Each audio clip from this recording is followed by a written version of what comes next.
walking down the road. They killed our mothers, fathers and our sons. We are light, we are the lights of the world. We come from the land of the rising sun. Every single day we keep rising up. No matter what they do, we are never giving up. This is my message to the world. Embrace Biafra.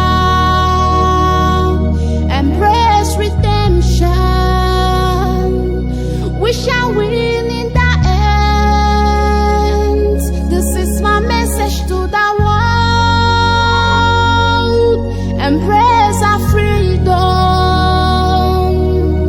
Embrace our victory.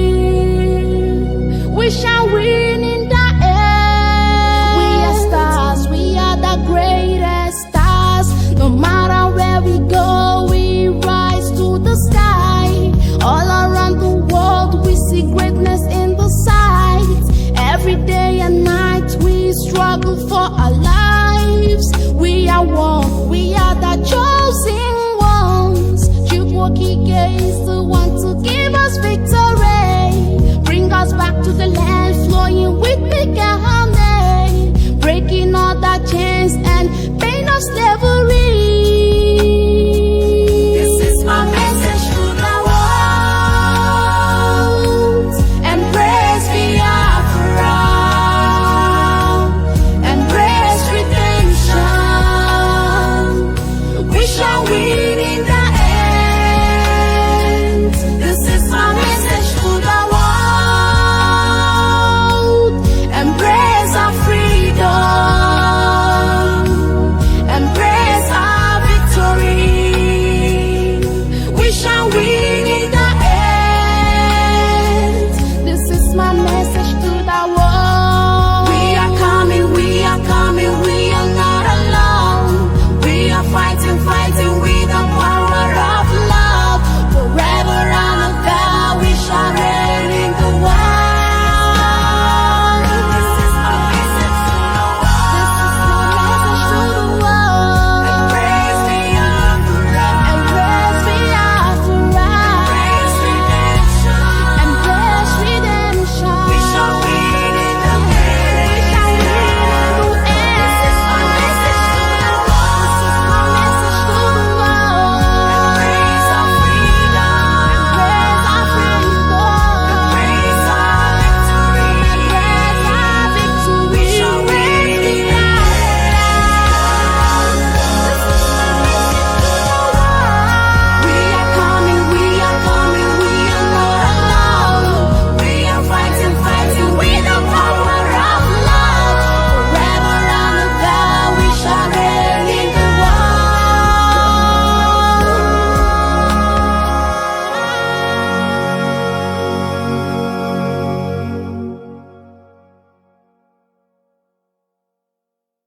One thing I've noticed, Premier, while I've been here, is that Northerners seem to have, I might almost call it, obsession about the Igbos. Could you perhaps explain that to me? Well, the Igbos are more or less the type of people whose desire is mainly to dominate everybody. If they go to a village, to a town, they want to monopolize everything in that area. If you put them in a labor camp as a laborer, within a year they will try to emerge as headman of that camp, and so on. Well, in the past, our people were not alive to their responsibilities, because you can see from our northernization policy that in 1952, when I came here, there weren't 10 northerners in our civil service here. Then I tried to have it northernized, and now all important posts are being held by northerners. Is this policy of filling all key posts in the north solely with northerners and not with other Nigerians a temporary or permanent one? In actual fact, what it is a northerner first. If you can't get a northerner, then we take an expatriate like yourself on contract. If we can't, then we can employ another Nigerian, but on contract too. This is going to be permanent, I should say, as far as I can foresee, Because it will be rather dangerous to see the number of boys who are now turning from all our learning institutions coming out with having no work to do. I'm sure whichever government of the day might be, it will feel rather embarrassed, and it might even lead to bloodshed. Doesn't this damage the idea, sir, of all people in all regions in Nigeria being fellow citizens of one country? Well, it might, but you are, new to our region, but how many northerners are employed in the east or in the west? The answer is no.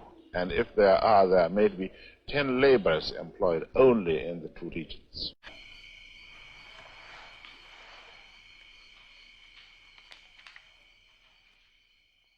Nnamdi Kanu Amadike Kanyi kenebenu Kanu Nnamdi Kanu Nnamdi Kanu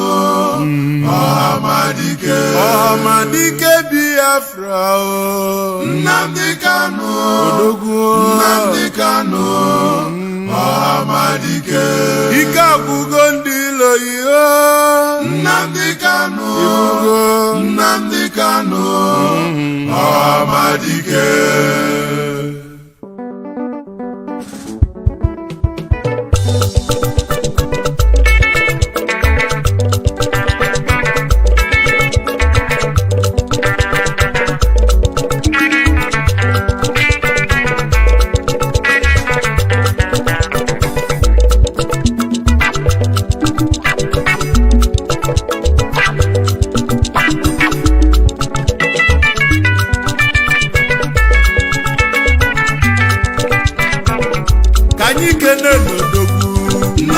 Nnamdi Kanu Amadike Biafra Nnamdi Kanu Amadike Odogwa nebula buke Nnamdi Kanu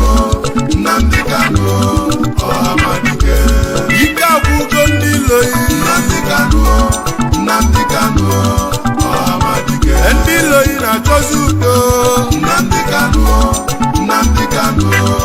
Amadike Manoke zuko Nnamdi Kanu Amadike Umu Biafra Ghana Nnamdi Kanu Amadike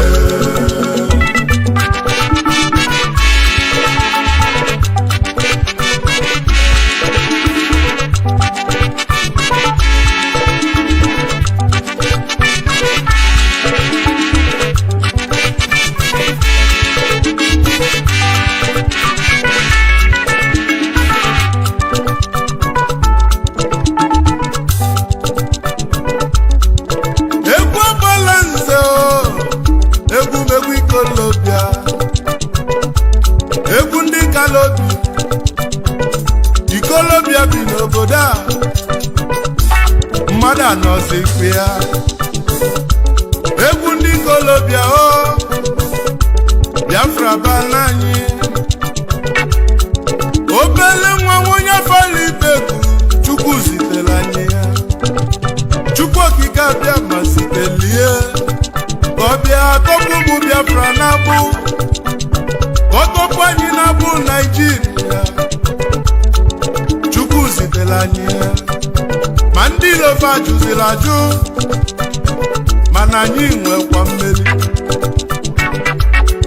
babụlụ obere nwa na 2015 ụbọchị enyanụ anyị wee bebe ife dị n'ime ya anyị wee jebe ụlọ ikpe chọbazie ndị mkpọrọ anyị na mkpọrọ ndị kpọchiri anyị ka anyị na-achọ anyị fụrụ ofe n'elu ụwa dị mmalụ afa na-agbazi ọsọ na-achụzi fa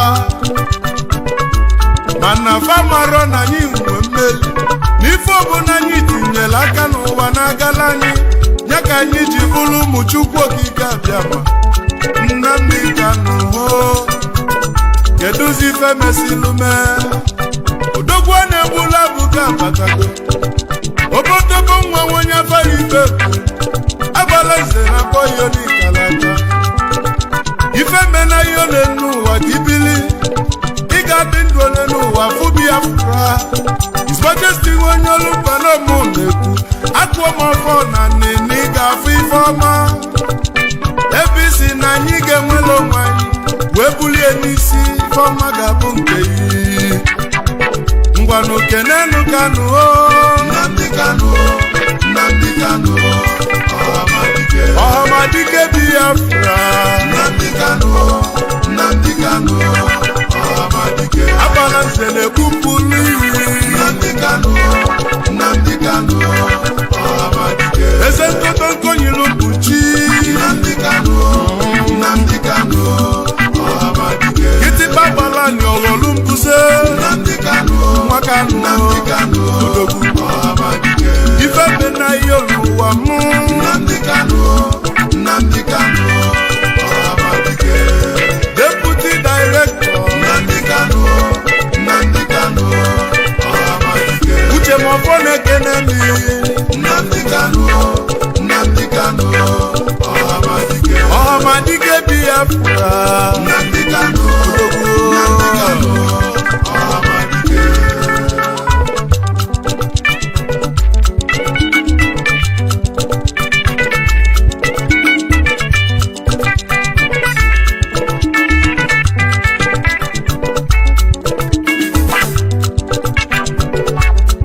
ụmụ Biafra oge zugo Abalanze nọ n'egwu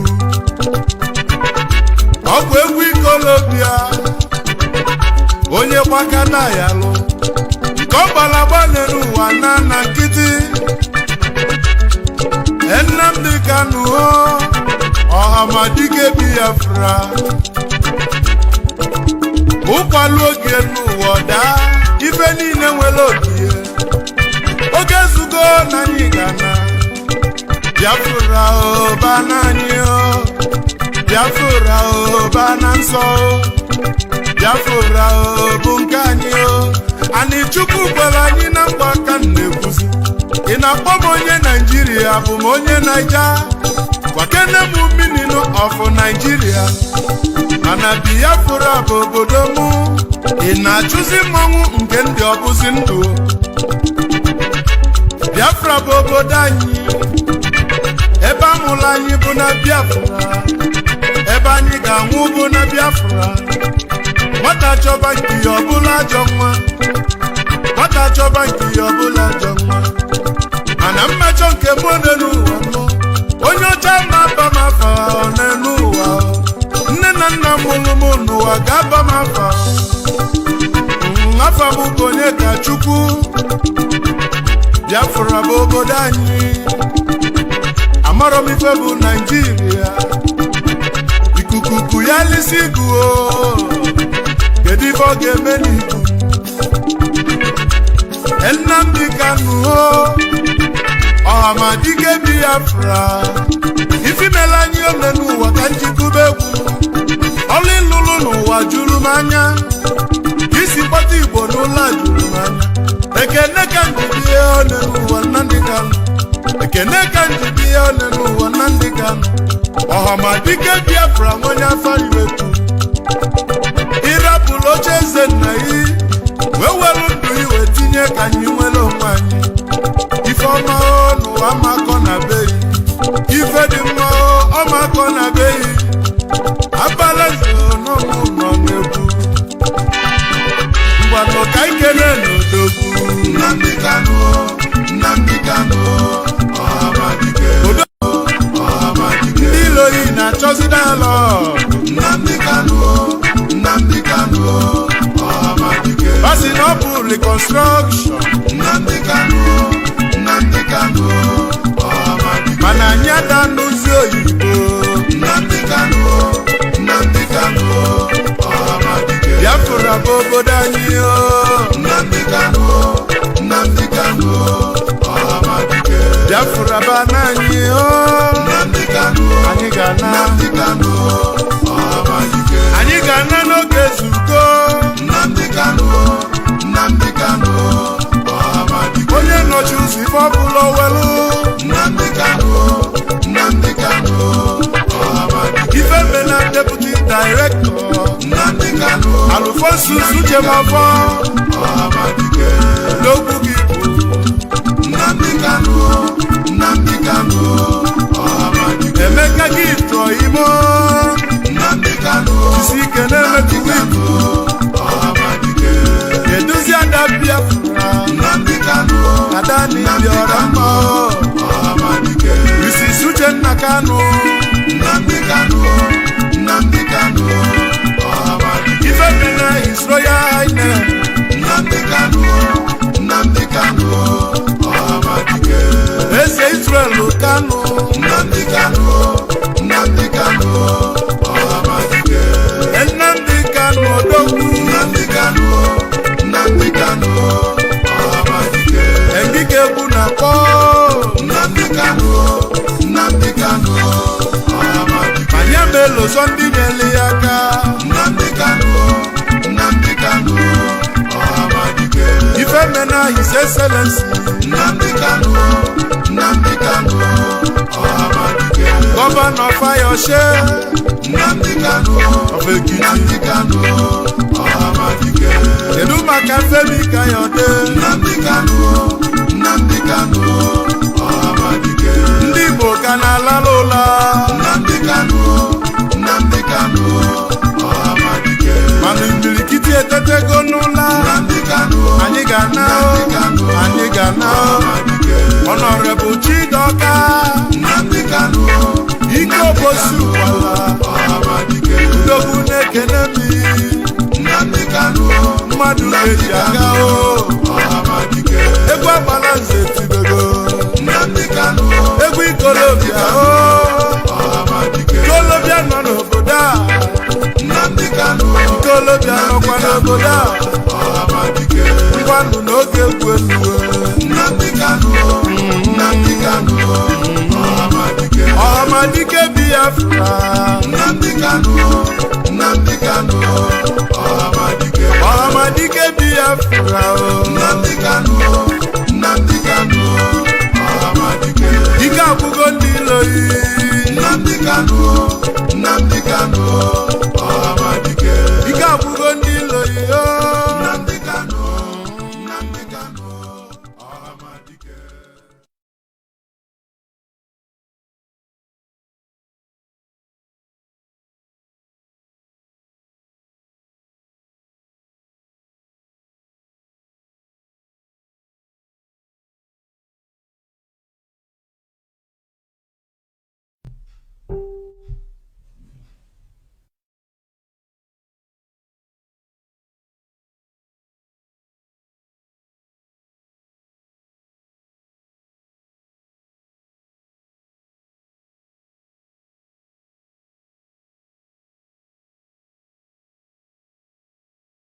Your dream vacation no longer has to wait with iTravel2000.com's winter vacation sale and its new pay monthly plan. Plus, collect extra Petro points to fuel your getaway. Certain restrictions apply. iTravel2000.com and get away for less.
Good evening, wonderful people, great Biafrans, wherever you are on this very planet that Elohim created. We welcome you to hopefully another very exciting edition of Radio Biafra live broadcast. We also pray that it shall remain uninterrupted on this very day, the 24th of the 11th month of the year 2019, with the time now standing at approximately 16 minutes past 7 p.m. in the blessed land of Biafra. It gives me unique pleasure and it is my privilege to welcome listeners from right across the surface of this very earth in the 24 time zones of the world. There is Biafra, there are Biafrans gathered around their listening devices to partake and to participate in this very gospel of redemption, this very truth that we much preached here, this very day, this very time, this very hour, this very minute. The foundations of the damnable zoological republic is vibrating because they know we have come with the truth, the whole truth and nothing but the truth. That is why the zoo will collapse. That is why the inevitability of the division and disintegration of that damnation created by the British must come to pass in our time, that Elohim may be blessed, that Chukokika Biama may be magnified, and those who have passed on in this very effort, that their death may not be in vain. I say good morning, good afternoon, good evening to each and every one of you, and good night to some of you. Unlike any other, we are here under divine instruction, behind this very microphone, to propagate relentlessly this very message of hope, of freedom, a message of liberation, a message of knowledge, a message of enlightenment on this very day, because I assure you, the life of everything in that zoo will no longer be the same, because this night there will be thunderous revelations, I assure you.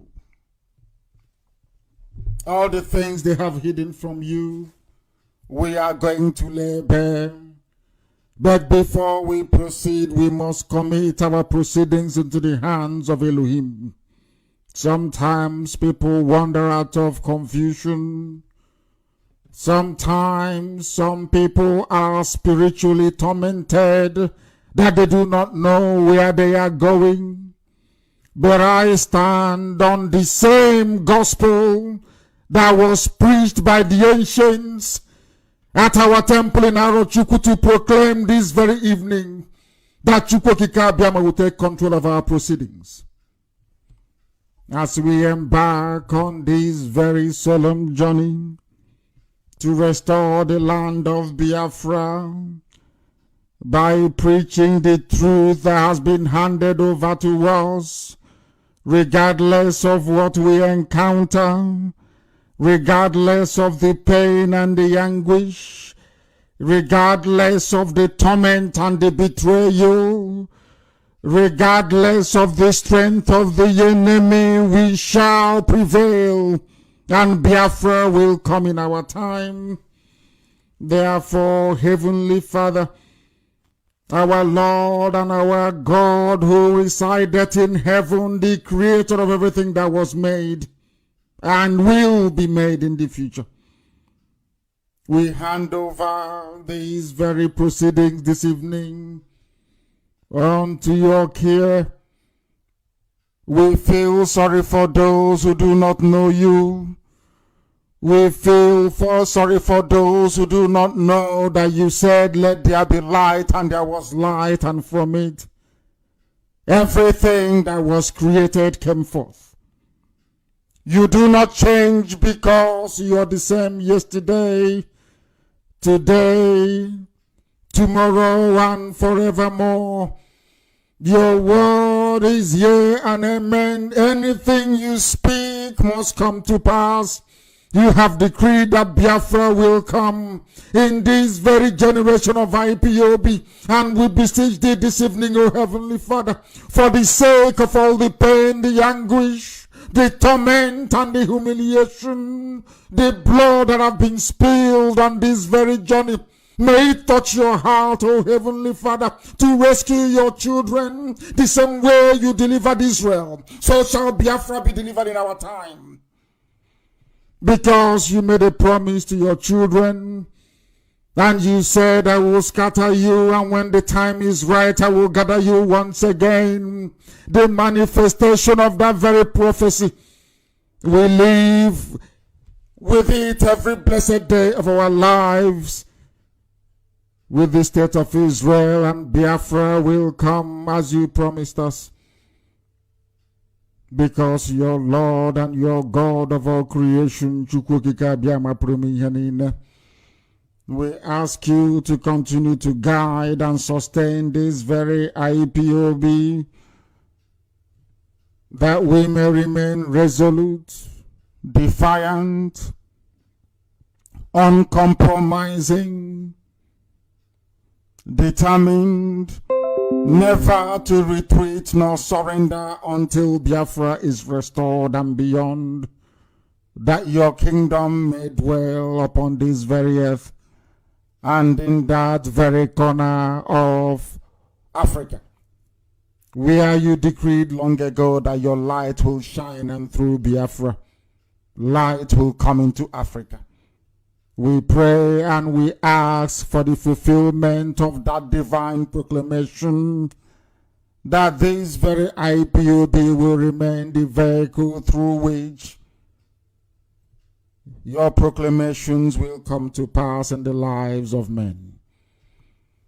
Therefore, we ask you, O Heavenly Father, to accept every praise, every adulation, every adoration, every bowed head, every bended knee, in total submission to your will, that your will, O Elohim, may be done in the lives of your children and those who believe in your redeeming grace. All this we ask in the name above every other name, the creator of time, space, and everything else in between. Now and forevermore. He said, without further hesitation, we will proceed this very evening to preach this very gospel, as has been handed down to us to preach, because anything we speak behind this very microphone will inevitably come to pass. All that we have said have come to pass. All that we prophesy will come to pass. And in the end, Biafra will come. There is nothing our enemies can do about it. We stand here, or in my case, we sit on this very hallowed chair this evening, behind the Radio Biafra microphone, to proclaim the truth that will sink the damnable zoological republic, that very hellish British creation. It was never designed for human habitation. It is a country with no name, a country with no history, no culture, no class, no panache. That is nothing, absolutely nothing. Only a bunch of animals roaming around aimlessly and directionless. A country where cattle is more valuable than human beings. A country where mediocrity is celebrated, where ignorance is exalted, and where plagiarism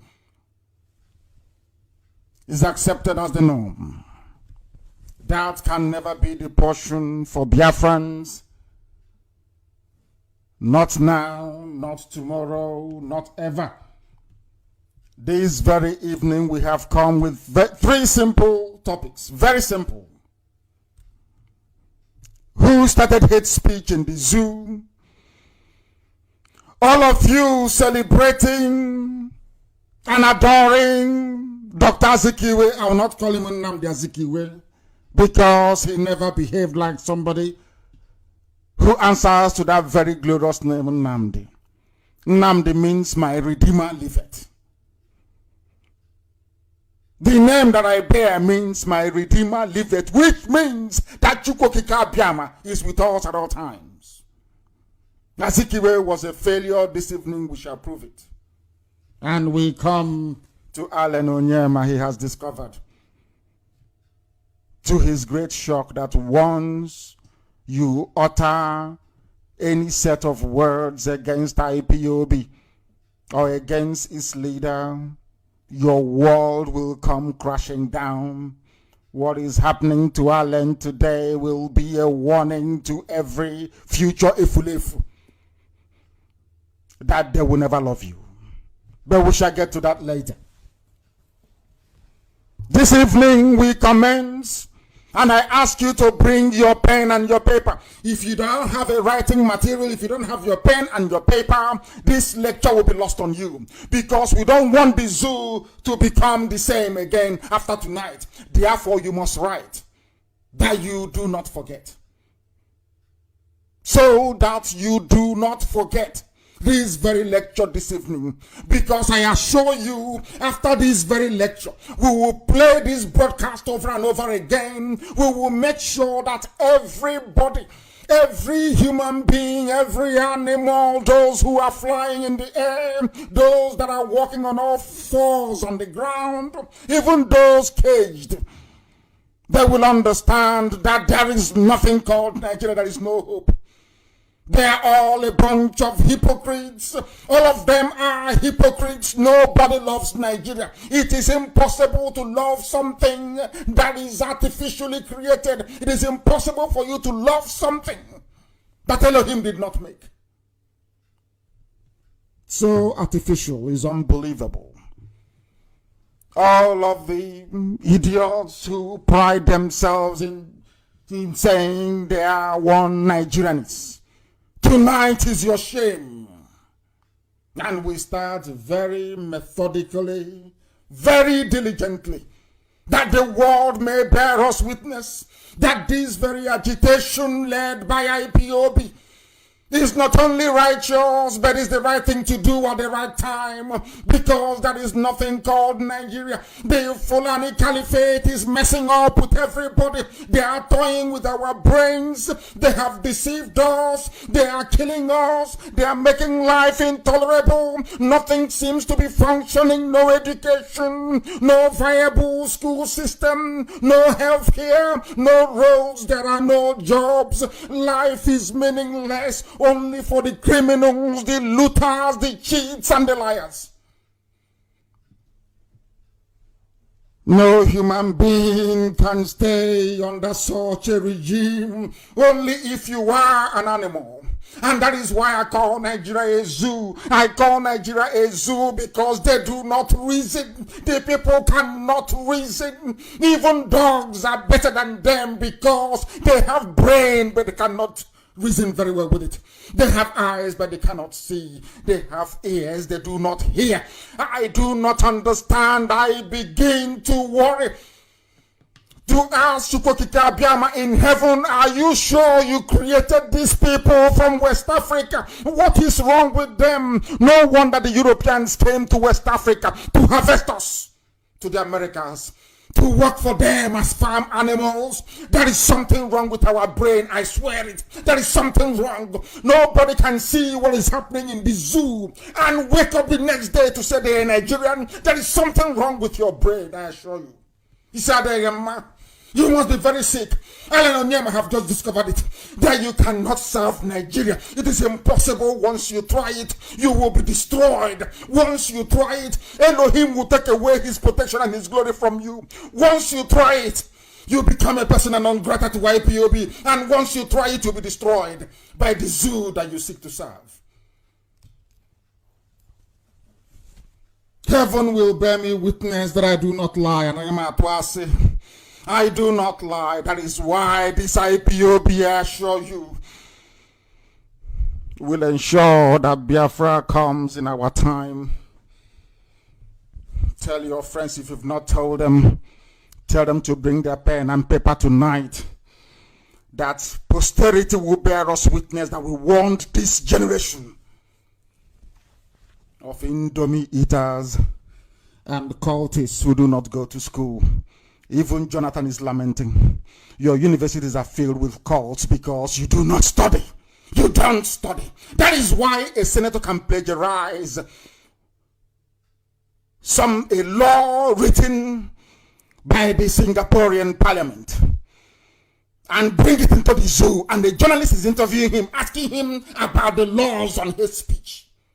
When this stupid journalist from Channels Television should be asking that idiot, where did you copy this from? It is called copyright infringement.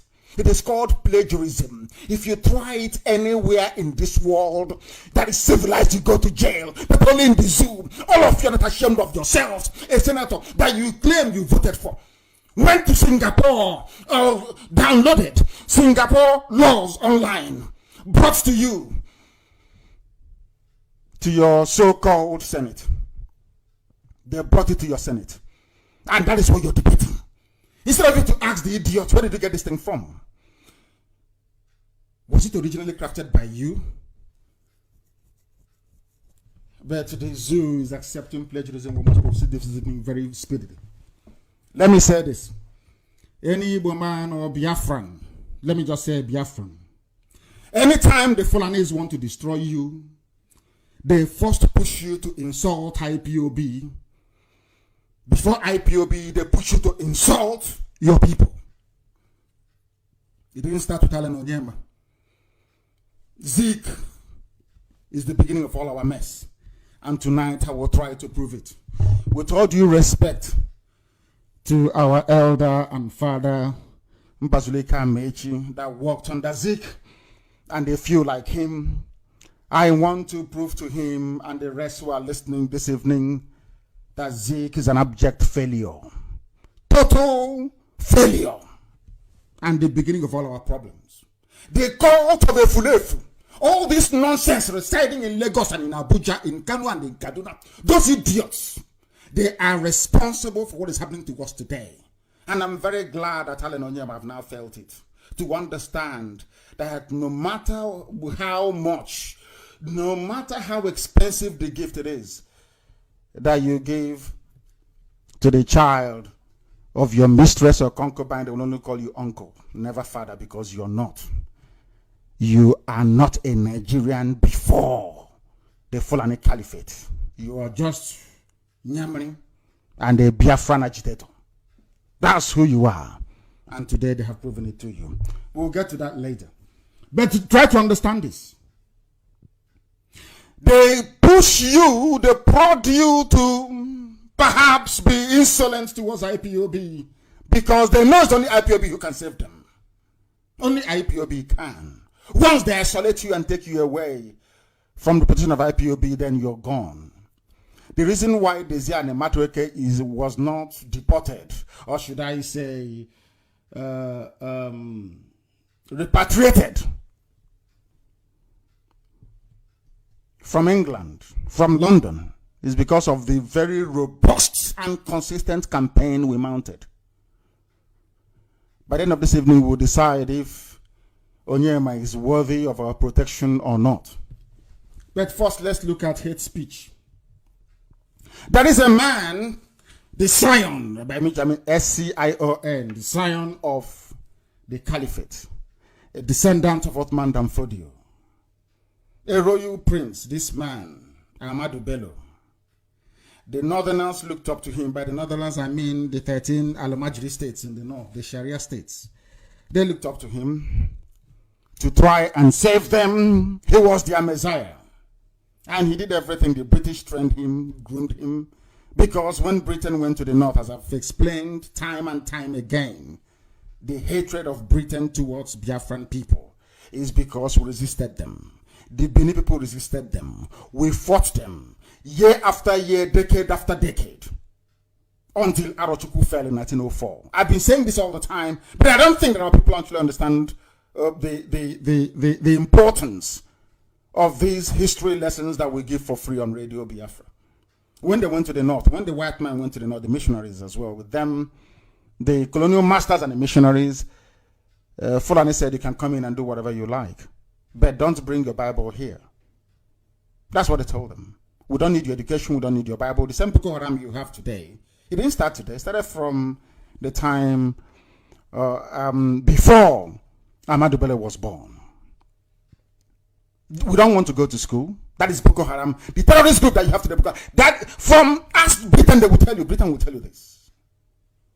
So that's like, you must get your pen and paper, please. It's very, very important. This man, Ahmadu Bello, he's a Fulani Caliphate lord. They were based in Sokoto. Sokoto was called Gobert. Sokoto is a Hausa territory. Understand this? This is something that Nigerians do not understand. They do not know this. They don't know the way the mind of the caliphate works. They came into Gobert. You know how they managed to take over Sokoto? The same way they took Ilorin, but we'll get to Ilorin later. You know how they took Sokoto from the Hausa people? They said to them that we have come to fight corruption. We have come to bring a purer form of Islam. We have come to make sure that the burden of dictatorial leadership is gone. The same thing they're telling you today. So the same rubbish they're telling you today, they told our WhatsApp people nearly 400 years ago. It didn't start today. It's not a new thing. That is why I wonder when people say we are educated, we're intellectuals, we are professors, I look at them and I laugh at them. And we that are educated, we in Ipob, to them we are not educated. But after this evening, we will know who is educated and who is not. The Fulanis came and said to the Hausa people, do you know that man called Otman Danfodio, the founder of this new, should I say, Fulani movement, this jihadi onslaught, the man that boasted that he would dip the Quran in the Atlantic Ocean. He came into Hausa land disguised as a teacher. Understand this very well. He came into Hausa land disguised as a teacher. He came in as an ordinary teacher. I'm just trying to lay a foundation for this whole hate speech nonsense to prove to the world, because I know everybody is listening to this very broadcast. I want to prove to humanity that Fulani people brought hatred and evil into Nigeria. And I want to tell you how they brought it in and from where. And I'm telling you this evening, they started from Sokoto.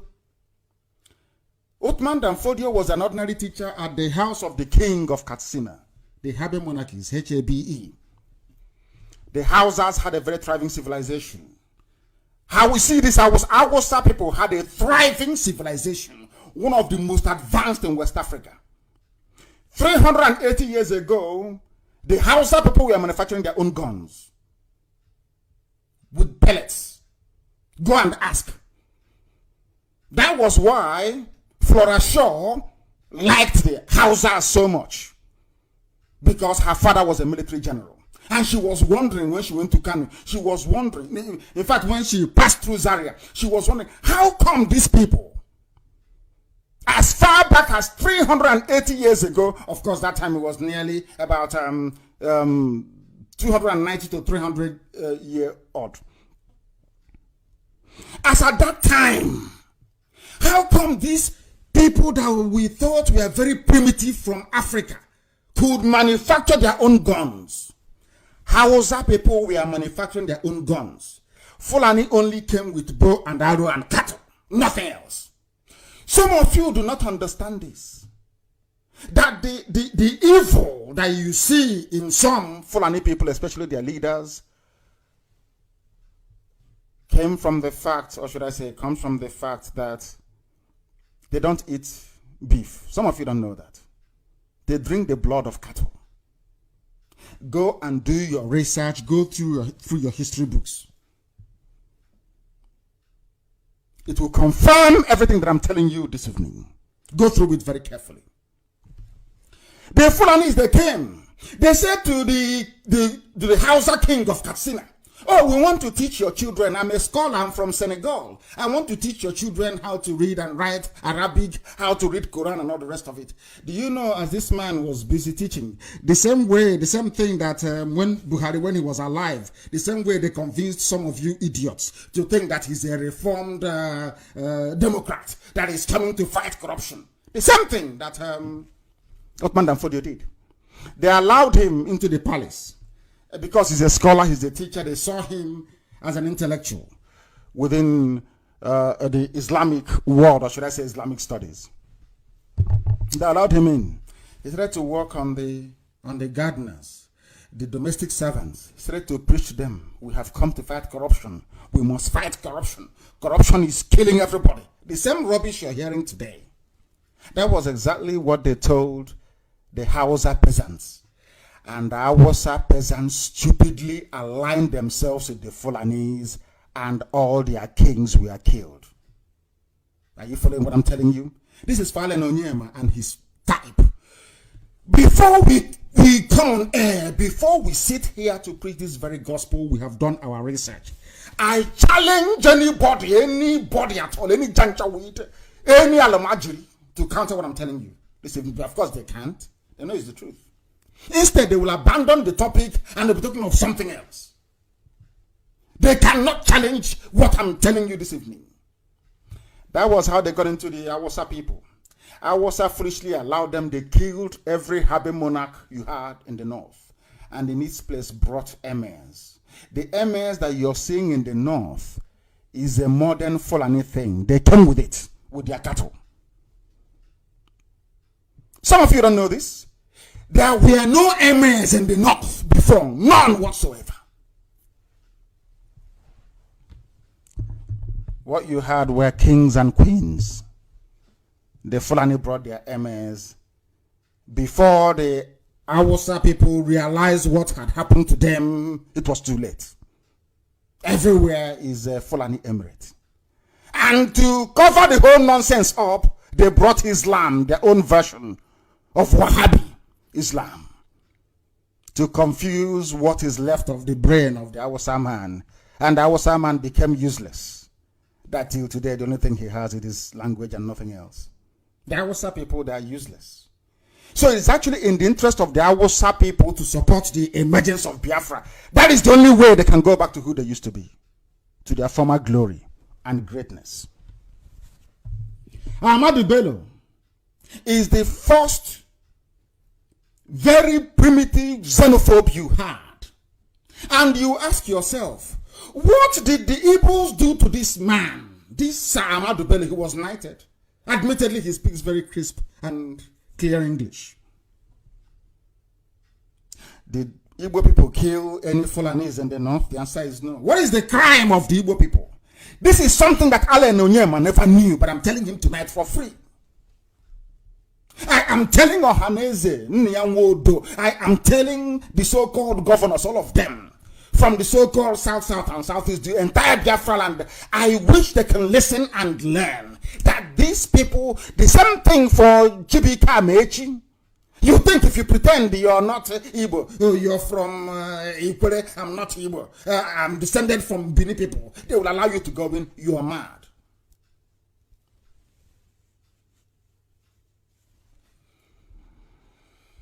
You are insane. Ahmadu Bello, listen very carefully. Today they are bringing hate speech bill into the zoo. I want to prove that it's the same people introducing hate speech bill. They are the hate speech makers. They brought hate into Nigerian politics. They brought hatred into... Let me say this thing to people because I read today Junaid Mohammed, as usual, that glorified Alamajri. He was on from both sides of the mouth. That the Igbos, with them in power, there will be no Nigeria. They killed the leaders of other people. There is an impression I wish to correct this evening for the whole world to hear. The reason why Nzoku killed Ahmadu Bello was because of this speech. And the speech that Ahmadu Bello also gave in 1959 when he came to Sandhurst. Some of you know Sandhurst, where they train their soldiers. Nzoku was there. And so, a few other people. Some of you don't know history because you don't read, you don't study, you don't learn. All you do is you gossip, you get your 2 gigabytes of data, you go online, looking for Babcock sex video, looking for Big Brother. That's all you do. And you say, okay, can I raise the volume up? Talking absolute rubbish. Your mates are all over the world, protesting and learning, studying and trying to grasp how a functioning modern society should run. But you're a lazy youth in the zoo. What do you know? Listen very carefully to this. It was, you see these same Fulani people telling you about hate speech. It's not good. Hate speech is bad. They are the ones that brought hate speech. You see the same Fulani telling you, we are fighting corruption. Onyema is corrupt. This person, they are the granddaddy of corruption. Go and check them everywhere. The only thing they know how to do very well is to protect their collective interest. They know how to protect one another. And that is the only thing working in the favor of Onyema this evening a bit. Because we need to protect our own. You remember Ibrahim Lamode of EFCC, how much he stole? We are going to remind FBI, since the Department of Justice, let me not go to that. Let me finish first. Ahmadu Bello was the first hate speech maker in the zoo, number 1. These are the people that hate everybody who is not like them. And Britain created what I would call an experiment in the zoo. Nigeria was not meant to be. Britain knows this. During the time of independence, they asked Zeke and said to him, have you seen what happened in India? You now have Pakistan, which is predominantly Muslim, India, which is predominantly Hindu, and you have Bangladesh as well. Do you want to divide? Zeke said no. He had this very distorted view of what Pan-Africanism is all about. But I will educate Zeke posthumously about Pan-Africanism because I'm a Pan-Africanist myself. I believe that Africa should be one. But the problem is, how do you get there? That is the problem. And that is where Africa is failing. We shall deal with that on a later date. Fulani, we are the first to utilize hate speech in order to dominate the political space. They want to stifle debate. They don't want you to criticize them. When they bring cattle to your village and slaughter your mothers and rape your daughters, they want you to keep quiet. Because anything you say is hate speech. I hope you understand it. That is why they bring, but some of you are so daft you don't understand. Some of the idiots that work for Channels TV, I don't know where they brought those idiots from. They can see what is happening. Maybe some of them are Yoruba Muslim. Who knows? You know, conquered from, you know, that Stockholm syndrome. Once you're conquered, you copy everything from the conqueror. You become very subservient and very loyal. That's what happened to Yoruba Muslims. And it's very sad. Very, very sad. I want us to please listen. It's on my wall, of course. But some of you, I can't understand for the life of me why people don't want to delve into what Ahmadu Bello said. This is the man they call the founding father, one of the 3 founding fathers of Nigeria. When you hear the Alemajdi from the north say, oh, this is our founding father, they are talking about this man. Some of you claim you love Nigeria. Let's make Nigeria great, green, white, green. Now, let us go and see and play it for the whole world to hear what this man actually said right from the beginning, who he is and what he's all about. Let us, I want the whole, because sometimes our people, maybe it's due to lack of, there's no electricity to charge your mobile devices or whatever you use to browse online. But this is, I'm going to play it for the whole world to hear.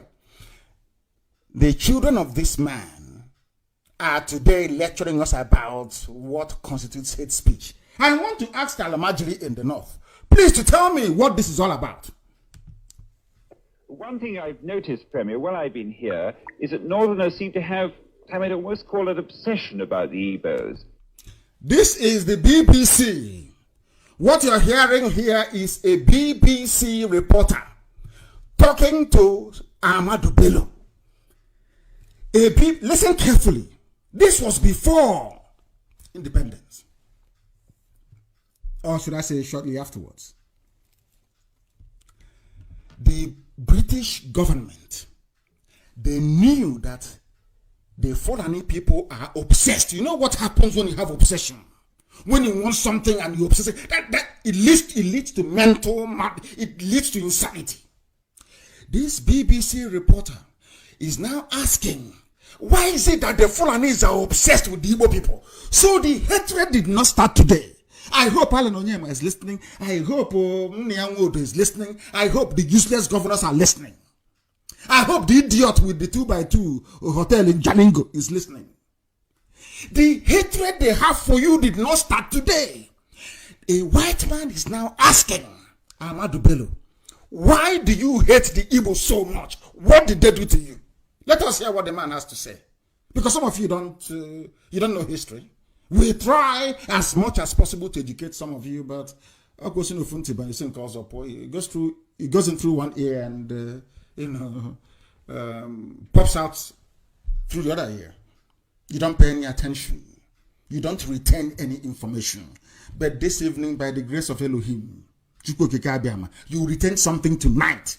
I want to prove to you that the basis of your so-called one Nigerianism is flawed. I want to prove to you that you people are the miscreants. I want to prove to you that you people are the touts. I want to prove to you that you people are the illiterates. I want to prove to an average Nigerian tonight that all their education is useless and hopeless.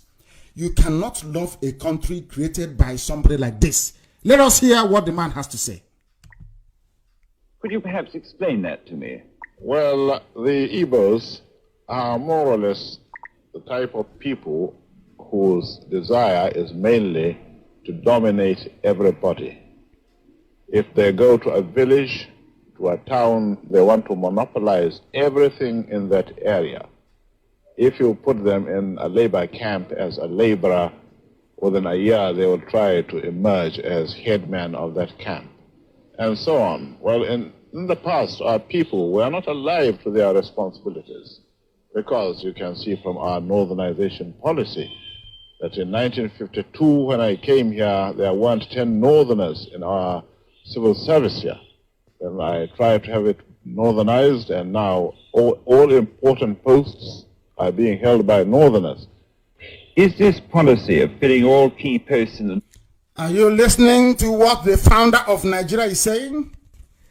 This is the man that Buhari, the dead one, borrowed all his philosophy from. This is the man that is the spiritual guide for Junaid Mohammed and Nanga Abdullahi. All those Janjaweed, Al-Majidi senators that you see, this is the man that they look up to. Are some of you hearing what he's saying about you? Alan Onyema, are you listening to what he's saying? You people, you dominate. So anytime they see a successful businessman from Biafra land, they must shut the person down because the person has now come to dominate. Do you see the basis of all the lies? This was before the war. Some people will say, oh, Igbo people are domineering. But this was way, almost 10, 11 years before the war. Can you hear what Ahmadu Bello is saying? A so-called founder of Nigeria. Let's make Nigeria one. Nigeria must be united. Is Gowon listening? What did they... At this point, when this man was saying this thing, are you telling me that Igbos were planning to rebel, that Biafrans were planning to break away from Nigeria? I want to ask them, what prompted this? Because of sheer hard work and blessing of God in heaven. We are a blessed people. And because we are a blessed people, because Biafrans are blessed, you will always have enemies. People will be envious and jealous of you. It's in the scriptures. Joseph and the brothers. Once you're beloved, once you're loved, there's something is happening to Israel in the midst of enemies. Once you're loved and appreciated, you will have it is in the nature of black people. They will create enmity where there is none. I want to ask those bringing in hate speech, what will you call this comment by Ahmadu Bello? I played this thing in 2015, and Buhari was all over the place. What will you call it? This man said Igbos are domineering. We won't allow them.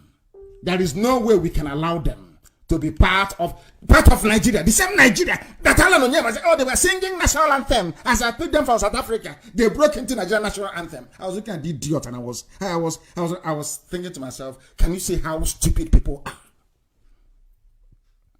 In a country that you don't know that you are not wanted, they are okay with you if you can obtain a PhD and open a small 2x2 chemist. They are okay with it. But once you become a successful millionaire and inventor, once you become somebody important, you better be that important in USA or in Europe, not in the zoo. Because once you're in the zoo, you're finished, you're gone. Unless you're prepared to be doing what Emefiele is doing, which is washing toilet for them, to answer CBN governor. He washes. He goes into the kitchen to fetch tea for them. Haven't you seen him? He's a boy. That's what. So if you are a Biafran and you want to be reckoned with in government, then you must be their slave. That is why Obiano will be begging them, take off his cap and be begging them, please rig election for me. I want to go in and I'll do anything you want me to do for you. And that's how they brought Fulani headsmen into Anambra State. All your governors, that's what they're doing. If you don't know, let me tell you. That's why you have a governor today who will say one thing, tomorrow he will say another thing. None of them is consistent. Not one single soul. They're all terrified. Because Fulani will remove them from power. Because Britain will look the other way. After all the media in Lagos and Bado and Abuja, anything the government says they should write. If the government can control the judiciary, how about ordinary newspaper? Of course, they're chaff. This is what the founder of Nigeria said, your so-called founding father. That means that from the inception of Nigeria, Biafrans were hated. Till today, they still hate you. But you don't understand it. You think we just came up one that started doing Biafra for the sake of it? No. The hatred is too much. The resentment is too much. The neglect is too much. No human being can live through this. I have said this before and allow me to repeat. If you don't have your pen and paper, go and get it. I am from the mold of those slaves they captured in Onitsha and took them to Georgia, to Savannah. And instead of them to be slaves to white people, they drowned in the creek, in the savannah. I've been there myself. That's where people like us come from. Not from the Efulefus you see every blessed day, talking nonsense about their useless one Nigeria. You have seen it. The founding father. Tomorrow they'll come up and say, oh, we must try and build Nigeria. But the person that brought the foundation stone, laid it in such a way that there will always be hatred against you. They will always hate you. Let us continue to hear what he has to say. Solely with Northerners and not with other Nigerians, a temporary or permanent one? In actual fact, what it is a Northerner first. A Northerner first. Is that not what they're doing today? Chief of Army Staff, Northerner first. That was what it came to. I warned you anyway. I warned you many years ago, but some of you won't listen. So what you're getting today is what you deserve. Northerner first. Northern Army, Chief of Army Staff, Air Vice Marshal, whatever for their Air Force Chief, Customs, Chief Justice of the Federation, Attorney General of the Federation. Everybody is a Northerner first. All the army formations, police commissioners, everywhere Northerners first. Can you see it? So where is the Nigeria you're talking about? This is the man they claim founded Nigeria. He's the founding father of Nigeria. So Nigeria, with the help of the British, is the Northerner first creation. Has that not reflected in the number of heads of states that they have produced? All failures, by the way. All failures, bar none. All failures. Look at them again now. In office, failures that they can't even legislate. They can't even craft any proper legislation. They have to go to Singapore to go and copy. And they brought it and useless Yoruba journalist in Channel TV. Hey, can you tell us about your bill? The bill is not his own. He plagiarized it from Singapore Parliament. You people have no shame. No shame whatsoever. Let us hear what Ahmadu Bello has to say. If you can't get a northerner, then we take an expatriate like yourself on contract. Do you know what they're saying? This is what Alamajiri is saying to you. If we cannot get a northerner to fill a position in a so-called Nigeria, we will go and bring a white man to do it. And you want me to say I'm a Nigerian? Check that all of you. God should punish all of you. You people are evil. You people are evil. Alan Onyema and idiots like himself. You want me to say I am a Nigerian? When the founder of Nigeria said that he would rather give a job to a white man than to give it to a fellow black African. And tomorrow you tell me Africa should be one. Let us come together in Africa. Are you stupid? Are you insane? Do you see how foolish we are? They found is this not hate speech? What else is hate speech? I won't give you a job. Although you're a Nigerian, although I am a Nigerian, but I would rather give a job to a white person than to give it. And this is Ahmadu Bello. They celebrate him every year. They name the university after him every year. That is how stupid Southerners are. It seems to me that the more you live to the Atlantic Ocean, the more useless we are. I'm telling you the truth. I'm being honest. You know me, I love to be honest. The closer you are to the Atlantic, the more foolish you are in the brain. You can no longer reason. And they're saying Northerners first. You think they're going to promote Hausa people. You're dreaming. It's only Fulani. It's only Fulani. Malam Aminu Kanu had to fight his way into relevance. Aminu Kanu didn't join them. They formed the MPC, Northern People's Congress. Aminu Kanu, a true, typical Hausa man, formed his own political party. Not that rubbish they're doing there. Because Aminu Kanu knows the history of the Fulanese. But today, because they conquered the Lauren part of Yoruba, and because Yoruba media dominates the space in the zoo, they're just, oh gosh, I don't understand these people. Do you see why they say that blacks are a bit funny in the head? You see, when a white man says that blacks are a bit foolish in the head, you can see they have a reason now, don't you? Can you see that they're justified in what they are saying? It's not that they're racist, of course they're not. They're just telling you reality. Have you seen or heard a white man insulting the Japanese? Of course not, because Japan is advanced. This is the founding father of Nigeria. That some of you are carrying green, white, green. I'm a Nigerian. We believe in Nigeria. These are the idiots that laid the foundation of hatred. The foundation of hatred that is eating us up. That very foundation led to the pogrom of 1966. That foundation led to the death of nearly 2 million children, 67 to 70. That foundation is why Asoloka, or should I say was why Akaloka was killed, beheaded, Gideon. That is why, that same foundation, why Arewa Alamajiri, those ones doing Babiala on the streets, can get together in Abuja. I don't know who read the speech for them, saying that all Igbos are now expelled from the north. It's not hate speech. You can see how foolish. Instead of people to rise up and confront evil, you'll be asking yourself, but what did Zeke say about this man? Nothing. You know, typical, the same, you know, that line of a fulefu. Anything Nigeria does, as one of our brothers wrote, I think is Nicholas, if you slap an ifulef on the right hand side in Abuja, he will say, oh, wait for me in Lagos, and when I come, you can slap me on the other side. Ifulef, they never reason. They can never ask themselves, why is it that every commissioner is from the north? Every commissioner is a Fulani. Every commissioner is a Muslim. In your own land, police commissioner all from the north. You don't reason. You don't ask yourself questions. But here we do. Instead of them to give the job to an Igbo man, we better give it to a white man. And you want me to be in that country. Oh dear. Let us continue. We must listen to this man. This is the man, founder of Nigeria. Listen to him, he's Fulani. This is the basis of all the hatred against you. It will never ever go away. And the fact that Nzogu killed this man, hey, the hatred, they magnified it 1,000-fold. That's the man that Junaid Mohammed is. Junaid Mohammed will not play this video for you. You will not, channels will not play this or call panelists to debate this. Never. Never, ever, ever.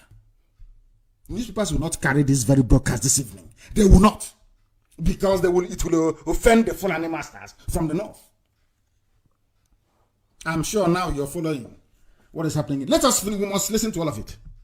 If we can't, then we can employ another Nigerian, but on contract too.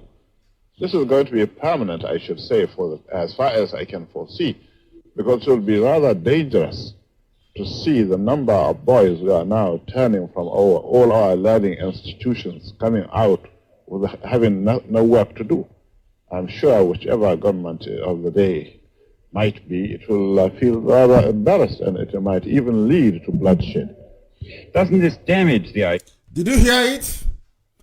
Awusa people, Awusa Fulani coming out of schools without job might lead to bloodshed. From the beginning, bloodshed.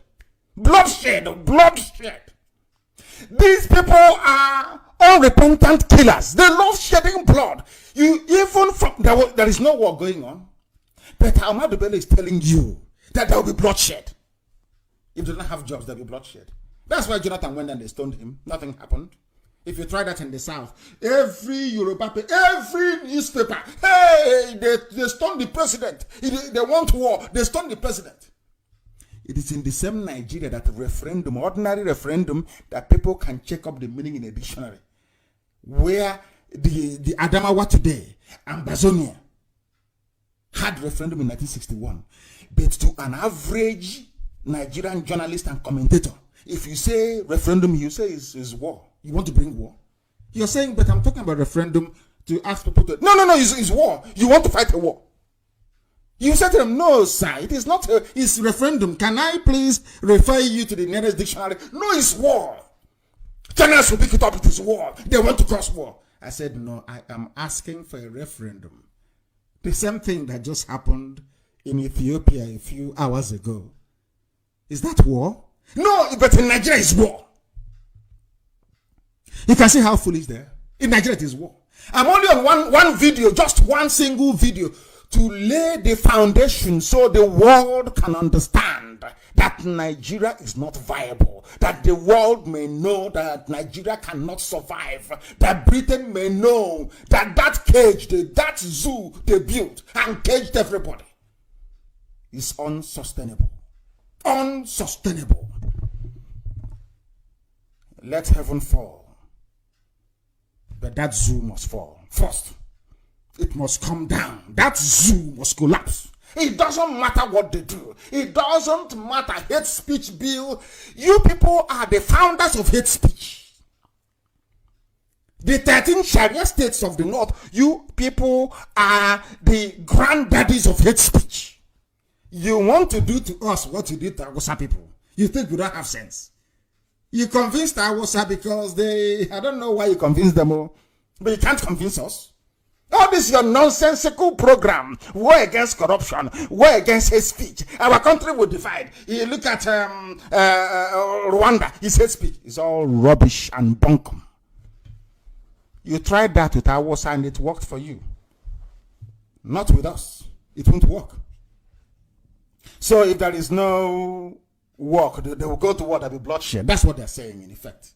You know, we black people, we have a very funny way of feeling sorry for ourselves. We don't like telling ourselves the truth. We are not self-critical. We don't appraise ourselves. We don't sit down and say that what we are doing is wrong. That is why anytime you tell them, that's the way we reason like animals. You see a lot of people getting upset, but I say the same thing to myself. That is how you acquire higher state of reasoning, by being critical of by being self-critical, self-analytical. That is how you get to where you're supposed to be. And people should stop feeling sorry for themselves, for goodness sake. That is why Africa is in a mess. Every time pity, every time pity. Give us aid, give us handout. We are dying, we are drowning in the sea. Oh, come and help us and fish us out of the sea. And somebody rightly said a few days ago, white people, if you bring a ship now to Iguacha and say that you want volunteers who will be slaves in America, people will bring their own chains with them. Don't worry, don't bother bringing any chains. We will come with our own chains. That's how hopeless our land is. And we are IPOB, and we are doing the best we can to fix it. Yes, of all people in all regions in Nigeria being fellow citizens of one country. Well, it might, but you are, new to our region, but how many northerners are employed in the east? The white man is asking Ahmadu Bello, but all of you are Nigerians. He said, no, it doesn't matter. We are in the north. The journalist asked Ahmadu Bello, but all of you are Nigerians. He said, no, it doesn't matter. We are from the north. What matters to me is the north. Which has always been their policy from day one. And I'm asking myself, all those efulefus, your so-called governors, your so-called politicians in Abuja, the Allen Onyemas of this world, don't they have access to all these materials? Somebody should send it to them. That's what let me tell you what we're going to do, IPOB. I've asked all of you to go to Twitter. You don't want to go to Twitter, all of you. Go and open a Twitter account, all of you. Send this very clip of Ahmadu Bello to every senator. Send it to all of them and ask them, are these people proposing this hate speech bill? Is this not their father? And the whole nonsense will die off. And we are busy discussing rubbish. Tweet this very video to all the senators, and you see their shame come to light. Now we must proceed because the time now is approximately 13 minutes past 8 p.m. in the blessed land of Biafra. You can now see what a disastrous colonial experiment that the zoo became as a result of fusing together diverse cultures, religion, value system, everything is diametrically opposed to each other. That is, I'm sure that I posted it before on my wall, Mazin Namdekan. I'm sure Amaka is reposting it also on my wall. This is the man who is a spiritual guide and the eternal leader of Junaid Mohammed and Ango Abdullahi. I remember playing this video in 2015 to warn idiotic Nigerians what they're in for in Buhari then. But they didn't listen. Today is playing out. Is there anything I said before that hasn't come to pass? Is there anything I said? Of course, it's only one thing we're waiting for, which is the coming of Biafra. And Buhari said I lied against him. Then it was reported. And I came on Radio Biafra to tell Buhari then, when he was alive, that you are not educated enough to speak the level of English or grammar that Ahmadu was speaking in that very video, so it couldn't have been you.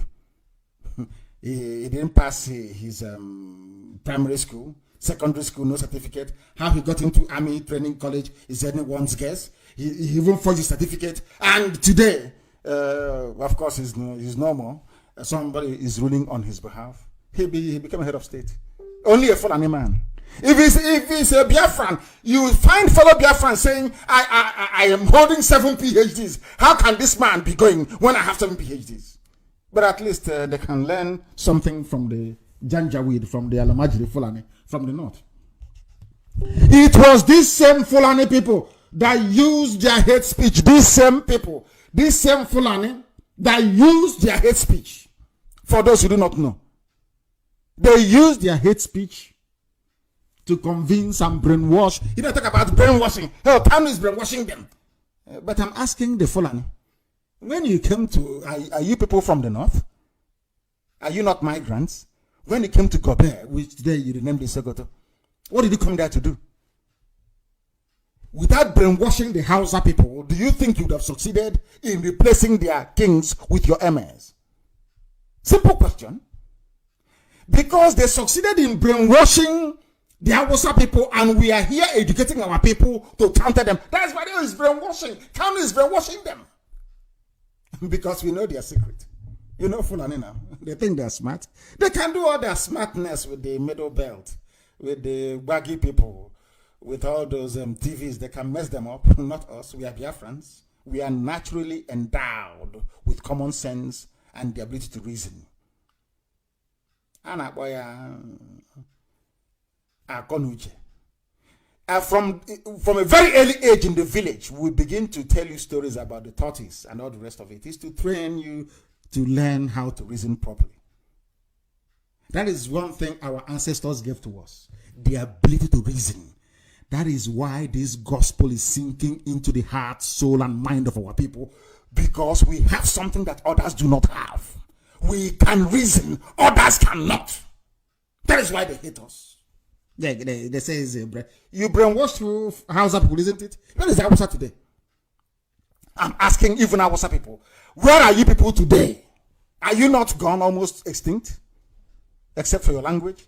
Isn't it ironic that it's Biafra that will save Hausa people? Isn't it very funny? It's a very strange thing, isn't it? All those minorities in the north that they have smothered to extinction, only Biafra can save you. I'm appealing to those of them in the north. It's only Biafra that can actually save you. Because we want everybody to be free. From the zoo. From that British-built zoo. It was the Fulani that brought in hate speech. Nobody else. Look at Hausa peasants today. Are they any better off after betraying their leaders? I'm asking Onyema and all those people that talk nonsense against IPOB and its leadership. I want to tell them something. After even Afonja that betrayed his own people, the Yoruba man, the Yoruba king in Ilorin that betrayed his people. After betraying your people to the Fulanis, what becomes of you after that? I just want to know. What becomes of your life after the betrayal? Look at, when you see an Hausa man today, some of them may claim they are Fulani, but actually Hausa.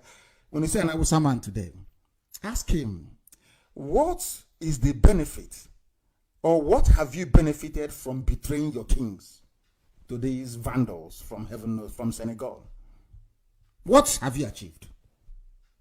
What they achieved is that Gobert was renamed Sokoto, and all their kings were killed or sacked and replaced by Fulani emirs. All their governors, Fulani people, till this evening.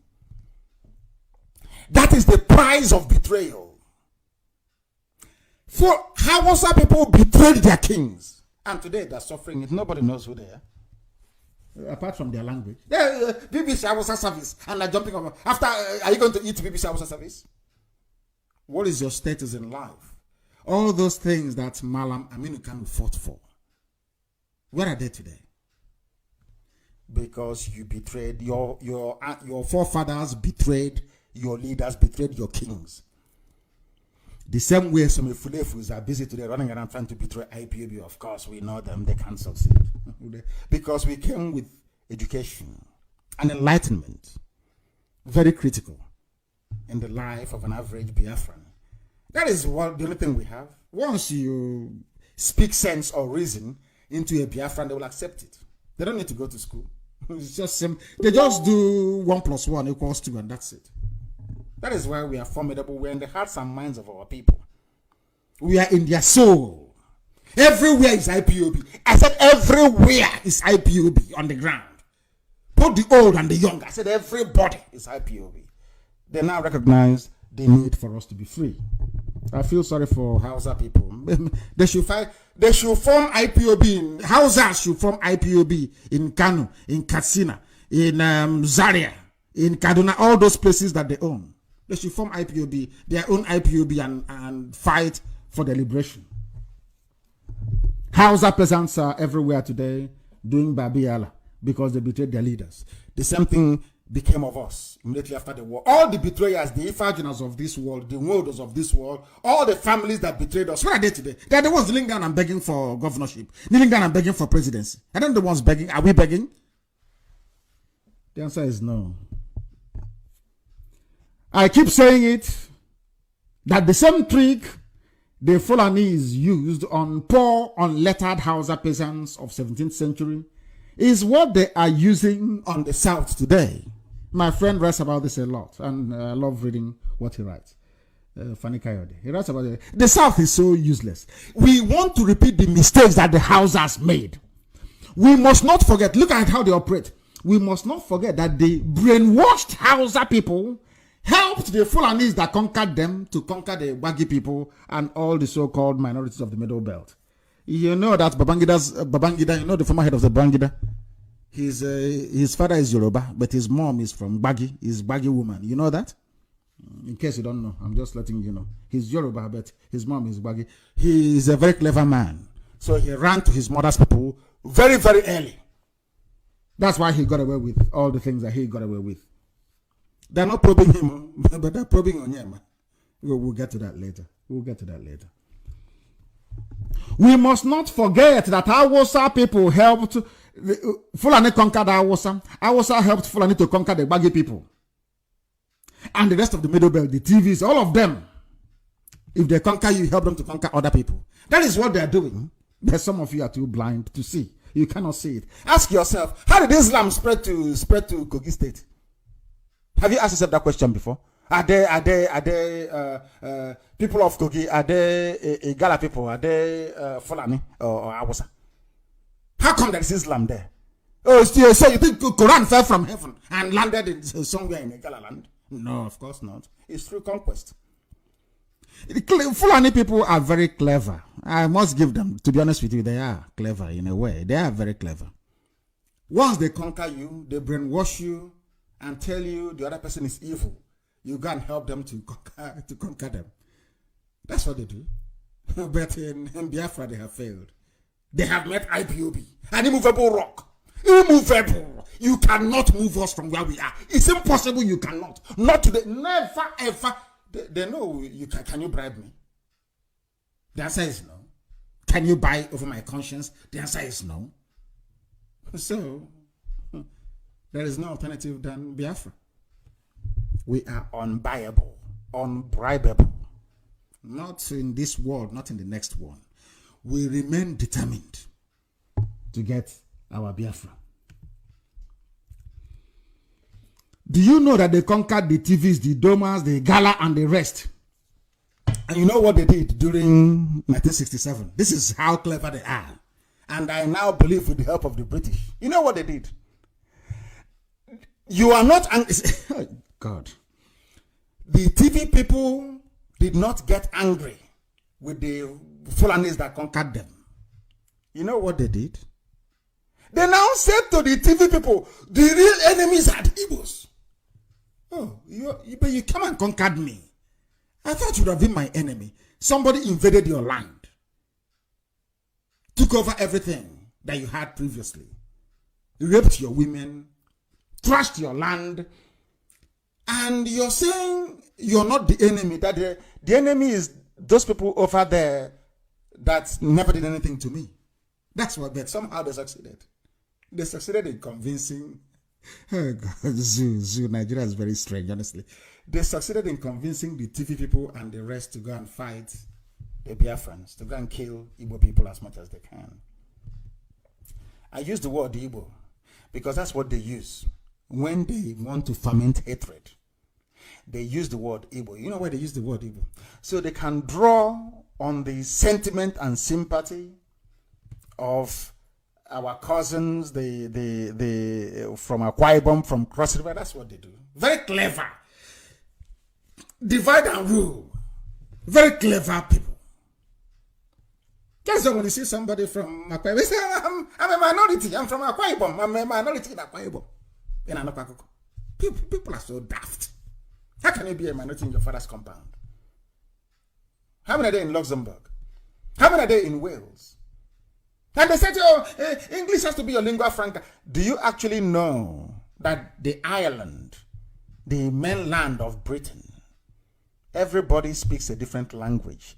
Do you know that they have something called the Welsh language? That is what they speak, not English, but they are British.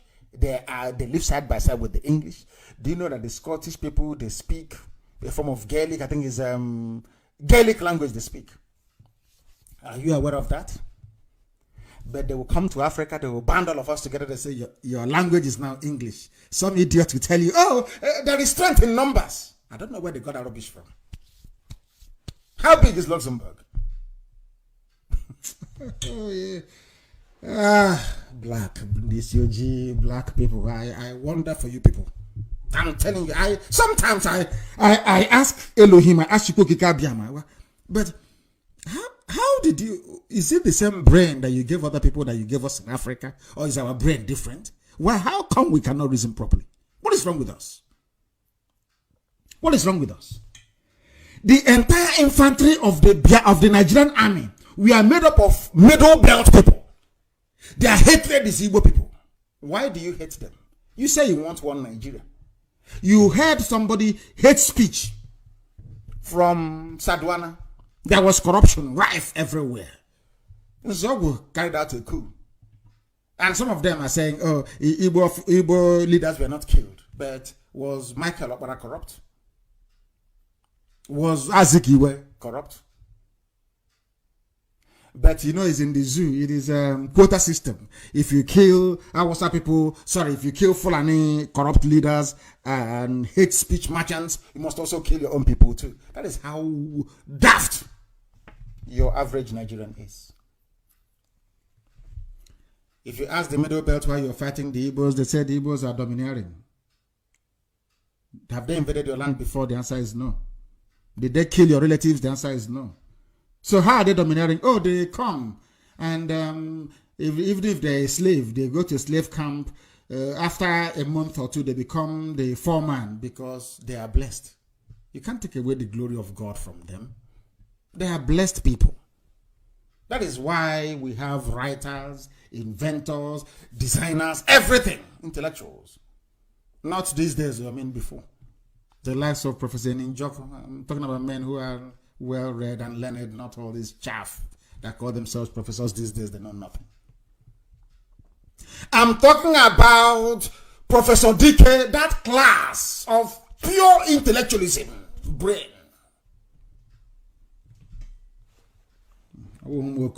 At universities these days talking absolute garbage. Ask the Middle Belt man. But today, isn't it very strange? The Danjumas of this world that fought and killed Ironsi. He killed Ironsi. He's the one telling you to go and arm yourselves. Things are happening. And now they quietly reminded him of his oil interest, his oil blocks. And he kept quiet. And the Alumajiri came in with their cattle, slaughtering them at will. You can know because you've been compromised. You can no longer say anything. People like us say whatever we like because we are uncompromisable. The zoo understand that. They didn't stop there. You know what they did? You know they're very clever with the help of the British. They convinced Chief Obafemi Awolowo, a learned man for that matter, that starving and killing Biafran children and stealing the money belonging to Biafrans after the war was justified as payback for the much hated Igbo man. Now we are on the second founding father of Nigeria. He's the second one. You've heard what the first one said about you and how he hates Biafrans. This is the second one. Who are the founding fathers of Nigeria? It's Nnamdi Azikiwe, Ahmadu Bello, and Awolowo. The second founding father, what did he do to us?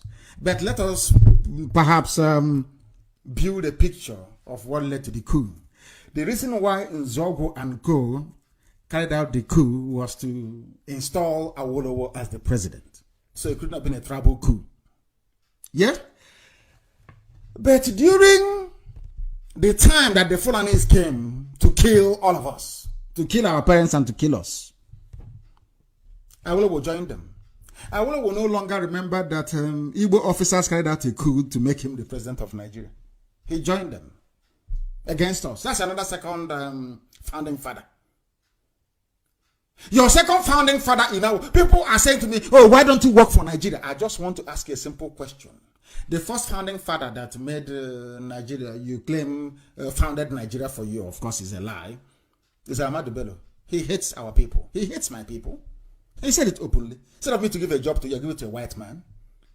The second founding father that we ran to and we thought this founding father is better. We did coup for him to make him the president. He now turned around and starved 2 million children to death. He wasn't satisfied. I don't hate Oduduwa people. They must understand this. Some of my good friends are Yoruba. I don't, but I'm just speaking the truth. Awolowo actually opened his mouth and said, despite every international convention against his conduct, he said that starvation is a legitimate weapon of war. He's a war criminal. But he will not have the Yorubas admit, oh, how can it be? He's Baba. How can he be? Because they believe in covering evil. In Biafra, we cannot cover evil. If I do anything bad tomorrow in Biafra, I expect myself to be ostracized and hated for life. Regardless of what you've done in the past is irrelevant. What you did today is what matters. I will join them. Let me repeat. When you hear some Yorubas who are not educated, some of them, not just them, of course, you have Efulefus, they are bound everywhere. Idiots are even more in Biafra land than elsewhere. When you hear them talking, oh, what Baba did was good. But the coup that the Fulanis used as justification to kill 3.6 million, of course, not just them, but the whole world, killed 3.6 million Biafrans, is to put a Yoruba man on the seat of power. Nzobo did what he did as an Igbo man to make Awolowo the president. So where is all this hatred from Yorubas coming from? I just don't get it. Of course, the coup failed because another Igbo man thwarted it. Agirancy. Do you understand? Now, I am struggling this evening. I want to paint a picture for our people to understand that believing in one Nigeria is the greatest idiocy anybody could possibly involve himself with.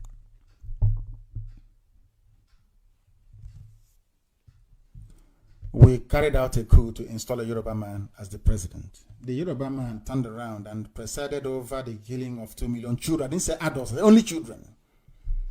And after the war, Awolowo took all our money from the banks. Nobody complained. The so-called intellectuals you have, that was why I said that it is the Fulanis that formed Ohaneze. Ohaneze never went to any international criminal court. They never went to the International Criminal Tribunal. They never went anywhere to recover all our money that Awolowo stole. No. Or the killing of our people. No. It's us, IPOB, doing it now. This same IPOB, we are the ones taking them to court. And of course, they will hear our case event. Of course they will. To hold Gowon and go accountable. That is the second founding father for you. And do you still want me to believe in one Nigeria? After hearing what I've just preached this evening, do you still believe in one Nigeria? When the two founding fathers of Nigeria hate us so much that they want all of us dead, how can I belong to that country? It's absolutely impossible.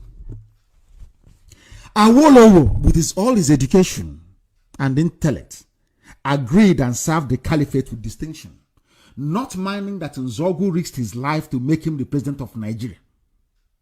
They moved to the coastal regions. You know, they're very clever. This is them moving. It's a pincer movement. Their approach is to destroy Biafra, to emasculate, because they know that for Biafra to exist, you need an Igbo man in it. They know the Igbo, of course. It's the truth. I'm not going to hide the truth. They know you need an Igbo man to make Biafra work. So what they did was a classic pincer movement. They moved around us, hoping to encircle us, deny them access to the sea, make their own brothers to hate them, and then we have them where we want them. How did they manage to do that?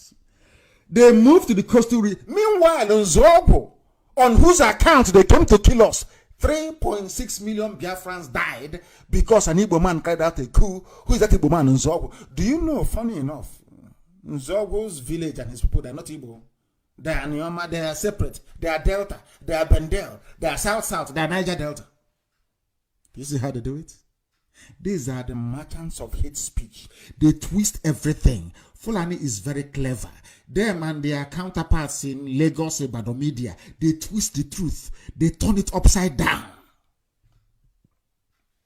But during the war, you killed us because an Igbo man carried out a coup, trying to plant a Yoruba man as the president. They came and killed us because an Igbo man carried. Then after killing us, they now said, no, you know one thing, that Igbo man that carried out the coup, on whose account we killed 3.6 million of you, he's not Igbo anymore. He's from Delta.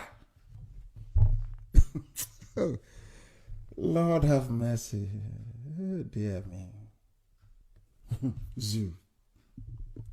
Let's continue. They moved to the coastal regions of Biafra land. You know, they went to Calabar, they went to the Efik, they went to Akwa Ibom, the BBO people, they went to everywhere. They started to brainwash them. Do you see that man called Edwin Clark? Do you know him? Edwin Clark, you know him very well. He's an elder statesman now. He's an elder. The chairman of PANDEF. Do you know he was a saboteur during the war? They made him Federal Commissioner for Information to betray Biafra, and he did. You know me, I respect, but I don't fear them. I tell you the truth. If you know the one I did, you come out and say it. You see that man, Edwin Clark, Edwin Clark. Do you know he was a saboteur during the war? He worked for Nigeria against Biafra. They made him Federal Commissioner for Information. I'm sure some of you didn't know that before. They are the leaders you have. They are your elder statesmen. Saboteurs are elder statesmen in our land. The same thing the Fulanis did to the Hausas is what they are doing. Then very slowly they bring their Ruga. And with that, they start their small Fulani village. And from there, they get their own Sariki. From there, they get their own Emir. And in the next 126 years, we will cease to exist as a people the same way the Hausas no longer exist. Is that what you want for your children? I'm asking, is that what you want for your children? I'm sure not. They went to Niger Delta, the so-called Niger Delta, and South, and Delta, and Bendel, and all the rest of the rubbish that goes with it. They swallowed the lies, hook, line, and sinker. Ken Seruwa went to my alma mater, Government College, formerly Fisher High School. And by the way, Chino Achebe was there as well. And so was Cyprian Ekwensi. Is that correct? Yeah, I think so. All the greats and the good, they went to Government College, Omwahia. And I too was there as an Omwahian. There they teach you everything you need to know in life. I'm telling you. Ken Seruwa went to Government College, Omwahia with the scholarship of the Eastern region. But he left when the war broke out. He joined his good friend Abacha, thinking he can betray his people. Before Abacha killed Ken Saro-Wiwa, Abacha said to him, "You think you can betray me the same way you betrayed your people? Ask those who survived that trial, like the likes of Mite. I think one of them is called Mite. I think he's a lawyer in Iguacha. Ask him, he'll tell you. He will tell you." Abacha said to Ken Saro-Wiwa, "You want to betray me as you betrayed your people." Who are his people? Biafrans. After everything that Ken Saro-Wiwa did, you know, we don't learn. We Biafrans, some of us, we don't learn. They still killed him. But I'm very glad and very happy for the Ogoni we have today. And I'll tell you why in a minute. Still in a few homes in river areas, they call them Niger Delta. They prefer the Fulani murderous headsmen to their own hard-working cousins from upland. You know, some of the pigs from there, when they talk, you can sense it. As soon as Hausa and Bagi new Islamic converts helped the Fulani to defeat the Yoruba army at Ilorin, the Yoruba raised themselves, were recruited into the Caliphate anti-Igbo, anti-Biafra agenda till today. Because Otman Danfodia said, "My mission is to go to deep Quran in the sea." So their approach is very simple. The British told them that the only obstacle you have are the Igbos. So you must devise a means to conquer them. So what the Fulanis did very cleverly is anybody they conquer, they did something to the houses, to the entire middle belt. Everybody in the middle, they took them. The Bira people, everybody they took. Once they conquer you, the first thing the Fulani Caliphate drums into your head is hatred for the Igbo people. That's all. And now, instead of fighting them, you turn around and start facing somebody who did nothing to you. Can Yoruba say that we fought a war with them? The answer is no. Have we taken your land before? The answer is no. Did we force you to worship Amadioha? The answer is no. Have we ever forced you to do anything? The answer is no. So, where is the hatred coming from? And why is it that the likes of Allen Onyema cannot see all this? Why is it that Ohaneze cannot see it? Why is it that those that own cosmetic shops in Lagos and in Abuja, they cannot see this? Why is it that those that are selling spare parts in Canada, they can't see it? Are you people that blind and foolish you cannot see the hatred coming towards you? I ask every other person in the zoo, what did Biafrans do to you to warrant the level of hatred that you have towards us?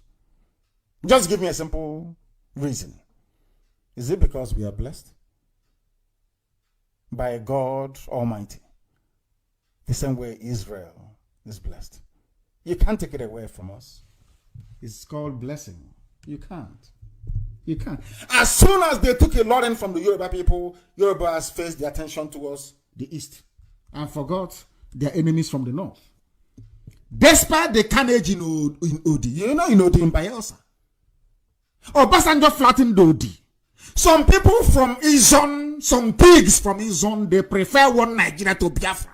But they came and they carpet bombed the entire Odi. They sank it into the Middle Ages. Can you imagine if an Igbo head of state were to order the leveling of Odi by the Air Force, same way Obasanjo did? Do you know what will happen today? But it seems to me in Africa, in West Africa especially, the more you hate us, the more you come against us, the more we love you. Ask Odi people, Odi in Bayelsa, it's his own land. What happened in 1999? Odi was leveled. But the person responsible, Obasanjo, hey, he's the ex-leader. He's a statesman. But ask them about any Igbo person and they tell you that we hate them. They are not part of us. That is how sick some black Africans are. Sick in the brain. Our collective stupidity did not stop there. It didn't stop there. Our idiocy did not stop there. It didn't stop there. Now they moved into Igbo land proper. I hope all people are writing all these things down for reference purposes. When they finished with our cousins, the Efiks, the Bibios, the Anangs, the Oron people, when they finished with them, they now came into our land. They kept shrinking us. From the north of River Benue all the way to Opobo was Igbo land before. Now they kept shrinking us. Until they squeezed us into 5 states only. How did they do it? Hate speech. They went into our land to decimate, to gerrymander our boundaries, to divide brother against brother, sister against sister. Take Ebema for example. Ebema. People say, oh, how do Ebema go to the government area? Take Ebema for example. Do you know there is Ebema in Delta State? Ebema, the same Ebema in River State. Do you know why they divided us? They want to shrink us. They want to make us smaller. The smaller we are, the easier for the final conquest. And how did they intend to achieve that? They will first place Efulefu governors in government houses. They use Ruga, they push in, and that's the end of us as a race. We are finished. Because Ebema, part of Ebema is gone. Part of Ohaji is gone. That is Ohaji in River State. If you go to the same family, the same name in River State, they will tell you they are not part of whatever thing that you're doing. Yes, we are Haji. Yes, we speak Igbo. Yes, my name is Wike. Yes, my name is Chinda. Yes, my name is Woji. But I'm not Igbo. Have you seen such stupidity in your life before? Somebody is answering Fumilayo. You are born in Ondo State, Fumilayo. You say you're not Yoruba or you're not Oduduwa. Are you not insane? But that's what they have done to us.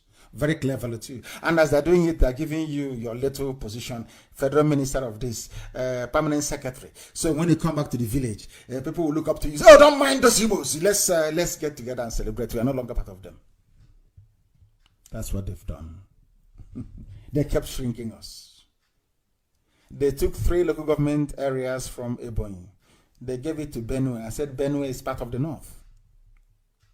And nobody is saying anything apart from IPOB. Nobody, no governor, no politician, no Hanese, no sociocultural, no this group, that group, this gathering, that, none of them. Only this same IPOB is fighting to unite this great family. And of course, we are succeeding. There is Ebema everywhere. But Ebema, your brother asking the same name. Maybe Ishiwa. In the other part of Ebema, you go there. Now I'm Niger Delta. Oh, don't come here with that. You're saying, but you're my brother. We are the same until that Hausa woman drew the boundary. No. I'm now Niger Delta. Who did this to us? Who did it to us? You just can't be the Fulanis alone. Let me come to the beautiful land of Ogoni and ask them what is the crime of an Igbo man. I know I am deviating a bit. I'm deviating to tell you the effect of the hate speech and hate actions coming from Fulani people from time immemorial. The effect on the ground. They talk about if it leads to death. But the hate speech you brought into our land have divided family against family, brother against brother, sister against sister. Some of you do not know that I was on my way to Ogoni land the day the Nigerian army attacked me physically. They shot at me at Obakala. Very soon I released the video. That was the first direct assault I had. Thankfully, there was no loss of life that very day. They shot at us repeatedly at Obakala. Ask anybody before Obakala post office. That army checkpoint there. I was on my way to Ogoni. Maybe they felt that if they allow me to go to Ogoni, then I will finally succeed in uniting the whole of Biafra land against them. Ogoni elders were waiting for me. They invited me to come. I was on my way to Ogoni when I was attacked at Obakala Junction. Attacked, they were shooting at us. Oh dear.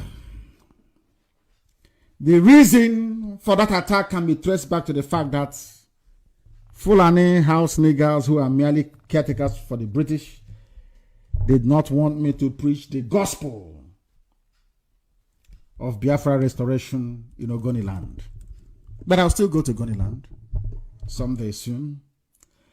It was the great work the Fulanis did with their hate speech that made it possible for the likes of Chibika Mechi to be answering Rotimi, an Igbo man. When he suits him, he is Chibika Mechi. When he suits him, he's Rotimi, the lion of Niger Delta. No longer an Igbo man. Chibika Amechi is his name. He's eating with the caliphate. The day they will strike him, idiots will come here and say, oh, let's try and defend Chibika Amechi. If you ask him, he say he is from Rivers, not Igbo any longer. Only when he shoots him will you hear him say he is Igbo. They moved into Iwacha and succeeded in convincing our own people, the same people from the same family, that we are no longer the same. You know, in the same so-called river, so they have people, Omuadolu, the children of one lone daughter. Not Omuada Fumilayo. Omuadolu. They say they are not Igbo. Oh dear me. But I love Obibo. I love all of them, of course. What they did when I went to Iguacha was exemplary. All of them. Everybody. I went to Niger Street. I didn't announce my visit to Iguacha to see our brethren from the Joy Youth Council Elders Forum. I want to address them. In Niger Street, if you know Iguacha very well, Niger Street, at the heart of the town, within 30 minutes, everywhere was blocked. People came out to see us.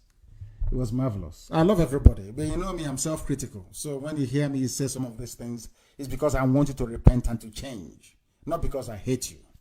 No, I don't. I say it out of love, compassion, and care. We are one people. But Obibo in Iguacha. Obibo. They are very special to me, very dear to my heart. Because everywhere in Igbo land has dual name. You have Afara in Abagana. Afara is where I come from, in Ibeku. But there's Afara in Abagana, there's Afara in Ikedu. But there's only one Obibo, only one. The heart. And they behave as if they are the heartbeat of this very movement. And I commend them for that. Obibo, I'm telling you. I must commend them for that. But they told us that it's called Oyimbo, or whatever rubbish they call it. It's like telling me that Kanu is no longer an Hausa territory. It's just unbelievable. They would have succeeded if not for the coming of IPOB. Very little they would have succeeded in taking even Obibo. The heart. And once they capture Obibo, we are gone. That is the heart of our land. But that is why I believe that the capital of Biafra will actually be in Iguacha, to be honest with you. Because it has everybody in there. Everybody is represented in Iguacha. But that's a debate for another day. Some people may disagree with me, but that's what I think. Capital of Biafra should be in Iguacha. I'm telling you. Before the coming of IPOB, that's before, not now anymore, a badly informed Ikwere man will tell you he's from Bini, but his name is Njoko. But all that is gone. It's in the past. But I'm just trying to let the world know the effect of the hate speech and hate actions from Fulani. How damaging. That we are the ones that felt it. We've been feeling it for the past 84 years.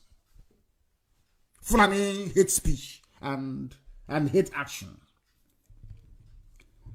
My pride for Obibo knows no bounds, of course. The same way that I feel an affinity to Aba Onisha and Abakaliki. I'm indeed proud of Obibo, I must tell you. The same hate speech the Fulanis used with the help of segments of unprincipled Nigerian media to demonize IPOB that made it possible for the Efulefu Brigade led by Ohaneze and Igbo governors to rise with such venom against their own freedom fighters started from Ottoman Danfodio, perfected by the British and executed with precision from the time of Ahmad Bello till date. That is a fact of life. Look at all those that claim they went to Oxford or to Cambridge, all of them, those from the East, and tell me if any of them reason like a human being. All of them that claim they studied in England, as I did, from Honeyamode to the lowest boot-licking Fulani lapdog in a government lodge, they are all against IPOB, despite the fact that we are fighting to save them from certain death at the hands of their caliphate masters, not also minding the fact that their caliphate masters are the principal sponsors of cattle-herding terrorists in our land, killing us today. That is how stupid we have all become. We celebrate failure. You celebrate failure. Those who are saboteurs are those you're eulogizing, praising them to high heaven. Oh, leave him. Oh, he's our son, he's from our village. But he was a saboteur. He was responsible for the death of your people. He is serving Fulani Caliphate. Can't you understand it? Now let me ask this question. Do you think if Boko Haram were a Biafran group from the south, that any of us will travel abroad or be alive today? Believe you me, Britain will send nuclear bomb to level the entire place. People who are sponsoring 4 terrorist groups are telling you that they love you in one Nigeria and you believe them. Are you not daft? ISIS in West Africa is called ISWA. the one led by the son of Muhammad Yusuf, that Buhari, when he was alive, personally recruited. He was in a court of law. Some of you don't know this. He was released, the son of Muhammad Yusuf, al-Banawi. He is the head of ISIS in West Africa, recruited by Buhari when he was alive to head that terrorism. He was arrested and released by Justice John Soho. You know Tozo, John Tozo? Released him for lack of evidence. A terrorist. You also know about Al-Qaeda in the Maghreb. That's why US said that they're turning their firepower now to West Africa. Because our diplomatic moves, of course they're working. Of course they're working. Have they said that before? We went to USA and now they're moving into the... I told them categorically. I didn't hide anything. I told the US lawmakers and policy maker formers in America, the Fulanis are the ones sponsoring ISIS in West Africa, of which the son of Muhammad Yusuf is their head. They are the ones sponsoring Al-Qaeda in the Maghreb. They are the ones sponsoring Boko Haram, and they are the owners of Fulani headsmen, 4 terror groups from Fulanis from the north. And they tell you that they want one Nigeria, and you believe them. Are you daft? Imagine if Boko Haram or any terror group were to come from the south, what they would do. They will use that as justification for everything. But when they come out to run for high office, nobody reminds them, or no one says to them, oh, but you people have now generated 4 terror groups. How come? Because they conquer, you know, the effect of the loss of a Lauren on the Yoruba psyche is very damaging. That is why Nigeria is the way it is today. Because the Yorubas control the media. So they have significant influence in day-to-day public discourse. But some of them are Islam. Are you telling them that they're going to work against their Islamic brothers from the caliphate? The answer is no, they can't. That is why Nigeria is in such a mess. Now you know. I hope you're writing everything down this evening. Because the zoo cannot be the same after tonight. You know that. We will repeat this broadcast almost every day for the next 7 days so that the whole world may know the truth about Nigeria. Hate speech about Walker. Obasanjo destroyed though, did nothing happen. He said 12 police officers were killed by unknown gunmen. But the same Obasanjo visited the houses of the leaders of Boko Haram that were busy slaughtering both military, police, and civilians. He went there to beg them to stop. Remember why they killed the brother of Muhammad Yusuf? Because he allowed Obasanjo to visit him. They are killing people. Obasanjo went to see them. Inodi, 12 policemen allegedly were killed, and he sent Nigeria Air Force to bomb everywhere. Because then Biafrans were not one, we are not united. But in the north, you can't do that to Boko Haram. Because their senators, their governors, their ministers, everybody is behind them. But in Biafra land, the Fulani will put pressure on our governors, on our ministers, and our senators to abandon IPOB fighting peacefully for their freedom. But those using terror to get everything for the north, they just allowed them. The same Obasanjo will visit Boko Haram. But in the case of Odi, they call it, he sent Air Force to kill every woman, man, and child. I hope you're following. This is how foolish we are. No wonder Europeans concentrated their efforts on the coast of West Africa because when they were looking for animals to work in the farm in America and in the Caribbean, they came to West Africa. You have seen how foolish, even the Fulanis, ordinary Fulani, they are making use of our brain. Fulani man will come to Ogoniland and tell you, see that Igbo man there that did nothing to you, he's your enemy, and you're busy fighting an Igbo man while Shell is busy destroying your land. Who is foolish?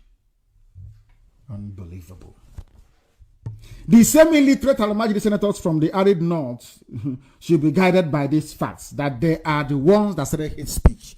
All those Almajiri senators from the north talking about hate speech this, hate speech that, you must all know that you are the ones that started hate speech. Some inhabitants of the abominable damnation, especially those from the south with their warped and misguided sense of patriotism, still accommodate these very obnoxious and downright ignorant views of the Janjaweed to begin desert-dwelling cow-loving reprobates. Of course they are. I actually wrote this on my page. I have asked Britain to humanely dismantle their zoo, their big African zoo called Nigeria, to help put the animals inside it out of their misery. I am begging Britain, please put your zoo to an end, because the suffering is becoming unbearable. There is nothing the Fulani can contribute to the advancement of daily life. They are not noted for having founded any growing civilization. None whatsoever. They'll just copy, adapt, steal, and pillage. The undisguised and raw hatred from the core Arewa North is represented by the founder, so-called founder of Nigeria, Ahmadu Bello. And even today, before we come on air, listen to this very carefully. There's a headline that came, 2023 presidency will vote for only northern candidate, irrespective of political party. This is the chairman of the Arewa Consultative Forum, which is the group that the Fulanis use to rule everybody else in the north. They are saying it openly. If this were said by a Biafran, they will say it's hate speech. How can you want to divide Nigeria? But they can say whatever they like. He is the acting chairman of Arewa Consultative Forum. His name is Alhaji Musa Liman Okwande. He said that Northerners will only vote for a presidential candidate of the North. Why then are you talking about one Nigeria then? I'm struggling to understand this. They have told you they don't want you. The only reason why there is Nigeria is because of the oil and gas coming from my father's compound. That's all there is to it. Nothing more, nothing less. They don't give a damn about you. And of course, for the age-long desire to dip the Quran in the Atlantic Ocean. He said this today in Lafia, Nasarawa State.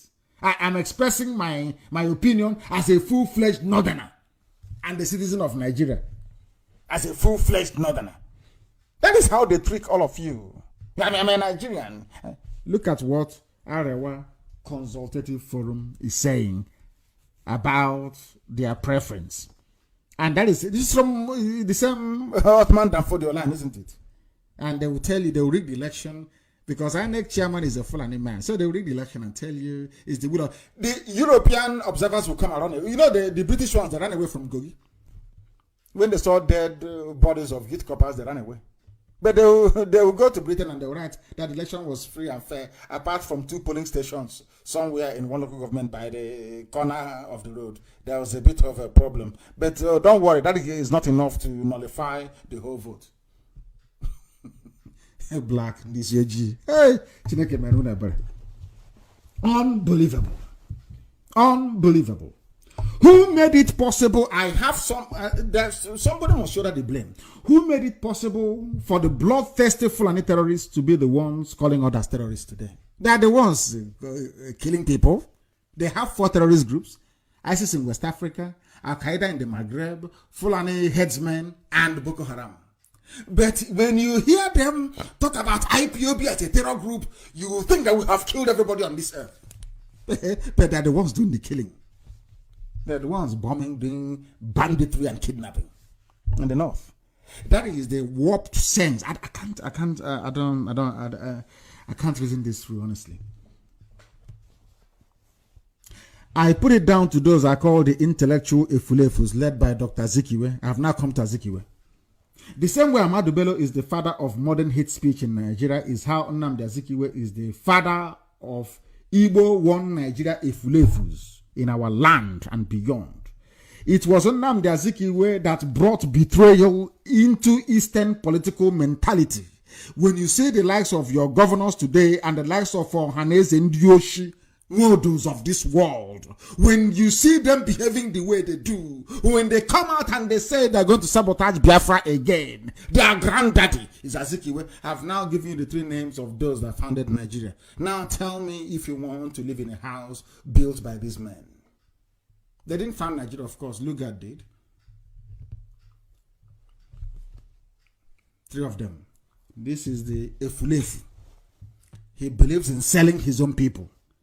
Anybody celebrating Nnamdi Azikiwe is daft and useless. You are beyond useless. You don't know anything. I'm not a crowd follower. I give you the facts and I defend it. And I shall do so tonight. Nnamdi Azikiwe was a traitor and no intellectual juggernaut has claimed. Rubbish. He's nothing. He was an appeaser and a man dominated by the desire to rule an empire he did not conquer. Look at the breed of traitors that Zeke produced and their children who are today either living in Lagos, Abuja, or in Kano or elsewhere. They are the most useless traitors and Fulani apologists we have. Who can dispute these very facts? The wickedness and spineless idiocy that characterize Modos Ohaneze and the present crop of Efulefus in government houses, they call themselves governors, all stem from the politics of treachery of Azikiwe. Don't take my word for it. We are going to hear from Azikiwe himself in his own words, because Nigerians are ahistorical. They lack historical knowledge and wisdom. They are not properly tutored nor educated.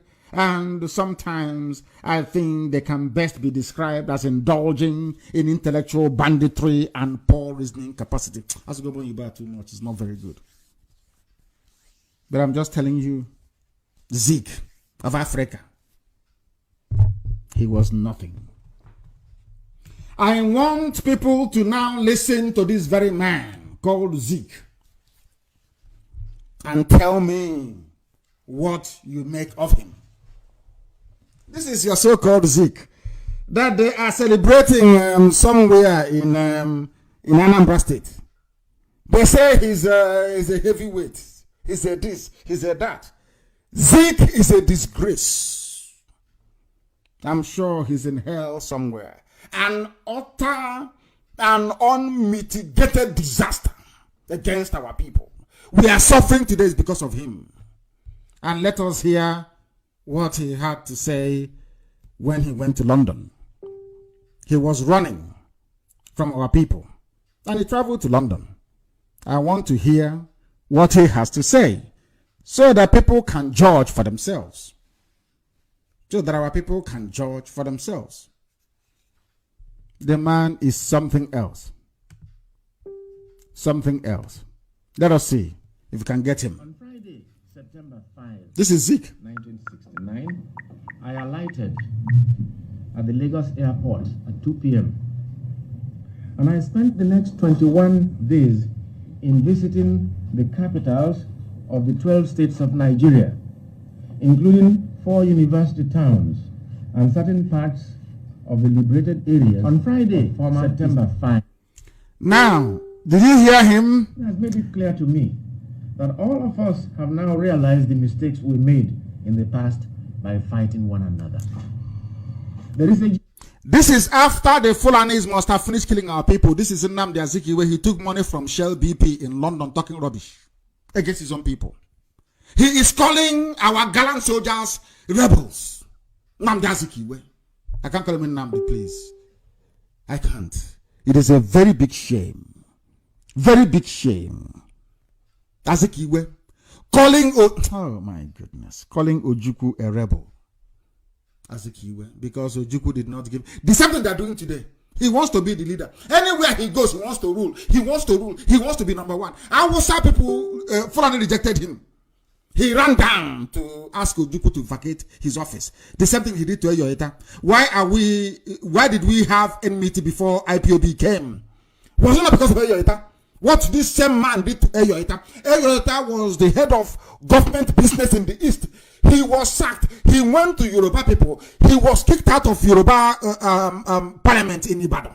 he ran back to Enugu and asked Eyoita to leave. That's why they said that Igbos don't know how to share. It's because of this man, this idiotic Azikiwe. Some of you don't know history. After now calling you on the online, people who don't know anything. Do you know who is Eyoita? If you went to UNN, as I did, you know about Eyoita. Go and Google the man. Eyoita, Eyoittah, if I'm not mistaken. Or is it Itta? Eyoita. That's his name. He was the head of government business in the East. It was because of Nnamdi Azikiwe that he was sent back to Calabar. And from that day till now, the Effiks have not forgiven us. This same useless Azikiwe. Let's hear him more. Feeling, which is widespread, that all are now determined to turn a new leaf and help repair the damage we have inflicted on ourselves. This man is saying that we inflicted the damage on ourselves. Our people were being killed in the north. The Fulanis came to our land to kill us, and after losing nearly 3 million people, this is what Azikiwe, we brought it on ourselves. Can you believe such nonsense?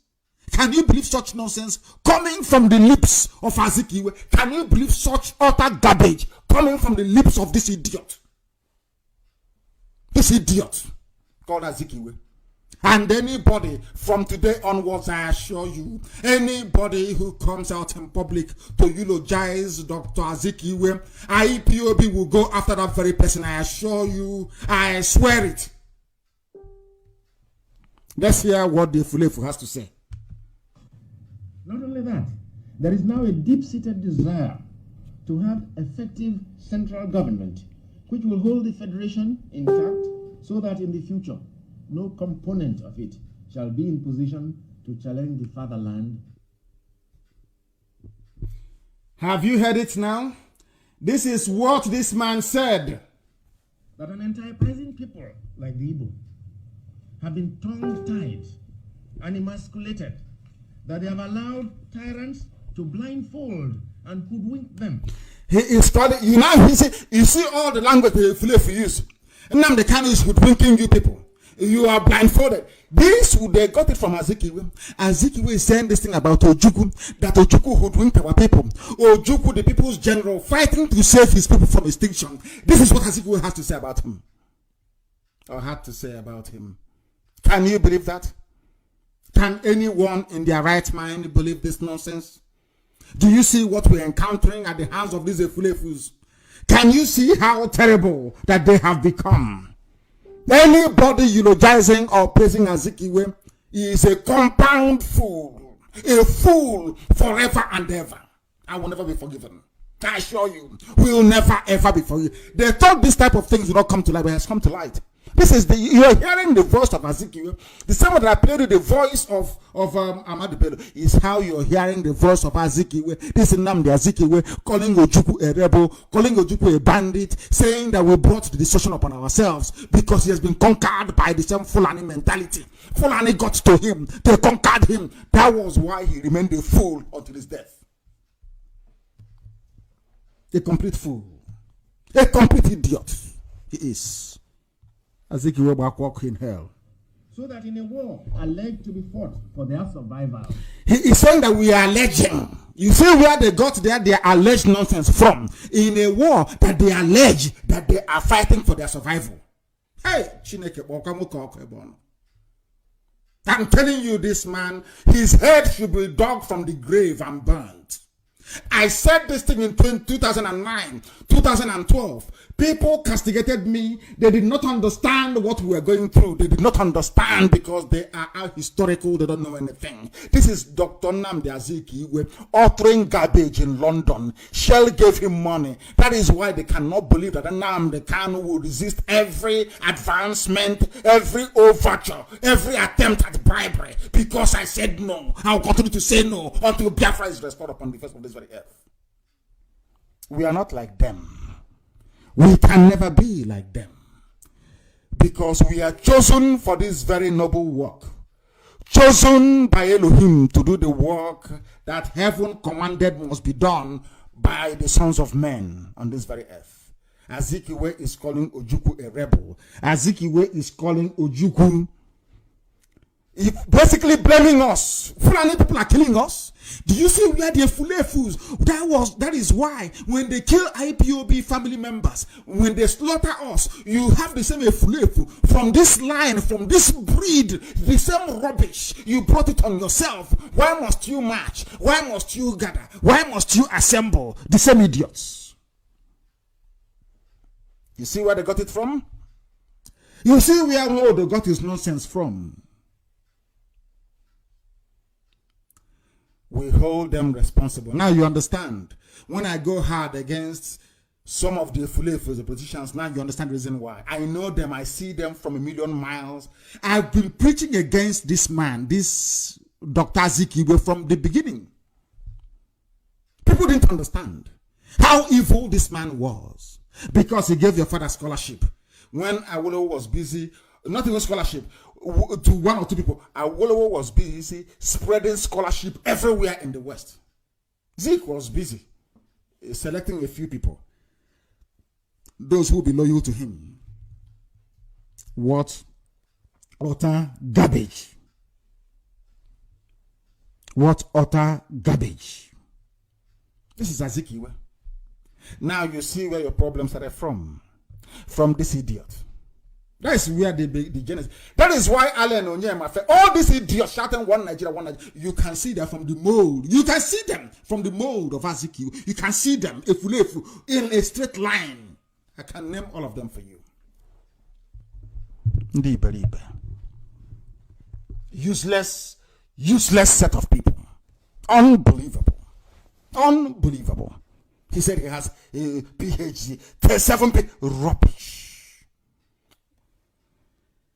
A village bricklayer is more intelligent than Dr. Azikiwe. Very, very useless. They say you don't respect. How can you look at? Can you compare what Azikiwe is saying with what the Sagwana is saying? Amadu Bello, I will defend my people. I will die for them. I will not give job to any woman. Look at what this idiot is saying. Fulani came to kill us, and this is what Azikiwe is saying. I don't know who did this to our people, but anyway, thank God for IPOB, the greatest family on this very earth. Without IPOB, by now, I think some of you will be giving birth to children called Amina or Dalhatu. I'm telling you the truth. You people should thank, any day you wake up, you thank IPOB. I'm telling you the truth. Unbelievable. You've heard from him. You will see these retards every day parading their naturally endowed ignorance on the pages of newspapers or as guest panelists on channels television. They are as daft as a Fulani lawmaker in the Senate. You know that the daftest of all, a Fulani lawmaker in the Senate, is the most useless you can get them. They don't come more useless than that. Even in the zoo, their youths are worse. Place them on a stipend of maybe 2 gigabytes of data and a second-hand Chinese phone, and they will deploy it to gossip. And once they do that, you have made their day. Is it their self-important politicians or elders? They don't even understand the extent to which Dr. Nnamdi Azikiwe destroyed our people. He is complicit in the death of our people between 67 and 70. In 2009, I said that Nnamdi Azikiwe's head should be dug out and burnt. Today, I repeat the same thing. His grave should be dug out, his skull severed from the rest of his skeleton, and it should be burnt in public. Because that man is evil. Many were led to believe that Azikiwe is one of the greatest Igbo men alive, but in reality, he was the problem of our people. We are still suffering today because of his antecedents. Do you know that Dr. Azikiwe appealed to the French government to stop sending aid to Biafra, referring to us as rebels?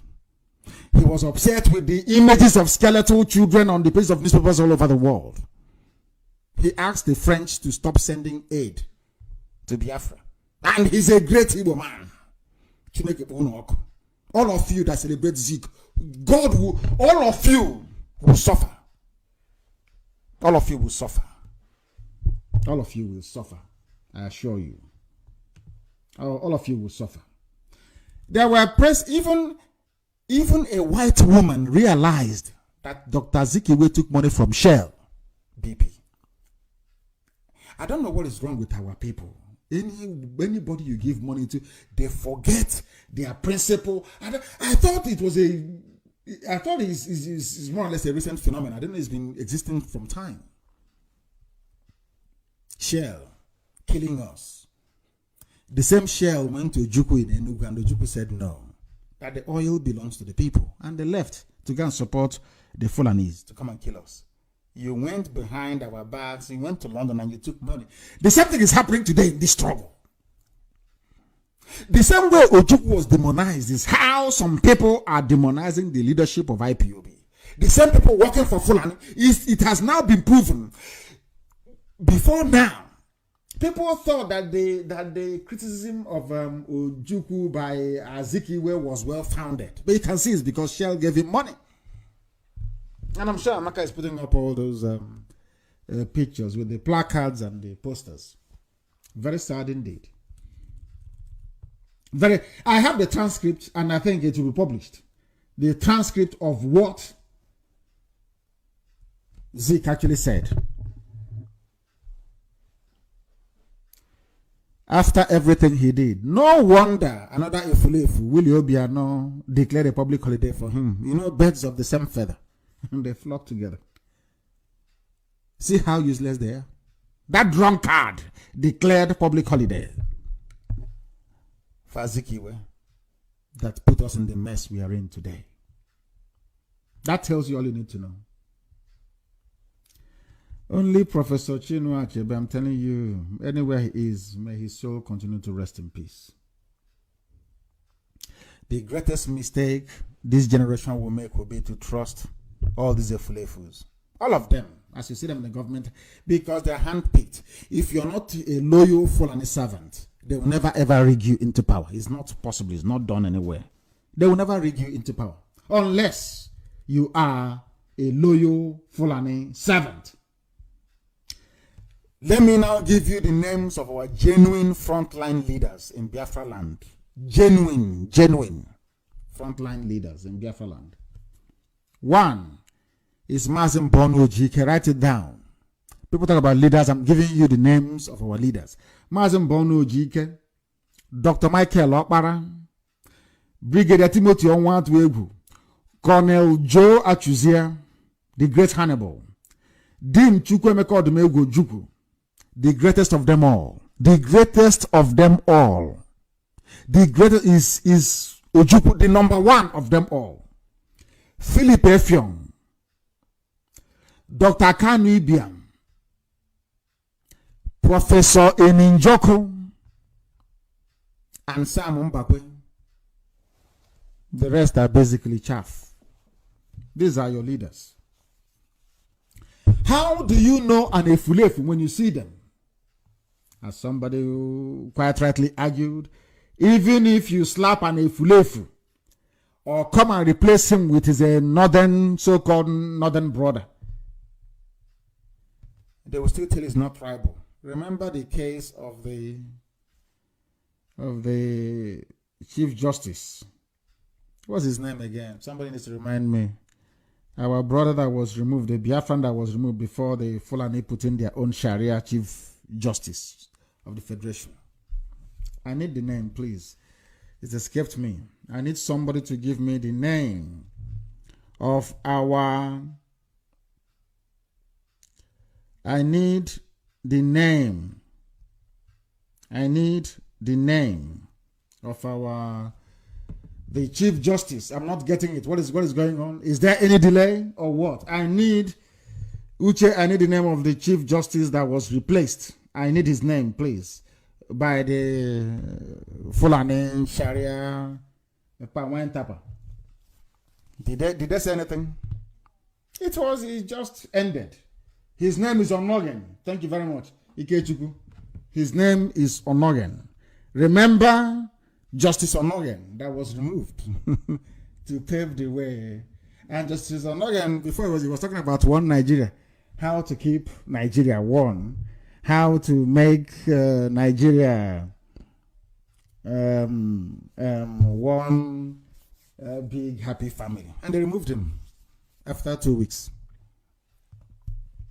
After 2 weeks, Ethiopia. They brought in a... Nobody complained. So you're telling me that in the zoo,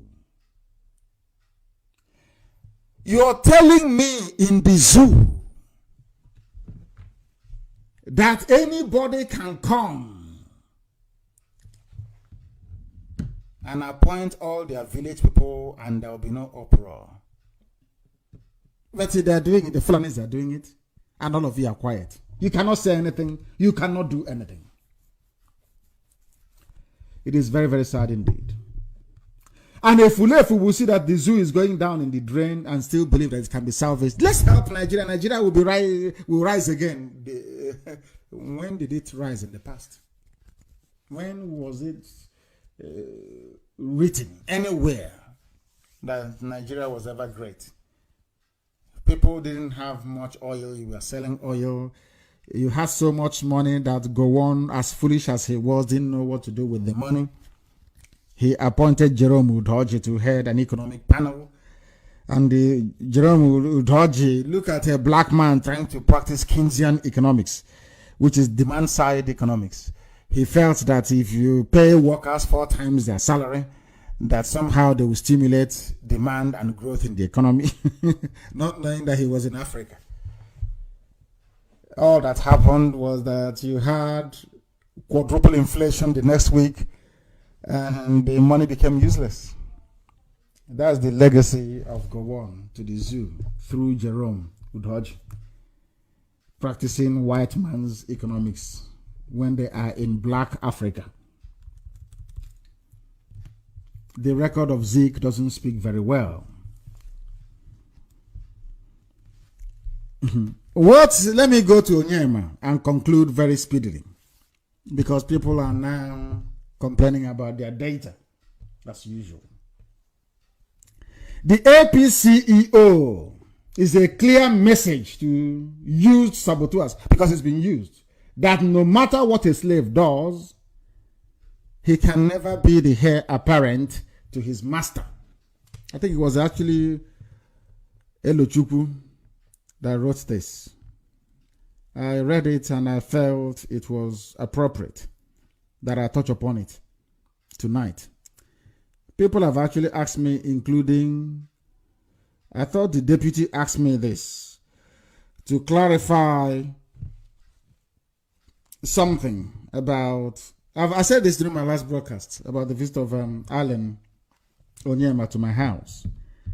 And I believe that what I said during that broadcast may have precipitated this very investigation by the zoo through the FBI at the instigation of the U.S. Department for Justice.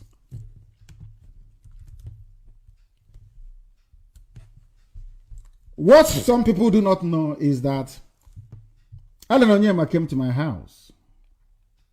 He visited me, and we talked about the zoo and what was happening in the zoo. He talked about the consequences of the quit notice, the hate speech by the Alamajiri, those Babiala kids in the north. But of course, I knew it was their master speaking through them. One thing he forgot was that I am a Biafran first and foremost, and I'm incorruptible. He said he wanted to see how there could be peace, at least our people will not be killed in the north. And he said to him, anything you want to do, you can do. I too am against our people being killed in the north. And that was it. The next line I heard, of course, people love taking pictures with me when they see me, as some of you may have gathered. He said we should take pictures with the Alamajiri he brought with him. I can't say no. I am an Igbo man. I grew up in the village. You don't say no to your visitors. I said yes, and we took pictures. And they started writing rubbish. And as soon as he went to BBC and granted them an interview, in fact, basically, when I read that he said those he rescued from South Africa were singing a national anthem, some of the lazy youths online working for APC descended on IPOB saying, "Can you see one of you claim Alan Onyema is a Biafran? He was happily singing the national anthem." I knew his days were numbered. And then he gave the interview to BBC Igbo, where he maligned my person and basically lied against me. That was when I decided,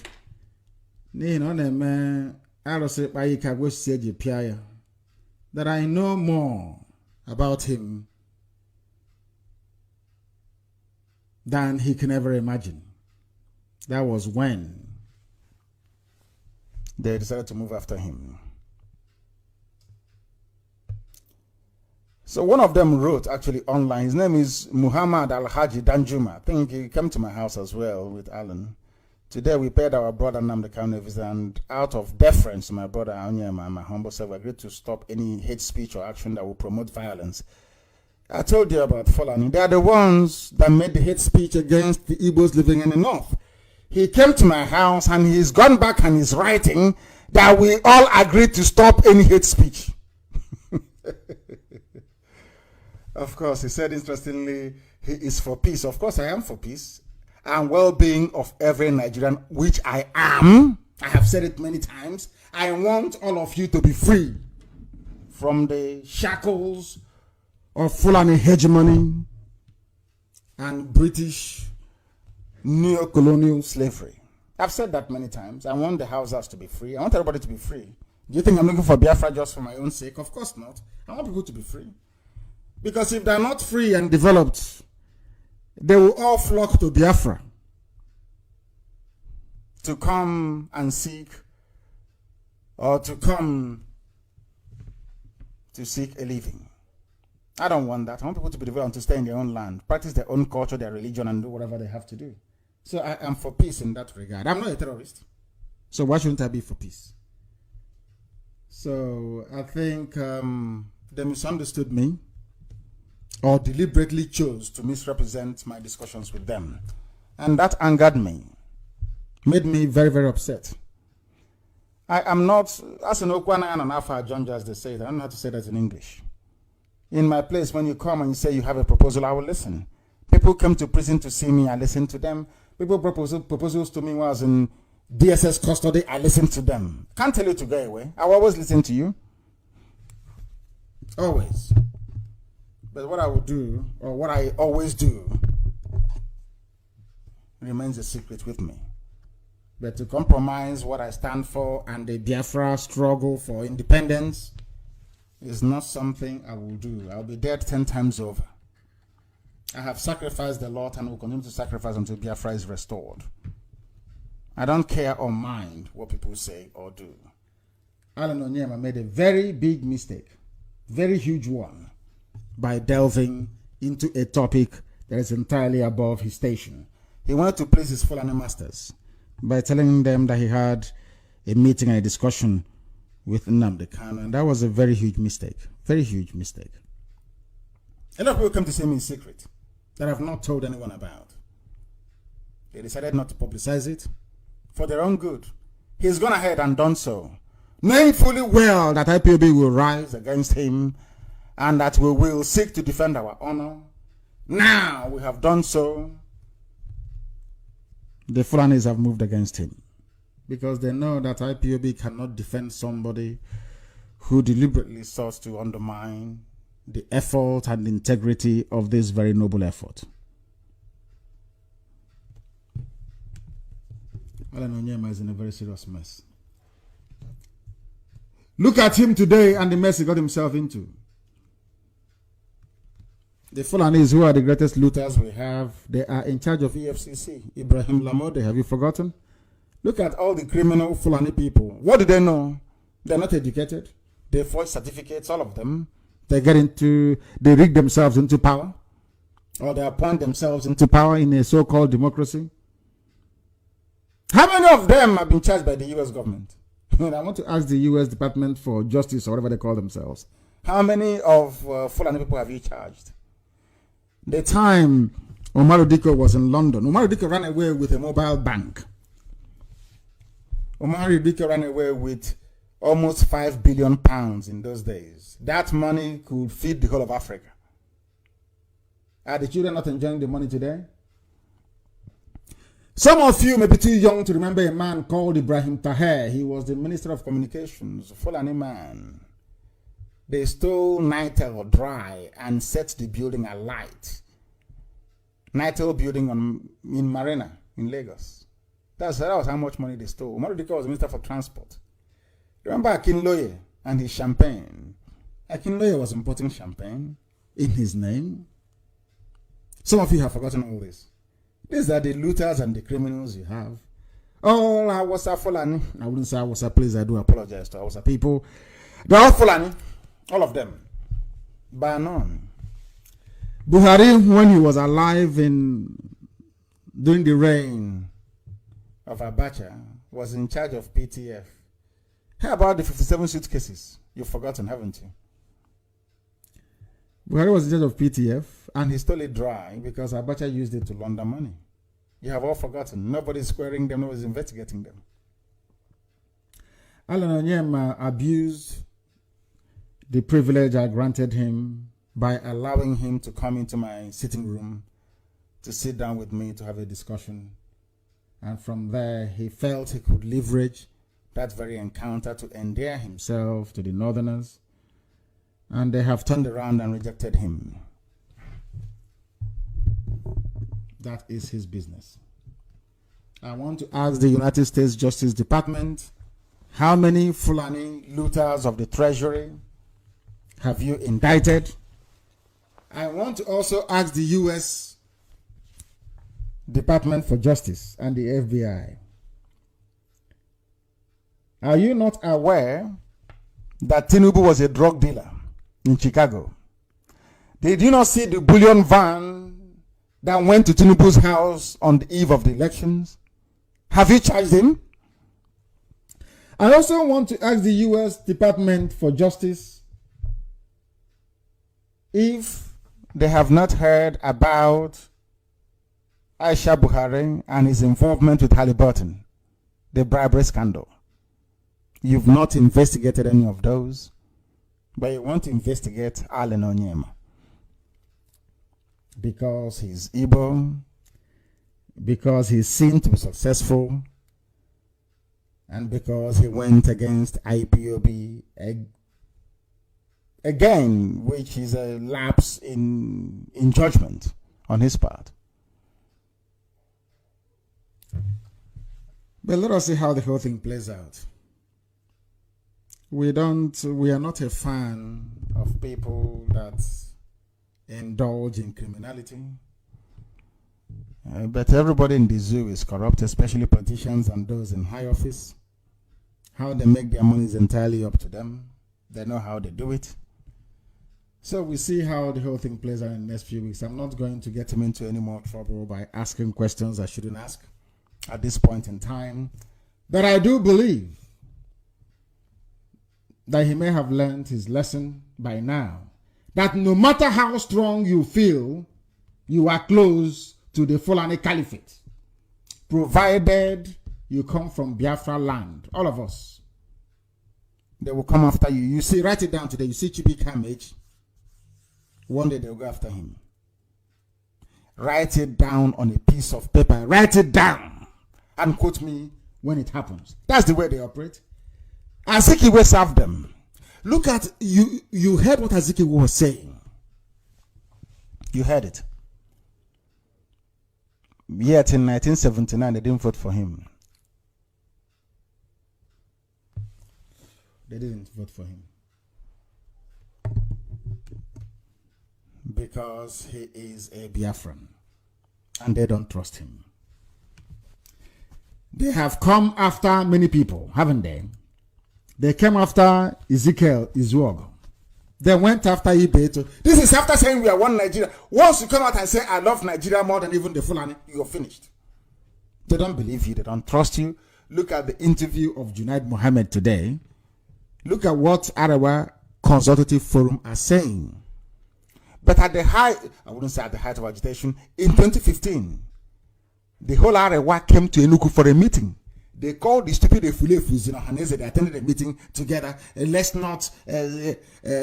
build Nigeria together. Today they're telling you now they have the power. They have INEC. They have the judiciary. They have the media. They have everybody. They have the Senate and House of Reps. They're not telling you to go to hell. All they will say is that the population of the North is more than the South. So regardless of what you do, they are more in number. So they will claim and they'll give themselves victory.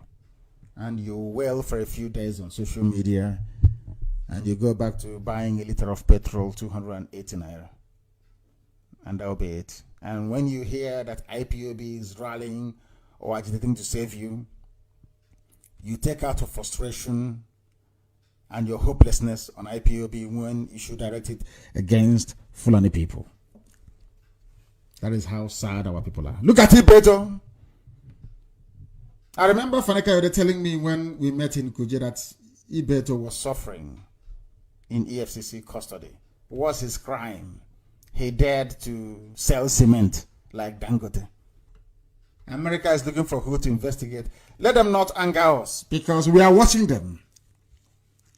If they escalate this thing tomorrow or day after tomorrow, then we'll all give FBI the names of those to investigate and where their money is, where they banked all the money that they looted from the zoo. That is something that they must understand. That is something they must know. We are not going to give up. Not now, not tomorrow, not ever. We will not surrender Ireland to them. Of course not, we won't. Because as I said before, I grew up in the village. So we'll deal with the enemies of our people first, and then we'll deal with Ireland later. But right now, we are going to defend him. We will defend him. And from tomorrow, we'll give FBI the names of those to investigate. People that actually looted the treasury. And be rest assured that Babangida's name will be there. When we submit your name, we'll also tell them where to find the money that you looted from the treasury. So since FBI is now interested in tackling corruption in the zoo, we welcome them. We welcome them with open arms. We are now going to give them the names of those to investigate. Every Fulani, Alamajiri, criminal, looter, be rest assured that your names will be going up to FBI and to United States Department for Justice. And if they fail to investigate, then we will make the case that Onyema's case is victimization, a continuation of the economic emasculation of the Biafran people, which we will not tolerate. Some of you will sit at home, some will be gossiping, but I can assure you that I will be meeting those that matter face to face in America, discussing these very issues in the next few days. So we'll defend Allen, but I'm sure he's learned his lessons. Don't lie against IPOB or myself, or else you get yourself into trouble. Don't try the nonsense you pulled next time. And Allen Onyema is the very last amnesty we are going to grant anybody. Any Efulefu caught up in one Nigeria mess, from today onwards, we will not defend that very person. Unless you identify with Biafra. Unless you identify with IPOB. If you don't identify with IPOB and with Biafra, we will not defend you in the future. As simple as that. Then you will bear your cross. It is as simple as that. Innocent, we defended. Ibeto, we tried our best. They pulled down or they tried to frustrate Bat Naji as well. the list is endless. And as one of our brothers wrote very movingly, Agunze Onwoka, only a fool would want one Nigeria. Only a fool will want one Nigeria. No sensible person will want one Nigeria. Allen Onyema served the zoo and now has come back with shame. But we must defend him. We must defend him because the Almajiris, they hunt in packs. That is something that you must know. They hunt in packs. That is something our people must know. Even Amnesty International released a report accusing those governing or ruling the zoo in the name of Buhari. They accuse them of oppression, intimidation, disregard for the rule of law. Also, the American people will be hearing about this and how much that Abba Kyari has made. They have opened up a can of worms, I'm telling you. Because FBI will investigate, is it Yusuf Buhari? What is Buhari's son's name? The fourth richest person in Africa. FBI is going to investigate him and investigate Aisha as well. We'll make sure it happens. You know, in the USA, they follow due process. Once the complaint comes in and it has merit, they will investigate. So it is not just Onyema. No, whoever suggested that Onyema should be investigated, you've made the worst mistake of your life. Every Alamajiri, every Fulani, every criminal in the zoo will be investigated, including Tinubu. Everybody. Since they have started, everybody, we will supply them with every information they need. So they shouldn't worry. Since FBI wants to come in to dabble into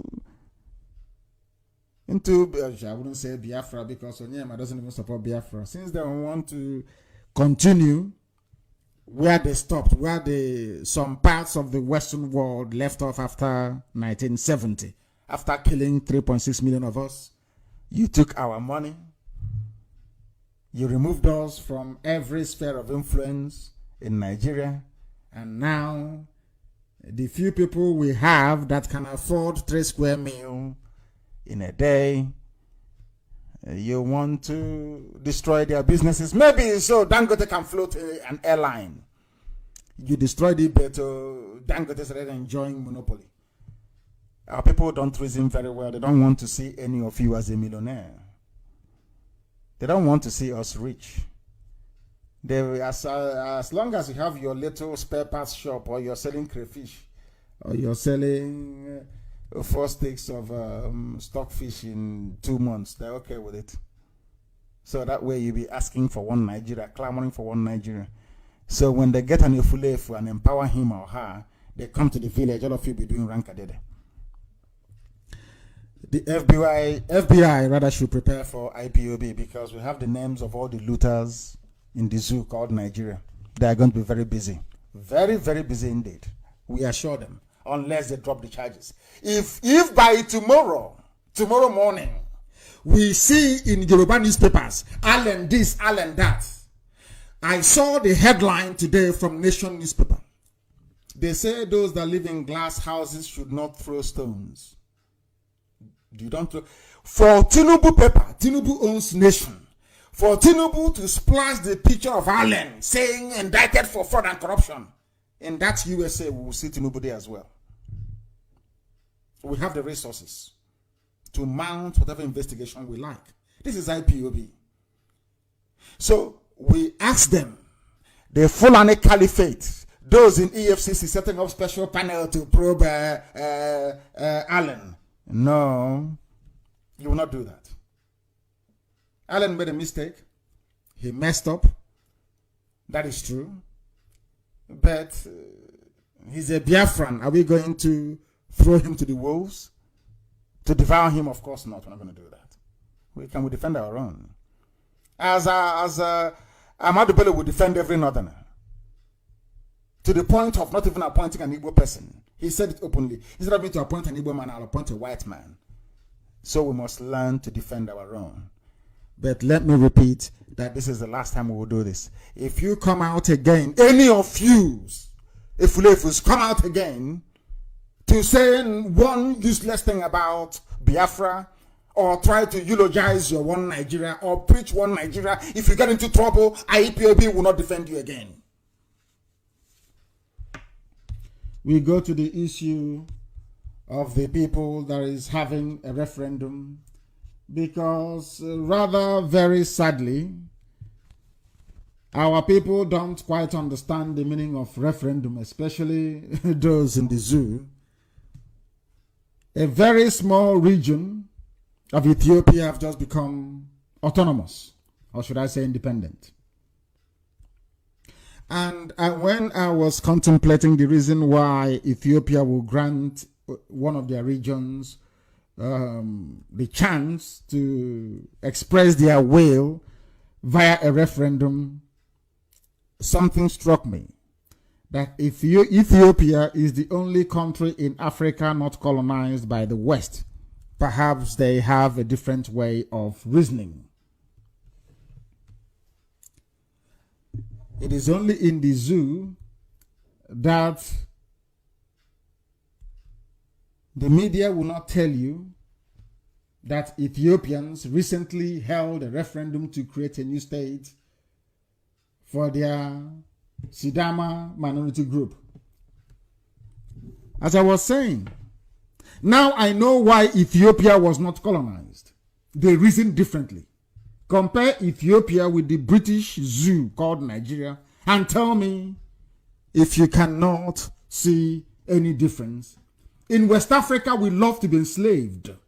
To be submissive to an external force is in our DNA. Can't you? Do you know why they kept coming to the Bight of Biafra to empty people across the whole of West Africa? Whites. Do you know why? Because we are submissive to extend. We only have strength when it comes to your fellow brothers. You have strength and energy. You'll be doing videos morning, noon, and night, writing junk all over the place. When it comes to fighting an external enemy, no, we are not good at it. My question tonight is this: why do we love to be slaves? Why?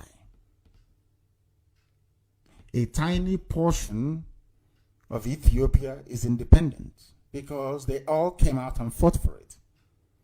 Because we know that independence is agitation is a very expensive business. Of course it is. Everybody must rise up to make sure that we free ourselves from the bondage called zoo. We are the people being sold in Libya. We are abused all over North Africa. We are killed in Arabia. We are dehumanized in Europe. We are spat upon in America. We are imprisoned in Asia. And we are used as lab animals in South America. We are deported from Australia. Yet we have failed to acquire any self-pride or to even look at ourselves as equal human beings to all these people who are dehumanizing us. We don't like taking risks, but thank goodness for IPOB. Without risk, we cannot be free as a people. Nigerians, or should I say the youths of the shameless British created zoo called Nigeria, are preoccupied with watching Big Brother, gossiping, and praising election riggers instead of fighting for their right.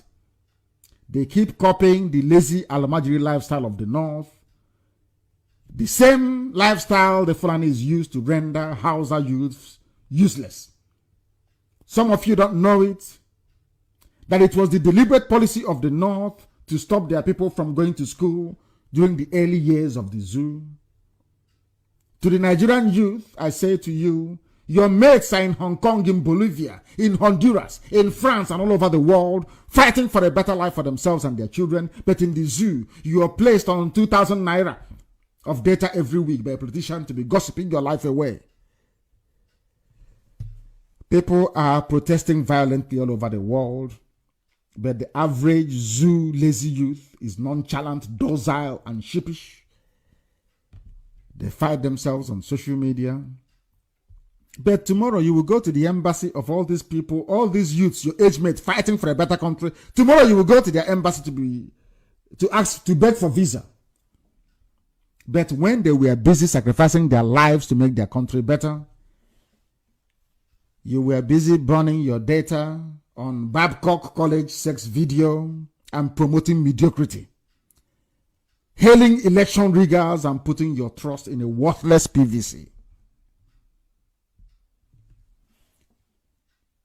And if you tell them to open their mind to the fact that a referendum will happen, they tell you that it is war. Referendum to them is war. They don't know that referendum is a pure democratic process through which people decide what happens in their society. Ethiopia is one. That is why Channels TV will not report it. Because to them, it is better to say that a call for referendum is a call for war. But will they learn? I very much doubt it.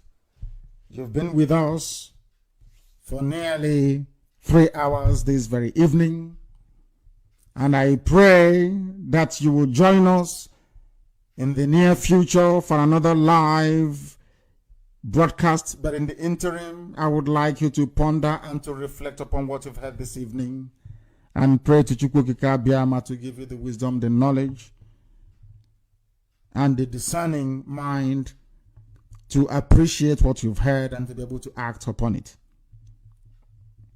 As always, Radio Biafra is an exceptional platform. Here is where we worship. On Radio Biafra is where we worship. Because Biafra is our religion and Chukwukika Biama is our God. From me, from here, it is good evening.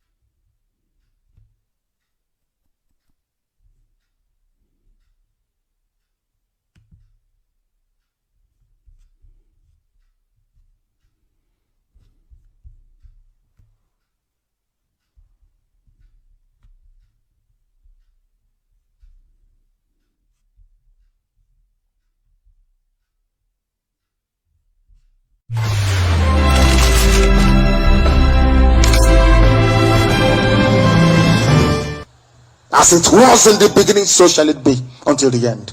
Because your words never change. Man can change your word, but your word liveth forever. And unto that very name I call upon this evening, and I pray to now and forever. He said,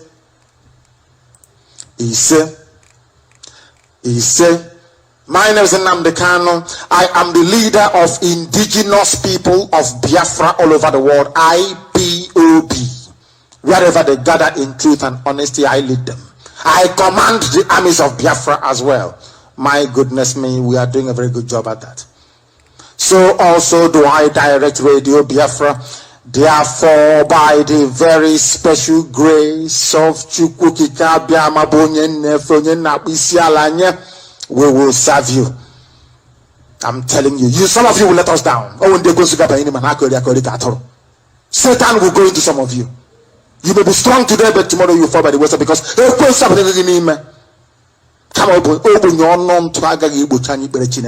go and understand what that means. It doesn't matter how poor you are mentally or intellectually, you cannot stop us from worshiping Chukwukika Biama. You cannot stop the coming of Biafra. I tell you this. It doesn't matter who you are. It's impossible. Impossible, I tell you. You've not been born. That is why I am not in percentage terms, 100%, 101. No. I speak with every authority and certainty that Biafra is coming. There is nothing man can do about it. If they like, let them do anything they can. It's impossible. Oh my God. My goodness me. Nothing can stop Biafra. Can't you notice some things around you? Have we taken Biafra? Has any other group of people taken Biafra this far as Ipob has done? The answer is no. Do you know the reason why?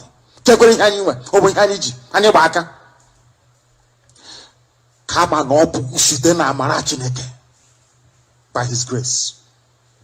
You are about to witness a miracle that will shock you. Oh, my goodness, this is not possible. All I'm trying to say to you is, when Biafra comes, there is only one name you will fall before.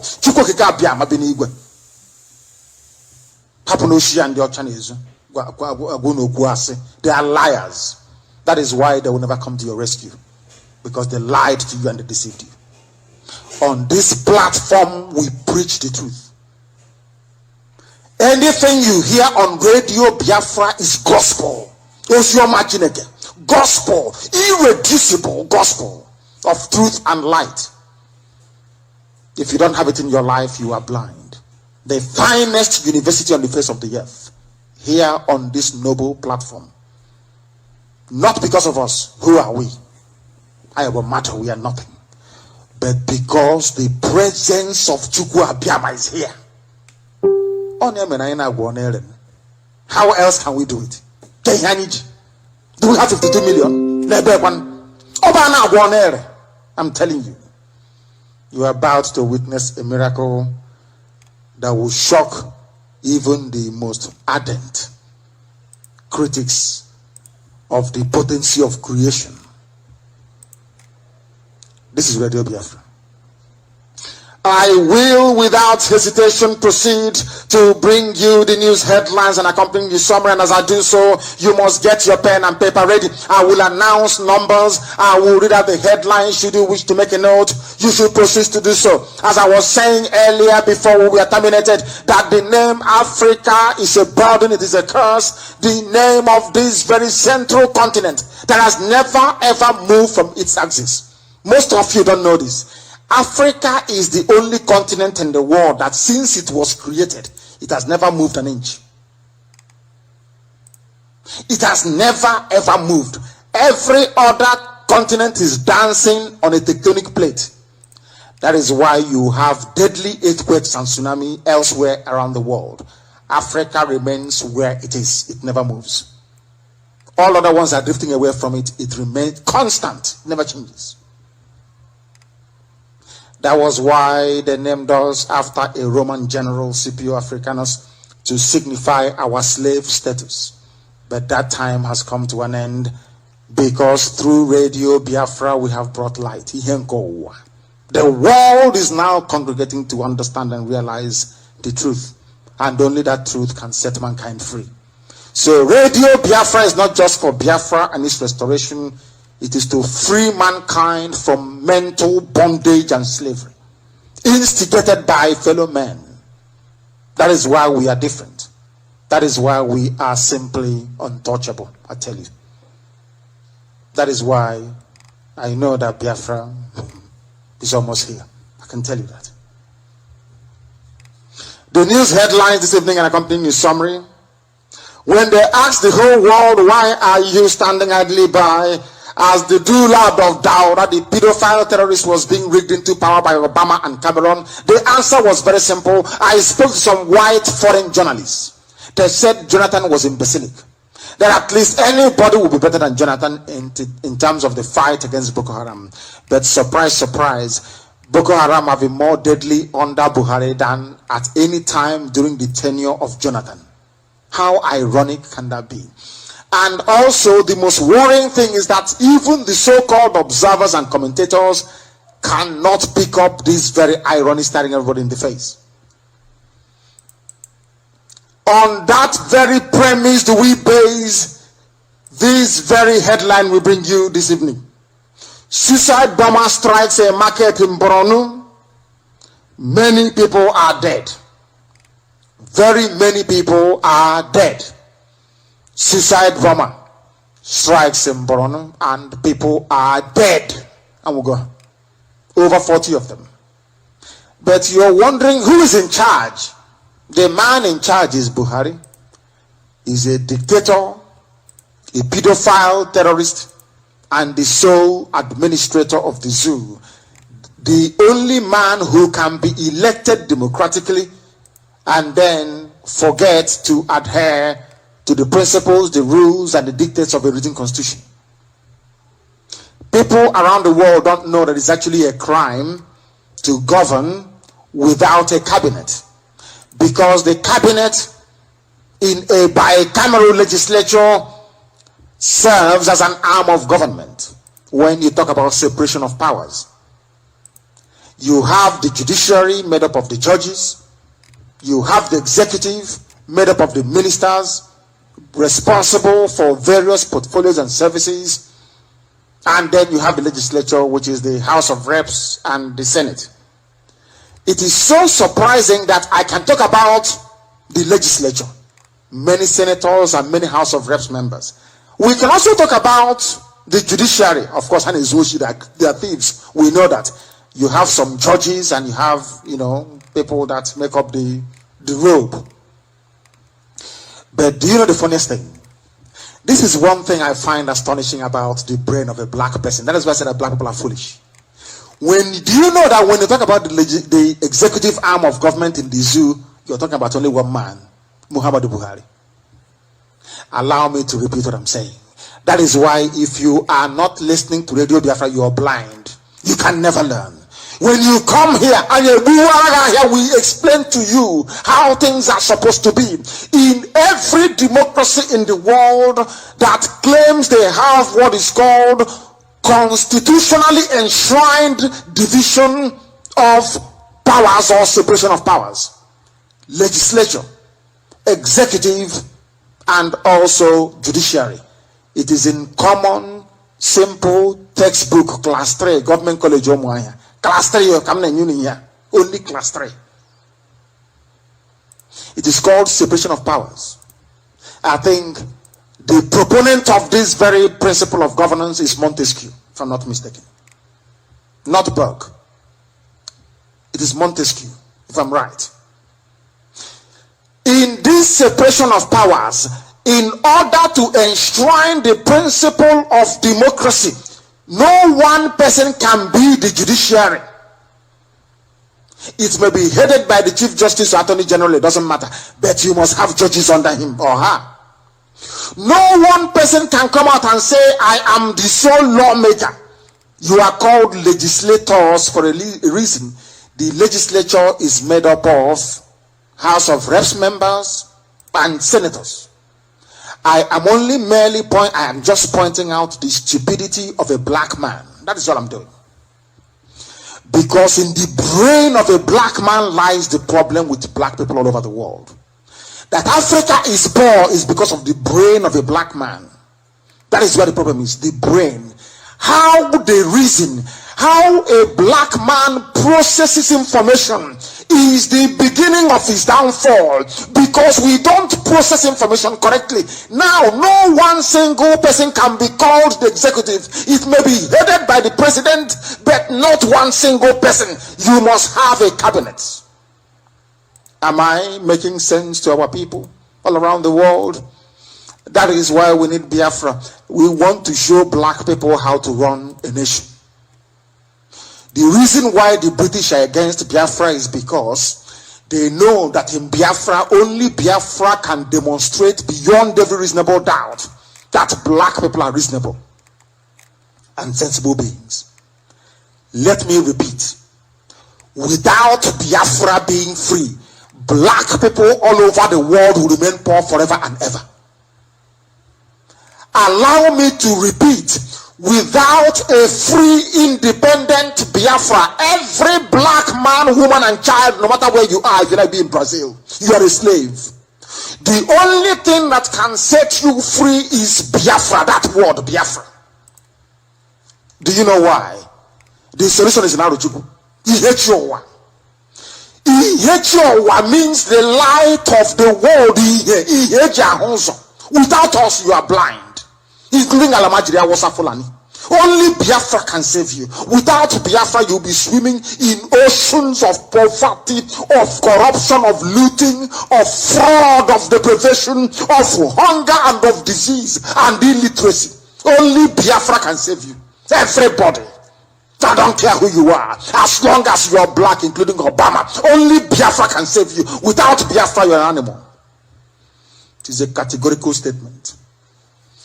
We want the world to understand what we. This is what we are doing is more spiritual than carnal, is more spiritual than the physical. Or should I say more spiritual than temporal? Only people who can see what we're saying. This gospel is not meant for people who cannot reason. It is meant for those who can discern. Do you know that Buhari is breaking the law? Do you know that Buhari should be impeached? Are you aware of it? For governing without an executive arm of government, Buhari has contravened every law of democracy and should be removed by law.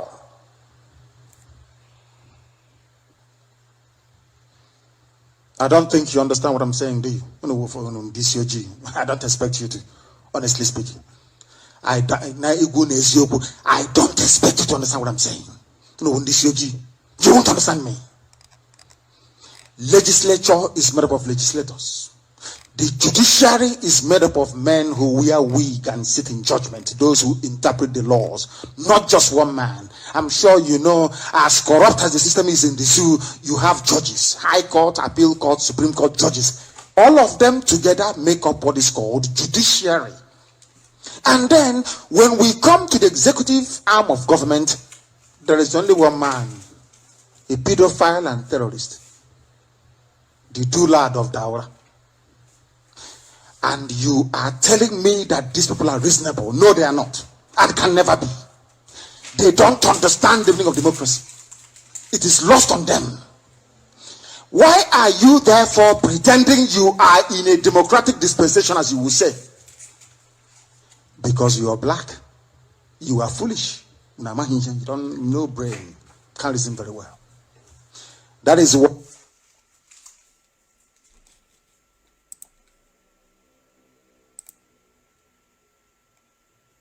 people, we are encountering severe intermittency, and we are asking you therefore to try and bear with us. Try and bear with us, please. We are encountering problems and we are overcoming them.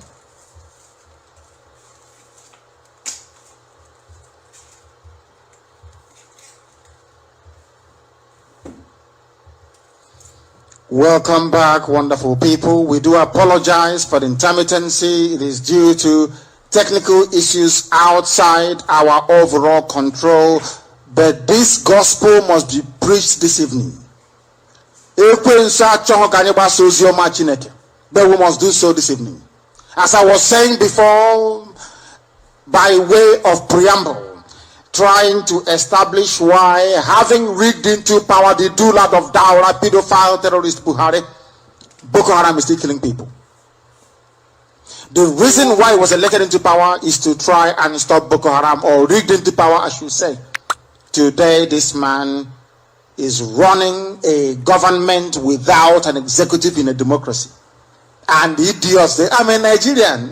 In our democracy in Nigeria, in the dispensation of that democracy, you are a fool, a complete idiot. You're a baboon, I'm telling you. Incapable of discernment or reason. How can you have one man as the sole executor of everything that is within governance in a damnable contraption called the Zoological Republic of Nigeria? You are not ashamed of yourself that a white man traveled all the way from Hong Kong, because he was in Hong Kong. He came to a place and said, your name is now Nigeria, and you're jumping up and down. Oh, we Nigerians, Nigeria as my country, we as Nigerians. I don't blame you. You are used to worshiping the image of a white man. So anything a white man creates is normal. You think it's from God in heaven, from Chukwuka Biama. But you are mistaken. Completely mistaken. Only Buhari is the sole executor, the chief executive of the zoo without cabinet. That is an impeachable offense. Some of you are not educated enough to understand the meaning of the word constitution and the rule of law. It means that if you are sworn in by a piece of document, you swear to uphold everything written in that document. So help you Allah, or so help you God, depending on where you are. In Biafra to be so help me Chukwuka Biama. If you fail to carry out what is written in that very document that you have taken an oath over, then you should be removed from office. In that constitution of the zoo, 1991, it says that a president cannot govern without an executive, or else a dictator. It's in the 1999 constitution of the zoo. The fact that Buhari has ignored a key plank of that constitution makes his position untenable. It makes him liable to impeachment. But can you impeach him? No, now he will send a 82 armored brigade to come and shoot at everything that is moving. Do you know why he will continue to govern like a dictator? Because you are black people. That is the meaning of the word black. You are incapable of rising up to challenge injustice. But here on Radio Biafra we do. That is only our first headline. We go to the second one. Crude oil price is falling. This is for everybody in the zoo, every baboon, every monkey, every militant, every resource controller, everybody who believes that the oil in Bayelsa belongs to Jigawa. This is for all of you who claim you are Nigerians because of crude oil. Your lives are about to get even more miserable. Do you know why? The price of crude oil is falling. And I'm praying every day, Chukwu Abiyama, I want crude oil to be worth nothing, so I can just get away. The only reason why you are in the same zoo with Awasa Fulani is for ostensibly one reason. Because they cannot possibly convert all of us to Islam. They may succeed in Ebonyi. And now in Owerri is now an emirate anyway. They may succeed in Ebonyi and in Owerri, for your information. The same way you have Aguleri, Ora-eri, Oha-eri. Some of you don't know the meaning of where you come from. I feel sorry for you, honestly speaking. I know where I come from. Some of you don't know the meaning of the names of your villages. Oh, I'm a boy, I'm a girl, I'm a as some of the girls will tell you. There is something called Oha-eri or Ora-eri. There is Agoleri. There is Omo-eri. The same way you have that, if you come down a bit towards the coast, you will see Owe-eri. It's hyphenated. Owe-nke-eri is Eri himself, where Abora Awasa is now. That is why Awasa needs that throne very, very badly. Awasa needs Owe-eri so badly, and they have captured it, turned it into a caliphate, sowing the seeds of Islam and destruction within through their favorite son. Is it the Dan Dawudu of Sokoto? They call him. I think is it Dan Dawudu or what? There is a title he has for Sokoto. Dan something of so. Is it Dan Dawudu? I don't know. Let's continue. Crude oil is being smoked to pieces. That was the way they put it. It is falling in price, and may it continue to fall. They are borrowing money to pay salaries, and idiots are clapping their hands. Nobody's asking them, if you borrow money to pay salary for February, how are you going to get the money for March, April, May, June, July, August? You're still going to borrow all the money. So one day the bank manager will ask you, but when are you going to pay? You say, I'm waiting for allocation. Allocation is based on oil, but oil price is falling, which means there is no money coming. So they will stop giving you loans to pay salaries. Then what happens to you? The zoo will collapse in inferno. Somalia will become better than the zoo. It will be dog eat dog. Ant will be devouring fellow ants. I'm telling you. The zoo will fall. You will see the damnable zoological republic is going. It is worse than Sodom and Gomorrah. Of course, it's competing now with America under Obama. The place is hell on earth and deserves to be crushed into the ground. I'm telling you. Whoever created the zoo called Nigeria, oh God, all of you, I mean Nigerian, I don't know how to curse you, but I'm saying that may everything that has to do with evil and darkness come upon you and your families. As long as you believe in Nigeria, may you not know any good in your life. May evil come upon you. May you be destroyed completely. I'm telling you. The same way Boko Haram are blowing up at other people, may your future, your fortune be blown up in smoke. May you encounter Yoruba pastor Natuashi, Nezwoshi. Crude oil is falling. And as crude oil is falling, Yoruba people are expanding in their fraud. I wrote a very compelling piece on my Facebook wall about Yoruba. I said to them, leave us alone. Get away and be on your own. You have a very viable industry. It's called Oluwole. Go and be forging passports and certificates. That is all you're good for. Backstabbing, duplicitous bastards Yorubas are. Once in a while, you see one or two of them come up with something sensible. Come out here, Amandiana Eze. Amagonyana Eze, Yoruba. Amandiana Eze. Oluwa Sheona Denubi. Yoruba woman, I believe, has stolen another woman's identity. That's what identity fraud. They will use it to open a bank account. They begin to ask for things in your name. Before you know it, you have run up debt of nearly 50,000 pounds. Yoruba fraud. No, she forged a fraud. Identity theft. She stole it to live on social security in the UK. Yoruba, #1 fraudsters. That was how they stole the Nobel Prize from Chinua Achebe. None of you know today, or some of you know, by virtue of your listenership, by virtue of the fact that you listen to Radio Biafra.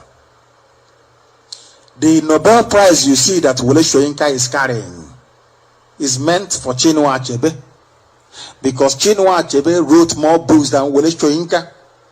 Chinua Achebe wrote a world bestseller, not 1 but 2 or even 3. If you include There Was a Country. Can anybody name one book written by Wole Soyinka? When I say, they say it's full of hate. He hates people. No, I'm just asking a simple question. Some of us are lettered. I read books from people up to and including Yon Orisi's Exodus. I read Alex Haley's Roots. I read Sidney Sheldon. I read James Hadley Chase. I read Ngugi wa Thiong'o. I read Amata Aidu, The Name of a Ghost. He's a Ghanaian writer. If you don't know, let me tell you. I studied also vastly African literature. I cannot say I have completed the entire works of Shakespeare because I couldn't, but I have read most of them. I mean the original version in the Old English. I read Chaucer, for your information. Chaucer as well. We read it. How many books by Soyinka has anyone read before to warrant him to become a Nobel Prize winner? Simple question. Can you name one single book written by Wole Soyinka? Name one. You are now scratching your head. If you're a black student anywhere in the world, you have not read Things Fall Apart, then you've not begun. You have not started. Or you have not read Amata Aidu's Dilemma of a Ghost. You've not started. What did Wole Soyinka write? They said he's a playwright. Yet he won Nobel Prize for Literature because it was meant for Achebe. They were too busy trading. That's why Soyinka is a Nobel laureate and not Achebe. The only thing they know how to do is fraud. Abiola, fraud, ITT. Ask any Yoruba. You pity them when you debate with them. When Yoruba sees me coming into any forum to debate them, they run away from me. They disappear.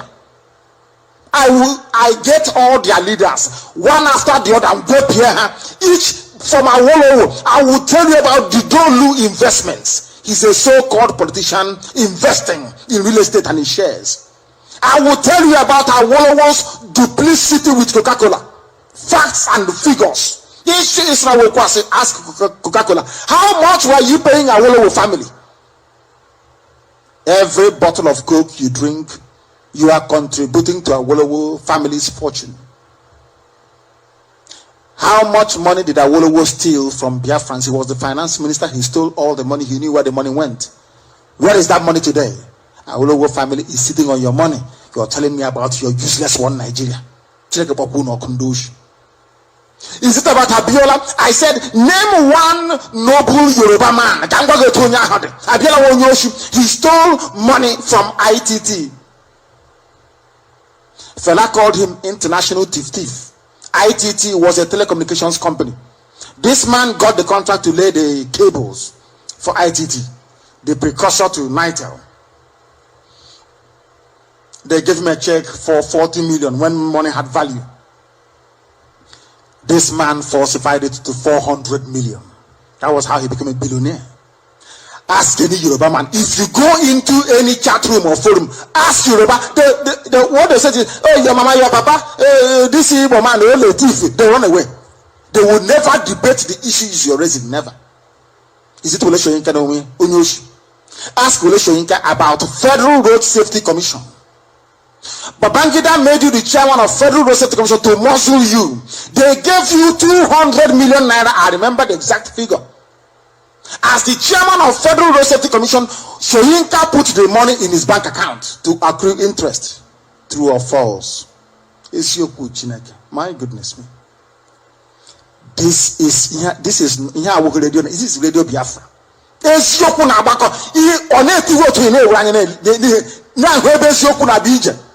Truth and honesty.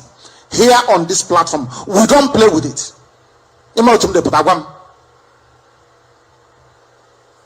What can Yoruba say? They can publish pictures of my very beautiful wife and myself. If I can't kiss my wife in the public, am I going to kiss your ugly wife? Now you understand, don't you? Very simple. Very, very simple. This is Radio Biafra. Yoruba is into fraud. They are doing it in London right now as we speak. In this trial of persons who stole national resources to begin very soon, according to Buhari. There is no minister for justice. There is no attorney general of the zoo, as long as I'm concerned. So Buhari is the chief prosecutor. He's the everything. He's collecting his magistrate. He's everything. Why is he allowed to get away with all the trappings of a dictatorship? Because all of you are daft. Black and useless. I say black and useless from Africa. No brain. You want somebody to pity you. Oh, I'm a human being. Nnamdi Kanu is insulting us. Why? Because you're an animal. How can you allow one single person, only Buhari, to determine who is guilty, to determine the innocence of people, to determine when, oh my God, to even determine court timetable? The people supporting him to fight corruption, as they claim, is it not where the money is? Is it not laughable that Britain is coming out and saying, oh, we want to support Buhari to recover all the money? But you know where the money is and the banks where they are in your own country. Why don't you return them then? This is, in this COG, I don't want to speak against the spirit. I don't want to see them. And they won't see me. Black people, God forbid bad thing. The people helping you to fight corruption, the money you are fighting for is in their bank account in NatWest Bank and Barclays. The money is in Santander. The money is in Chase Manhattan. The money is in their bank and they're looking at it. They won't return it. The white people that helped black, useless, primitive monkeys to transport money abroad, they will not prosecute them in their countries, Britain will let them go free. And when the BBC, we understand Nigeria is now fighting for corruption, it's an, baboons will be jumping up like idiots. In this UG, you have a curse. That curse is in your brain. You have a defective gene. It is genetic inside your brain. There is a part of your brain that doesn't function very well. You believe in feeling sorry for yourself. Oh, take it easy on us now. Don't take it. How can I be one you believe? How can I take it on you? How can I be merciful? How can I be? You are a fool. Nobody gives you the common sense to understand that Buhari should not be the judge, the jury in the case of corruption. Common sense doesn't tell you to ask Buhari, you've been selling oil for over 2 months, where is the money? That disqualifies him from even holding any anti-corruption rubbish. So if you don't, because I said, oh my goodness me, if you go to equity, you must go with clean hands. I didn't say it. People in the legal profession did. If Buhari is at all honest or sincere about his credentials, start by telling us, I'm not asking you about PTF, we'll come to that later. Tell us about the 2 months you've been in power, where is the oil money? But you're a baboon in the zoo, you can't ask, can you? Do you know why you cannot ask him? Because you're black. That your blackness predisposes you to monumental stupidity and cowardice. That is why we are number one in the world, because right now in Wisconsin, in Alabama, in Seattle, if you go to Toronto in Canada, everywhere people are listening to Radio Biafra. They even come here to get the truth, because they know that truth will set them free. Are we asking for our land? Am I asking for the onions that they grow, or maybe tomatoes, nugu or suya? The answer is no. What we are saying in simple English is that leave us alone. With us in the same country with our Fulani people, we can never be developed, because they want to hide their own mediocrity. Even Britain has solved this problem many years ago.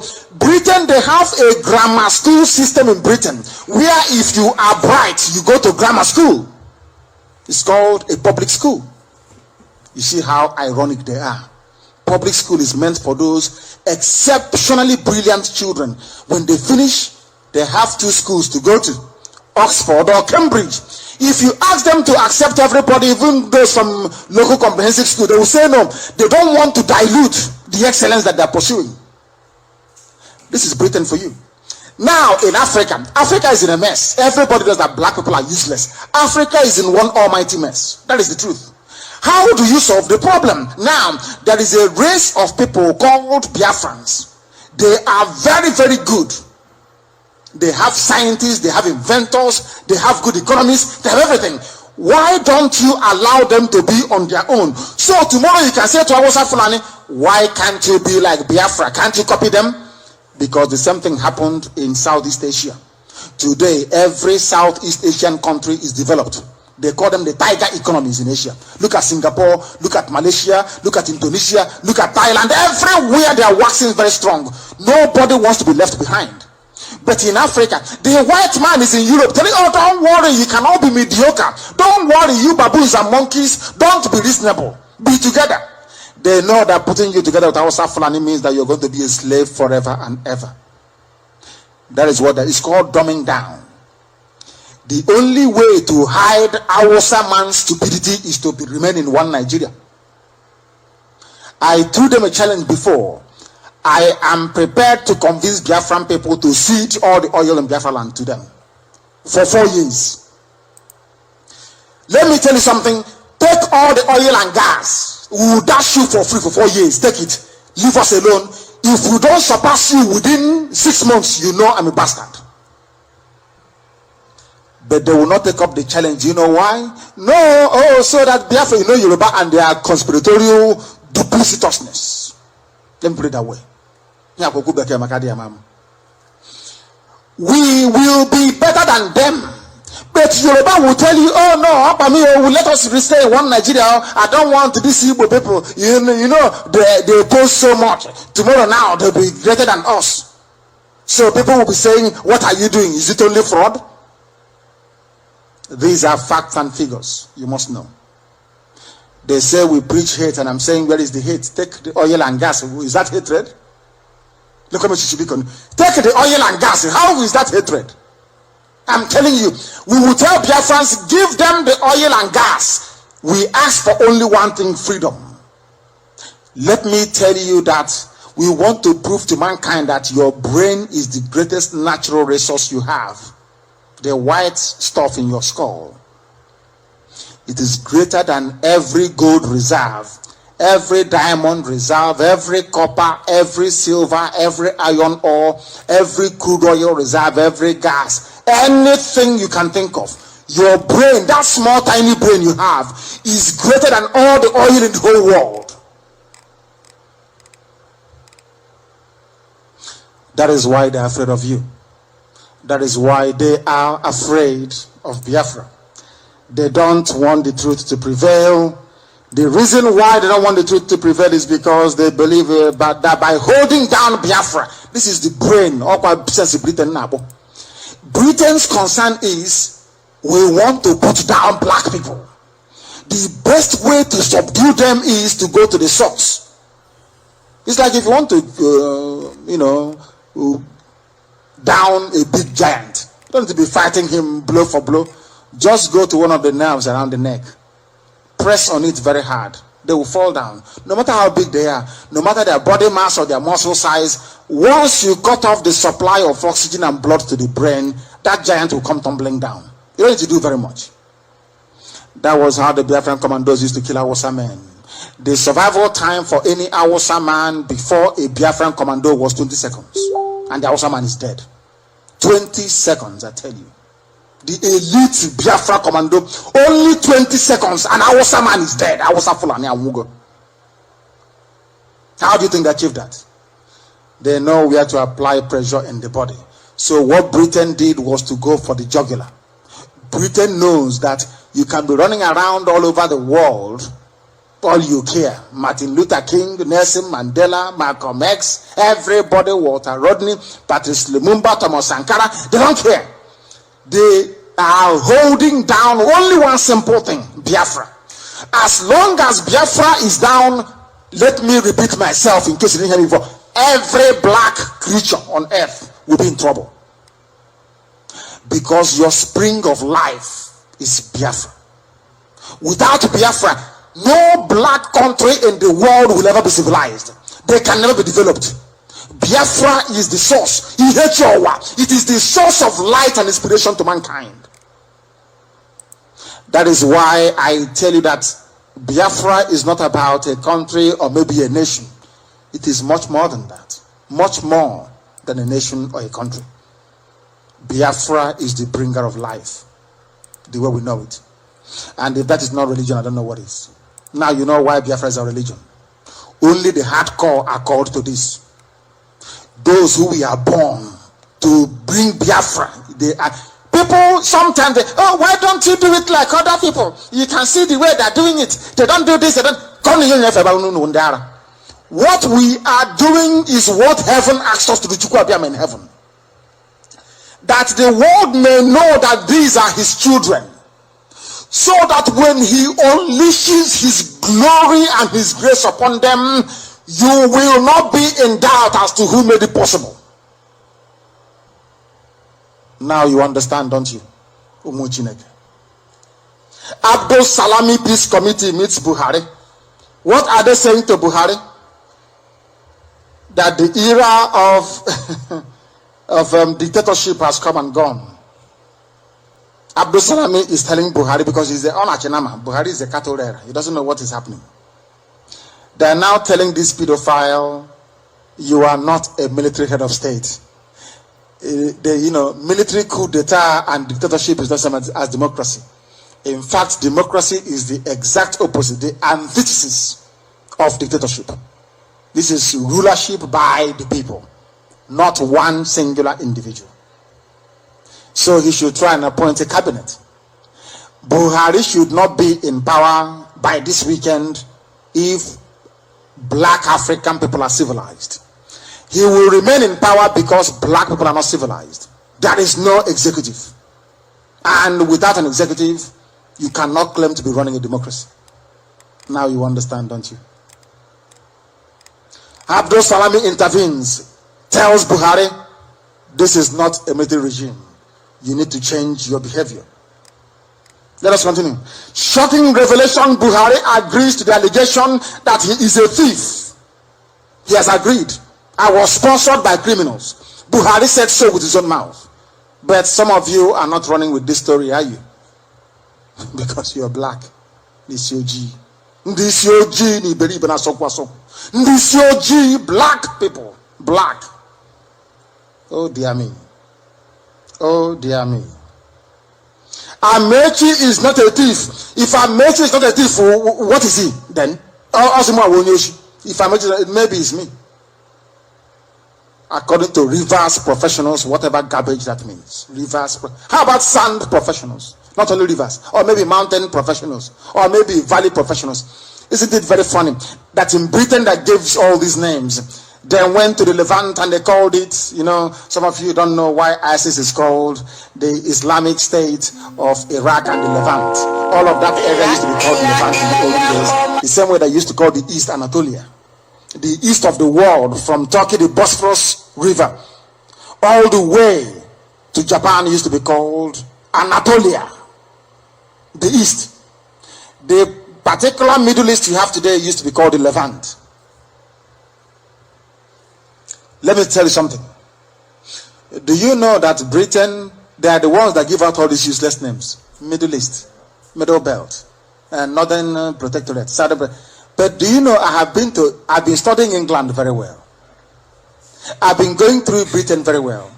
They don't have any place in Britain that the name is not original. You don't have any Middle Belt in England. There is no Northern Belt in England. There is no Southern minority in England. There is no minority group in England. This is to tell you how evil they are. They go and they plant all this rubbish in your brain. Niger Delta. I'm from Ogoni. But if you travel to England, no. If you go to a place called, oh God, what is the name again? In the southern part of England, what is it called again? Oh dear me, I've lost it. I need somebody to help me. Oh dear. The original people that actually own England. What's it called again?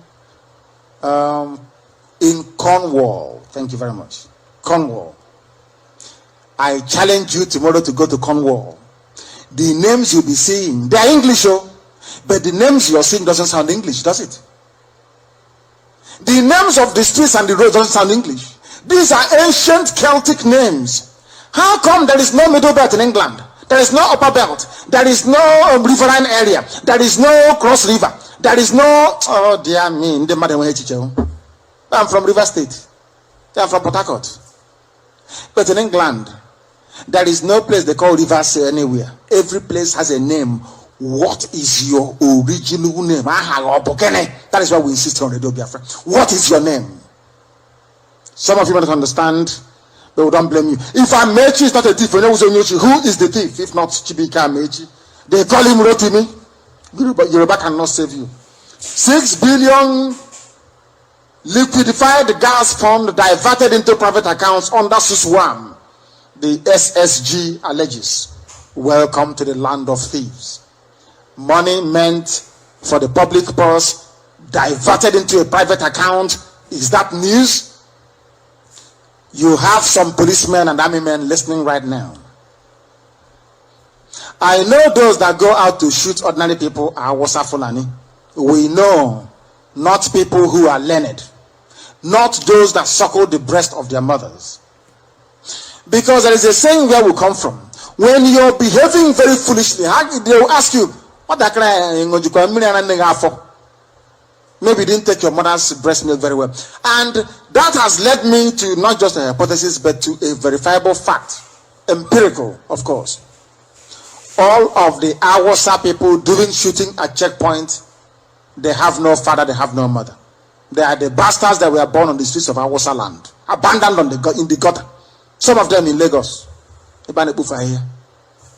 dirtiest city in the world. Somebody diverted 6 billion naira into his private account. Where is that money? The money is abroad. And the oh God, the people, the white man, oh, I want to help Nigeria fight corruption. Oh dear.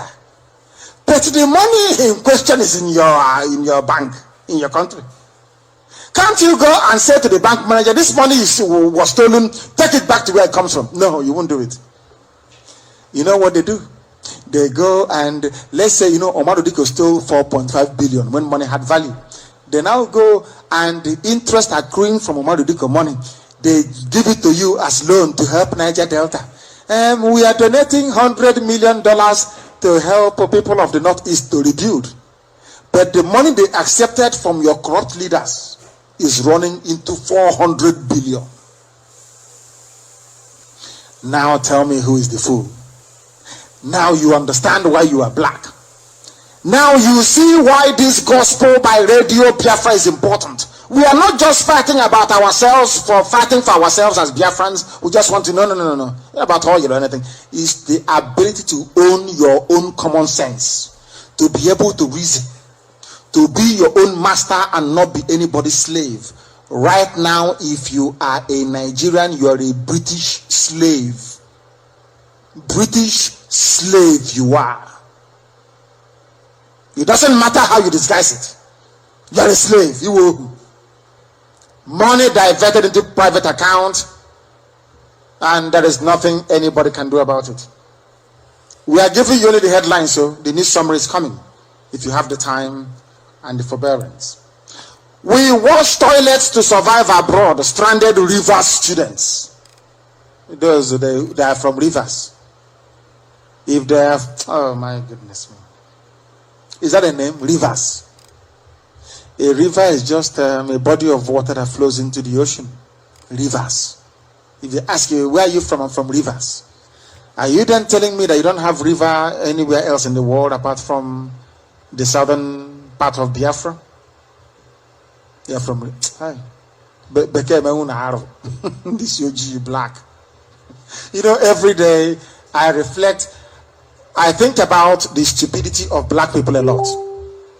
Sometimes that's what drives me, not to be as stupid as your average black person who cannot reason very well. They are washing toilets abroad as part of their own amnesty. When they said they are giving them amnesty, they were jumping up and down. Oh, we are getting amnesty. We are now amnesty. We want to enjoy our own oil. Mandi believe and our man owns the oil well in your village. They say they want to give you amnesty and you're jumping up and down. You're not a fool. Why don't you give amnesty to our people? After all, the oil is your father's compound. Oh dear.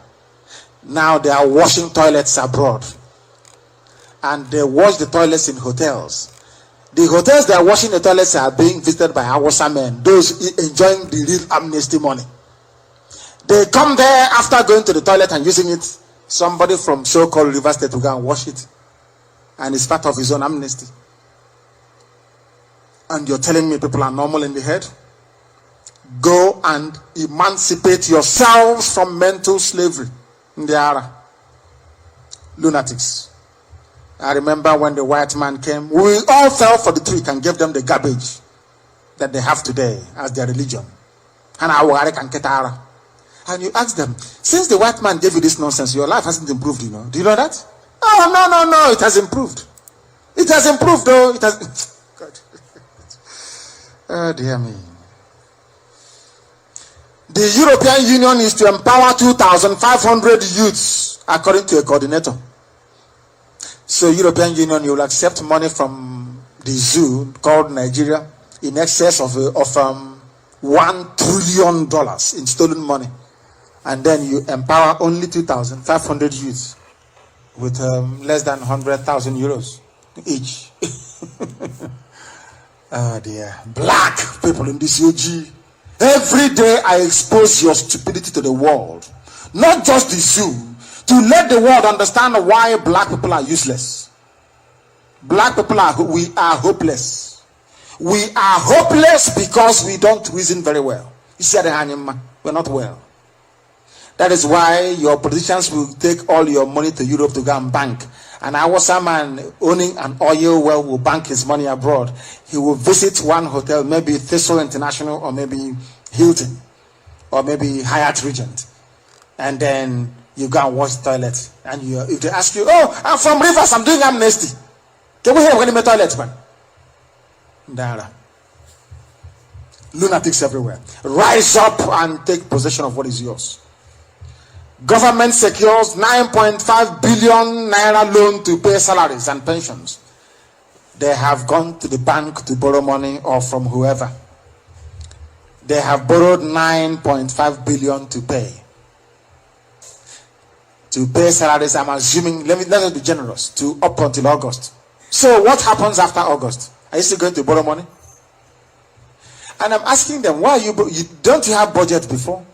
You had a budget which was passed by the various House of Assembly. Some of you don't know what the meaning of a budget. In that budget drawn up by the governor is the salary of every civil servant for 12 months, for a year. That's the meaning of budget. Budget means how much we expect in revenue and how much we're going to spend. And before the House passes the budget, the House will make sure that all the means by which or through which the government have said they're going to get the money, that they are all sound and viable. You have budgeted and approved for teachers' salaries and doctors for 12 months. And then only 2 months into the year, you are crying you don't have any money. So what happened to your means of income? And after paying till August, how are you going to pay till December? You keep borrowing because one day the banks will call back their loans.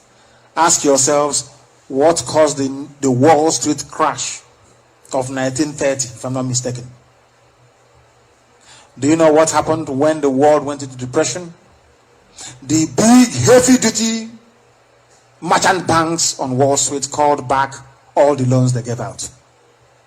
And that's it. Either you pay or we take your assets. And that's the entire world economy came to a halt. So one day the banks will call for all the loans they're giving you. And then what will become of you? The zoo will collapse. Then all of you with police now or army with AK-47, you'll be looking for your guy to shoot him. By that time, your guy is in his private jet flying to Alabama in America with Atinuke. In the case of Buhari with Halima or Rabiu, you'll be left in the zoo to eat your own flesh.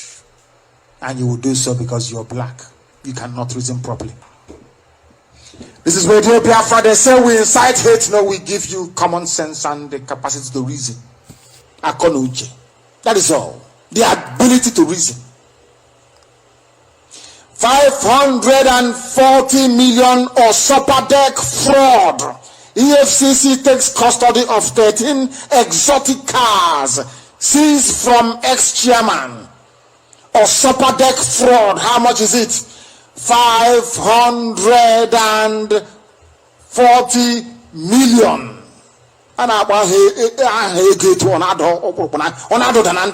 Stolen money. Where is the money? It is in one bank account in Europe. Then Europe will come. There is unemployment. We want to help you. Just to release all the money that we are stolen and dumped in your countries, and the zoo will have no problem. Common sense. You know, they think every black person is stupid. You know, when they listen to Radio Biafra, they are wondering, where did these people come from? Who created them?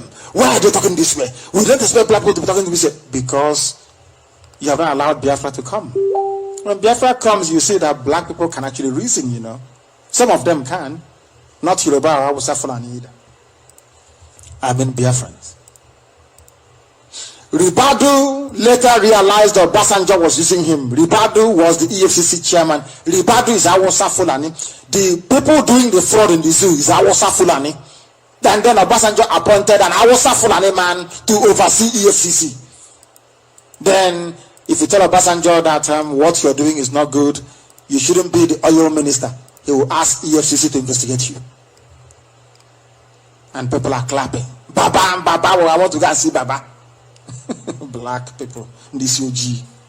Black and useless, I tell you. The zoological republic government is to spend 15 billion naira to achieve 8,000 megawatts by 2016. They want to generate electricity every year. They need to spend 4.4 trillion to achieve 2 megabytes of electricity. People are so stupid. That's 8 megawatts. People are so stupid. every blessed year. We want to spend 4.4 quadrillion to achieve 4 megawatt of electricity. People are daft. Leave Biafra to be on its own, and then you will see what we are capable of accomplishing with our ingenuity and glory from Chukwukika Biama, not from man. That is why they must let us be. That is why they must allow us to exist. This is Radio Biafra. The time now is 1 minute past 9 p.m. in the evening. The whole world is listening. They are listening to us. The zoo government is spent 15 billion to buy a few generators. I remember when it was Babangida's turn. Babangida had some money. He said he wants to develop the zoo. He said what is called the mass transit scheme. What does it involve? Importing Mercedes-Benz lorries from Germany to be carrying people up and down in the zoo. Stupidity. All that money you could have come to Needful to set up a car or a car factory or a vehicle production line. But being a black man, he was not able to reason along those lines. If we castigate you, we'll tell you what you have done. Do you remember all those big white vans with mass transit on it? Federal government of Nigeria mass transit. It even continued under Abacha. Mass transit. And where are they today? All that money squandered buying Mercedes-Benz vehicles. The same money you could have used to develop a production line that would have been standing till today. The lives of innocent. Black. Strangers in their own country. About 12,000 baboons and monkeys expelled from Cameroon. They have returned to the zoo. Nobody wants them. I thought you said you were Nigerian and you're proud. Why don't you go and help those that Cameroon deported? Ndoshi. When it suits you, you're a Nigerian. When things are tough, you run away. Federal teachers protest unpaid salaries. They don't pay their teachers today. And also students cry over 7-month break. And when they finish, they become graduates. They have been at home for 7 months. Facebook account. They cannot speak or write any grammar legibly or correctly, be it English or their local language. 7 months they are on strike, but they are going to graduate as graduates, and then they're going to do youth service. The Oni of Ife is dead. Residents are panicking over missing sacrifice ingredient, which is human skull.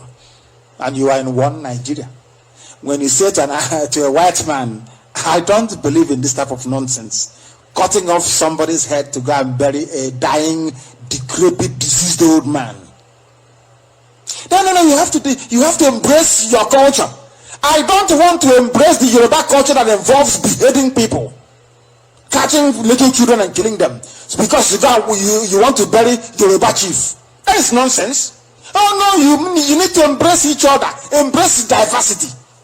So you mean when the Oni of Ife is dead, I should submit my head to be chopped off for his burial? Is that embracing diversity? There are many things some of you don't know in the zoo. You know, some white people are now listening. They are thinking, oh, what are they talking about? I am saying that there is a traditional ruler, a local ruler, a Yoruba man. Their tradition says that anytime these idiots or his like, anytime they are dead, you have to go and do what's called head hunting. Not to look, cut off their heads and then bring as a ritual before the man's spirit, according to them, can rest in peace. This is happening, yes, in the 21st century. The place is happening is called Nigeria, the zoo that the British created. Daft people. They are even warning the students of Ile-Ife University, now called Obafemi Awolowo University, to remain. They are warning all the students to remain on campus. Don't go away. If you go away, you'll be caught and you'll be killed. And you have police, you have army, you have civil defense. Nobody can protect ordinary people because the Oni of Ife is dead. They're looking for heads to bury him. You want me to belong to such useless country? You are mad. Very, very mad indeed, I tell you. The news in greater detail. This is Radio Biafra. We don't feel sorry for ourselves here. I don't feel sorry for black people because they are useless and foolish. We will keep speaking until they come to their senses. Because all the years, oh, black is beautiful. Oh, you are nice. You're a human being. Has not yielded any result. That is not running water. No good road, no schools. Oh, you are black. You're beautiful. Oh, you are proud. You're calling on your bandiara. We are useless. Black people are hopeless. Go and change your mentality and your reasoning. Now the news in greater detail.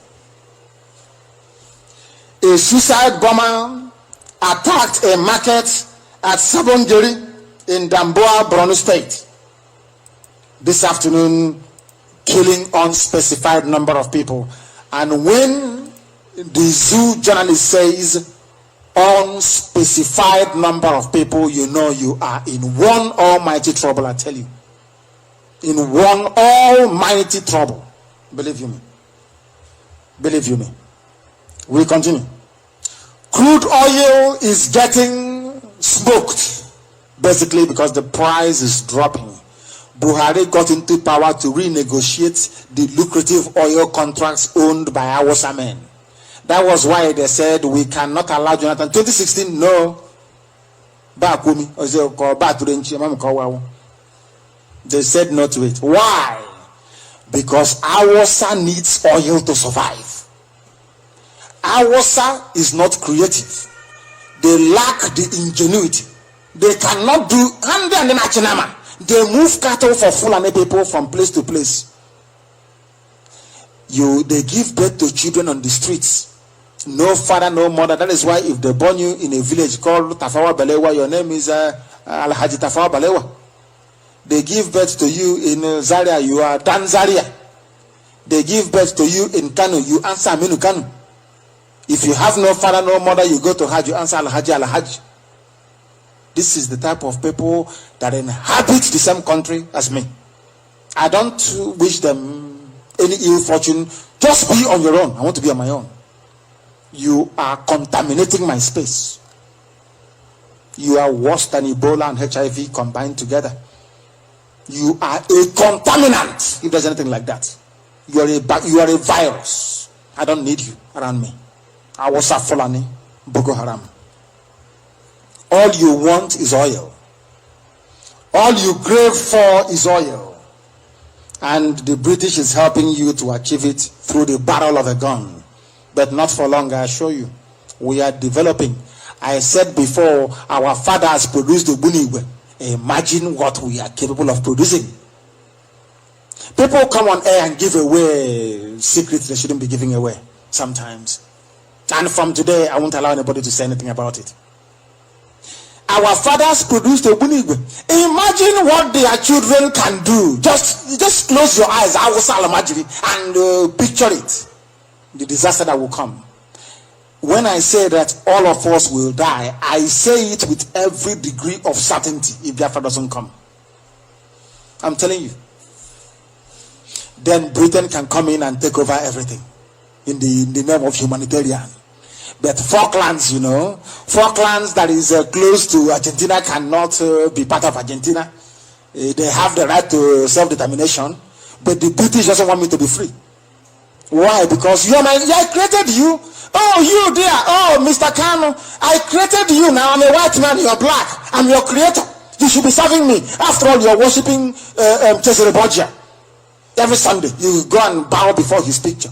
Not me, some of you. That picture you see in your church is the picture of Cesare Borgia. Not any Jesus Christ. You think we are slaves? You think I'm a coward? I will not speak the truth? Is that what you think? You and your useless religion. You think I will not speak the truth? Do you know who we are? Chairman was the God of thunder and lightning. If you don't know.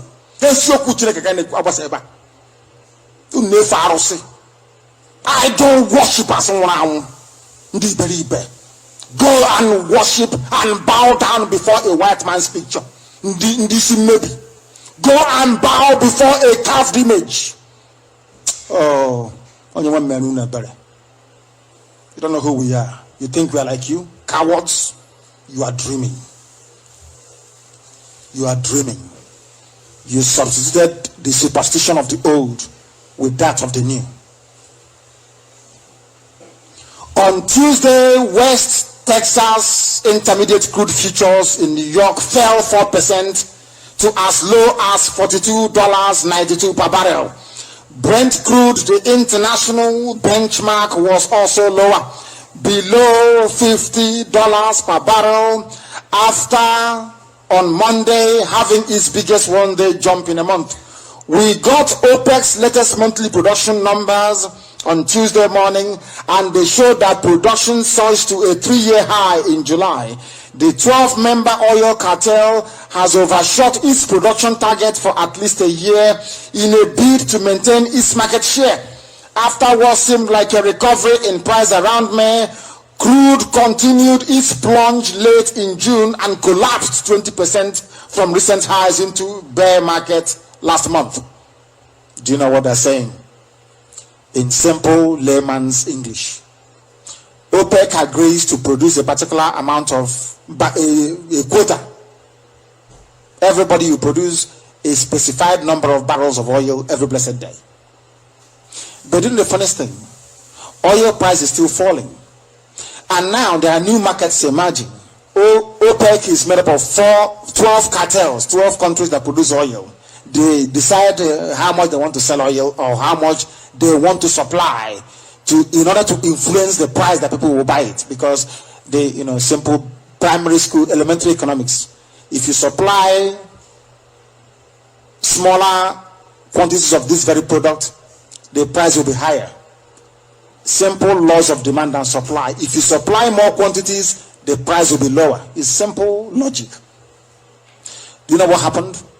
OPEC have now overproduced for at least a year in advance their quota. Do you know why? Because if you don't produce more to, give to your buyers, you will lose your market. That was happened in the zoo. And some people don't know that OPEC is a place where black African countries their voice is not heard, because the chairman is Saudi Arabia. And your ordinary OPEC oil minister traveling to Vienna for a meeting is almost Alakoba. So when they go there, Arab is there. They'll remember Quran. They'll remember the Kaaba, they call it, in Mecca. They'll remember that the house of Saud in Saudi Arabia are the custodians of Islamic religion. They will just bow down and do rankadede. They say, you from the zoo, you monkey. Hey, Akoi monkey. Now, instead of producing 1 million barrels a day, I want you to produce only 100,000. Do you understand? The Alamajiri will return to the zoo and produce only 100 barrels, whereas Saudi Arabia is producing 5 million barrels a day. And who needs the money more? The black useless people in Africa. But that's life for you, isn't it? That is OPEC explained in a few sentences.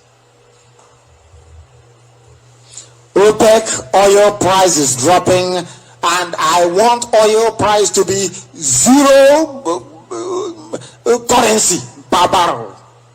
I don't want oil to be worth anything at all. The lower it is, the better. Have you also asked yourself this question? If oil price around the world is falling, why are you still paying oil subsidy? Before, you said oil price was so high, you paid oil subsidy to subsidize the, for ordinary people. So how come then, with oil prices around the world falling, you're still paying subsidy? Because you're a black person. You're a monkey, you're a baboon in the zoo called Nigeria. Your brain is not working very well, is it? It is not working. And so you want me to come and say you're very nice, you're intelligent, you're black? No, I won't say that. Because you're foolish. It is my duty to tell you how foolish you are. As simple as that. If you don't like it, just simply change. Once you change, you begin to reason like a human being. I will be the first person to praise you. I read about a Yoruba man, a Yoruba pastor. Did I not praise him for what he said? I did. We are objective here, but we don't suffer fools gladly. I hate idiocy. Can't stand it. Trial of persons who stole national resources to begin very soon, according to the Dulad of Dawa, the rapist, the child molester, the pedophile and terrorist. Buhari, go and ask him At what age did you catch Aisha playing with your older daughter, your eldest daughter, and you converted her into your wife? My goodness me. The things that people get up to in Africa. The sole administrator of the zoo, Muhammadu Buhari, said on Tuesday in Abuja that the prosecution of persons who have stolen national resources will begin in a matter of weeks. Oh dear me. The president is announcing that trial of people will begin. So are you the chief prosecutor? How about the attorney general? How about the chief justice of the zoo? Or how about the office of public prosecution? Is it your job to pronounce all these things? Oh, of course you can, because you are black, you are in Africa, and your audience are hopeless. That's why you can get with such in Biafra, and such nonsense cannot happen. If you have any allegation against anybody, the office of the public prosecutor or a prosecuting magistrate will be able to hear the case. Because he is now doing the work of the judiciary as well. He is judge and jury. Who determines who stands trial anyway? Only you. So don't you know what is called prima facie evidence? To collect evidence against somebody before you go to a competent court or before a judge to indict somebody. I don't know if people are following what I'm saying. You must establish a case against somebody before you determine to commit them to trial or not. In America, you'll be subpoenaed before a grand jury to be questioned. Or it's called deposition. Am I correct? I'm not American, but I think I know some of these things. You'll be deposed, it's called in America. They will depose you and ask you questions. From your answers, it will be determined if you stand trial or not. It's called a grand jury. It happened to President Clinton. You know, remember Kenneth Starr? Clinton was questioned by a grand jury. He was then the most powerful man in the world, occupying the most powerful office. But Americans said to Clinton, power belongs to the people.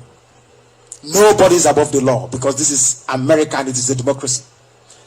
Look at the zoo where they are copying exactly what is going on in America. Nobody can say anything or else Buhari will send assassins to come and shoot you dead. And then Britain will cover it. Once BBC will report it, BBC will say, they are helping to fight corruption. The man allowed to fight corruption is now Buhari. Such utter nonsense. Britain, a country that is arguably the most civilized in the whole world, England, civilized people. You allow your politicians to become scavenging vagabonds all over the world. Vagabonds, I say. The ordinary English society, very prim and proper, very polite. They could be pretending, but at least they're polite in your face. Look at what their politicians are doing. Speaking at a meeting with members of the National Peace Committee led by Abdul Salami Abubakar, another thief as well, who occupied the Asorok Villa, the pedophile Buhari declared that his administration was irrevocably committed to doing all within its powers to break the vicious cycle of corruption, unemployment, and insecurity in the zoo.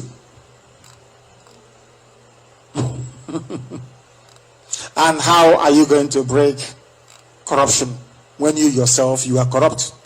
How can you break corruption when you cannot tell us how much the zoo has accrued in oil since you came into power? How can you fight corruption if you cannot investigate or allow Halliburton scandal that your wife was implicated in to be investigated?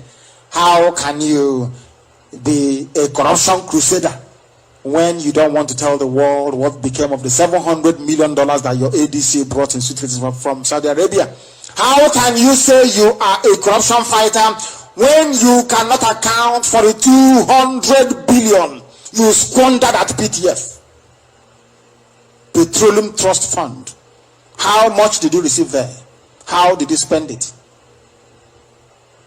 He will not answer, will he? The doolad of Daura. Criminals that think we are fools.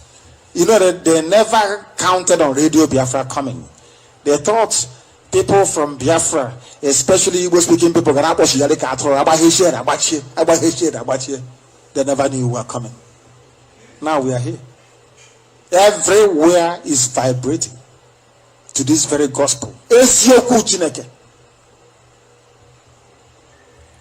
We continue. The National Peace Committee for the 2015 general election, headed by former head of state Abdul Salami Abubakar, says it is concerned about the process of the anti-corruption war of Buhari administration.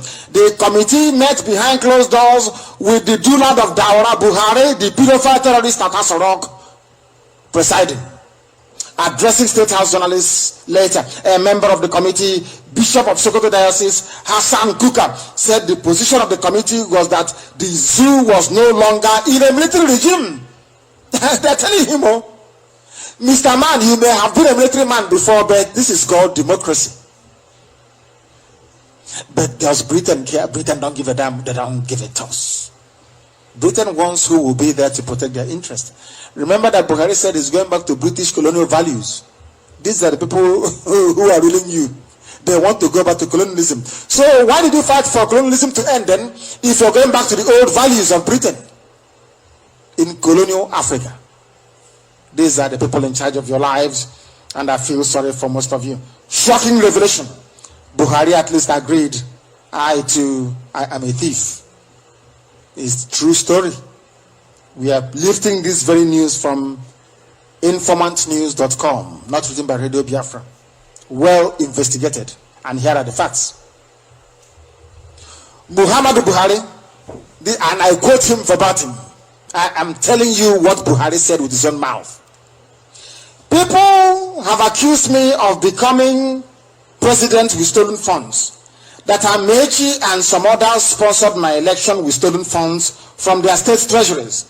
In all honesty, I cannot deny or confirm this allegation. Since the last administration has failed to prosecute them, I knew some of them well, and if I had refused their voluntary sponsorship, Nigerians won't have a president that can protect them from corrupt leaders. I will not spare any of the corrupt sponsors, but I cannot investigate myself, can I? These are the things that Buhari said with his own mouth. Do I need to say more?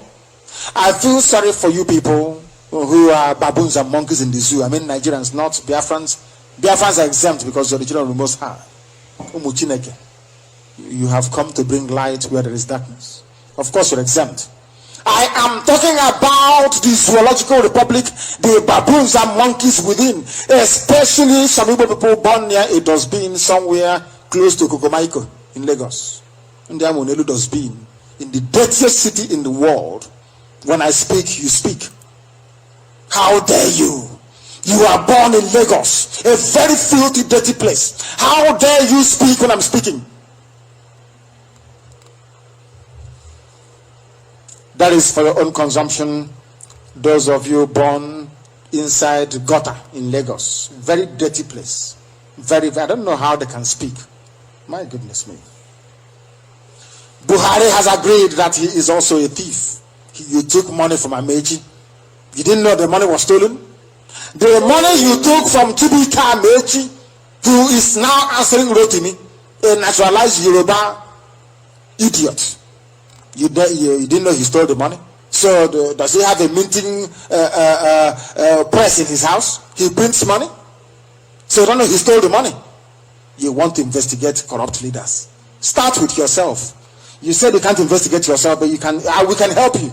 Start with yourself, because as soon as you open up this corruption, every day on Radio Biafra will be holding our own trial, our own corruption into Buhari. Our own mock trial as well into Buhari's stolen billions. They're all thieves. All of them are hypocrites. Amechi is not a thief. Then who is? According to people calling themselves reverse prophet. You know, we're very objective here. So we hear both sides of the argument. Let us see what they have to say in defense of Chibika Amechi, who doesn't know where he comes from. I'm a Niger Delta man. Your name is Chibuike Amechi. You are from Niger Delta. Name somebody from, okay, give me the name of somebody from Niger Delta. Maybe in Yobong. Oh, dear me. Stupidity is a disease. No, now you see that these are some of the black people that claim they went to school. Do you see how that's there? Your name is Chibuike. Chibuike Amechi. Where do you come from? I'm from Niger Delta. And who are these Niger Delta people? Okay, it also includes the Oba of Benin, because there is a Niger Delta. This is how daft, idiotic people are. Idiotic. A group coalition of concerned rivers professionals, CORIP they are called, more like rest in peace, has spoken loudly in defense of the records of immediate past governor of Rivers State, Chibuike Rotimi Amechi, stating that Amechi is not a thief. And my question to them is, if Amechi is not a thief, then who is? Where did Amechi get the money to sponsor and rent a private jet for Buhari? From where? The concerned professionals in a statement signed by Dr. Owen T. Braid, the group's president, and engineer Collins Wasuru, Rivers State one. Secretary, he is the secretary, said everybody in Rivers State knows that you can only accuse Amechi of having stubborn convictions, but certainly Amechi is incorruptible. Amechi is not a thief. I agree.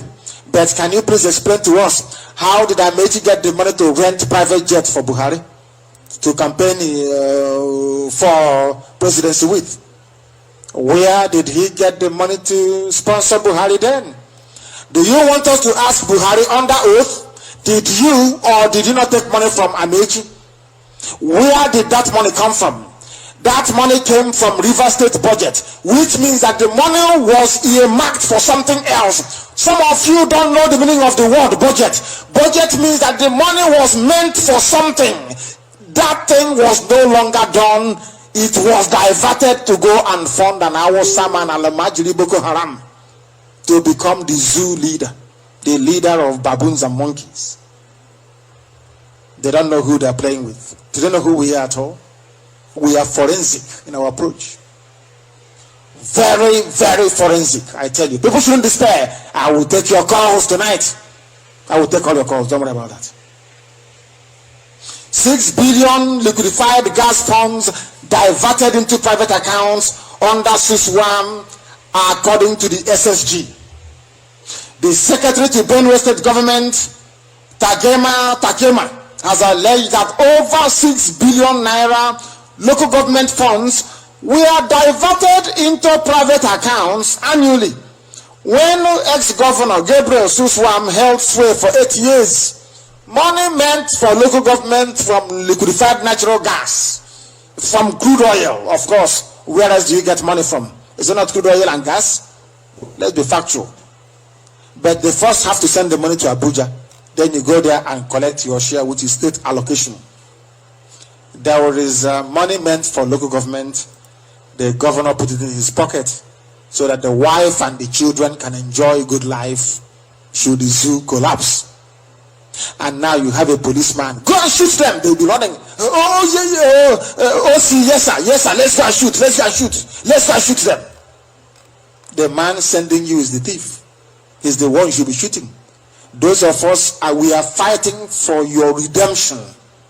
We are fighting to set you free. The man sending you to go and kill people, in the process you get killed, of course. You are still dying in Aba, mind you. You are dying every day. I told you that, didn't I?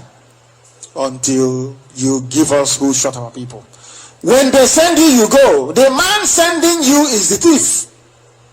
All the people that they are sending, listen, you zoo policemen and army people that specialize in terrorizing civilians. All the people that are sending you to go and shoot dead, has any of them been mentioned as being under trial for corruption? Let me just assume that you have something left in your skull as a brain with which you can use to reason. I'm addressing zoo policemen, Nigerian police and army that go about shooting ordinary people campaigning for their own freedom. Let me ask you this question. Have you heard of any activist, Biafran or otherwise, named as a corrupt person under investigation. Do you know the meaning of corruption? These are the people that made it possible for you to stand on the road and go and live in open space after going and guarding them. Hey, our guy is coming back home from China, let's go and give him escort. You are giving escort to a thief. That's the problem. And they're asking you to go and shoot innocent people. I hope you understand now, don't you? When I say turn your guns against your guy and shoot them, I know what I'm talking about. Because they are the criminals. Hey, this is our country. We don't want them to look at those people in Radio Biafra. They are called indigenous people of Biafra. They want to divide us, so this is our country. Hey, don't let them all. But they have just mentioned your name as a corrupt person under investigation. So why should we trust what you're saying? These are the questions you need to be asking them. We are washing toilets to survive abroad, and we are from River State. We are under amnesty. And our man will come into the hotel and use the toilet. We'll go and wash it. Welcome to the world of Niger Delta amnesty. River State students studying overseas face frustration due to non-payment of their allowance. The strong faith in what good quality education can do to individuals, states and country no doubt inspired the River State government under the Amechi administration to establish an overseas scholarship program for some of the state's bright youths in 2008 as part of their overall amnesty program, which he freely participated in. The money meant for these students was then used to fund Buhari's campaign, and ever since they have been hungry. They've been chased away from their schools. There is no money for them. After when did Nyesom Wike take over power? So just a few weeks ago. They've been starving and very hungry. Most of them are now working in hotels, washing toilets. And the irony of it all is that as these river students are washing toilets, our people from Jalingo are coming in to those hotels. And your people are busy washing after them. Washing their own toilet, washing toilets after this house Alamajiri. And where is the oil and gas coming from? From Biafra land. Do you know why you're washing toilets? Because you said you're from Niger Delta, from rivers. You don't know who you are. That is why you are irrelevant. Just say you are a Biafran and you'll be saved. The momentum to reform the public funds is also going on as we are doing some reforms in budgeting under the project, he said, EU to empower 2,500 youths coordinator, they said.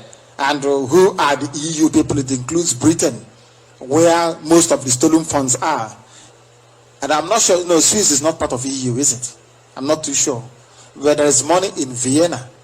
Riwanu Lukman, the former petroleum minister, has a house in Vienna. Or Basanjo has a house in Vienna, Austria. They are in the EU. And they want to train 2,500 youths. How much money of yours are they holding on to? Billions. Billions. That tells you how daft black people are. We continue. Government secures 9.5 billion loan to pay salaries and pensions. And then after that, what happens? The government of Mr. Lalong inherited 7 months salary arrears at 1.7 billion per month. He has now gone to go and collect money. Alamajiri, how do you want to pay back oil and gas? But when I was a man, what do you bring to the table? Nothing. The British gave to Nigeria to us, so we must rule it. Nigeria is our own. We are the rulers of Nigeria. So you don't bring anything for Nigeria? No, nothing. How do you want to pay the bank you're borrowing money from? Oil and gas. Oh dear me. They have borrowed money, 9.7 billion, to pay for 7 months arrears. How do you intend to pay in the future? Because they are black people, their reasoning capacity will not extend that far. Very sad indeed. 540 million Osopatek fraud. EFCC takes custody of 13 exotic cars. You know, they love to drive Ferrari, Lamborghini, and they also love Maserati. And as they are driving, their children are driving as well. Welcome to the zoo, where corruption, you're a good Nigerian. Hey, we don't want anybody to touch our country. We are together. We want to be one. God made us one. Why? Because they want to steal money from you. The police in Ondo State said on Monday that 13 exotic vehicles seized from former chairman of the Ondo State Oil Producing Areas Development Commission, Debo Ajimuda, has been released to the Economic and Financial Crimes Commission, because some of you must know that the reason why Ondo State is there is because they carved out a portion of Ijo land and they gave it to Ondo State. Oil producing communities of Biafra and the Izom, they carved out and gave to Ondo State. So that is how they can say Ondo is oil producing. That Yoruba land produce oil, no they don't. Something you never knew before, did you? Now you do.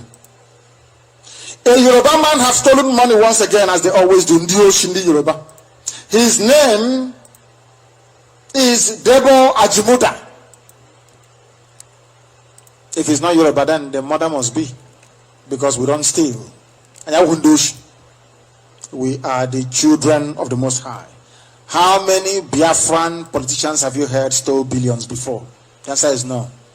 The ones that Theodore G is stealing, he is stealing it out of fear and intimidation.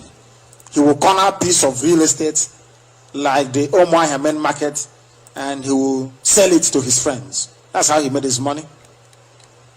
And of course, by not releasing funds to local government authorities. That is well known and documented. But in terms of going into a public parastatal and looting money, there is no Biafran who's ever done it. Or no Igbo man, as the case may be. This one has stolen money and will continue to do so. Nobel laureate Professor Wole Soyinka said that former President Goodluck Jonathan was becoming authoritarian while in office. Soyinka also said that the pioneer chairman of the Economic Financial Crimes Commission, Malam Nuhu Ribadu, admitted to him in the UK that he, Ribadu, realized later that former President Olusegun Obasanjo was using him as EFCC boss. This man always talks, and Yoruba will always carry his story. That is exactly what they did to you with Yoruba pastors. You know, Yoruba newspapers like The Punch and The Nation, they will keep carrying Yoruba news. Observer, you know, Yoruba pastor, they have wrought a miracle. They are controlling millions around the world. They want to be counted among the crowd. Zoo government to spend 15 billion to achieve only 8,000 megawatts by 2016, says Atiku. Which Atiku? Is it the daughter of Atiku? No, it is Dr. Atiku Abubakar.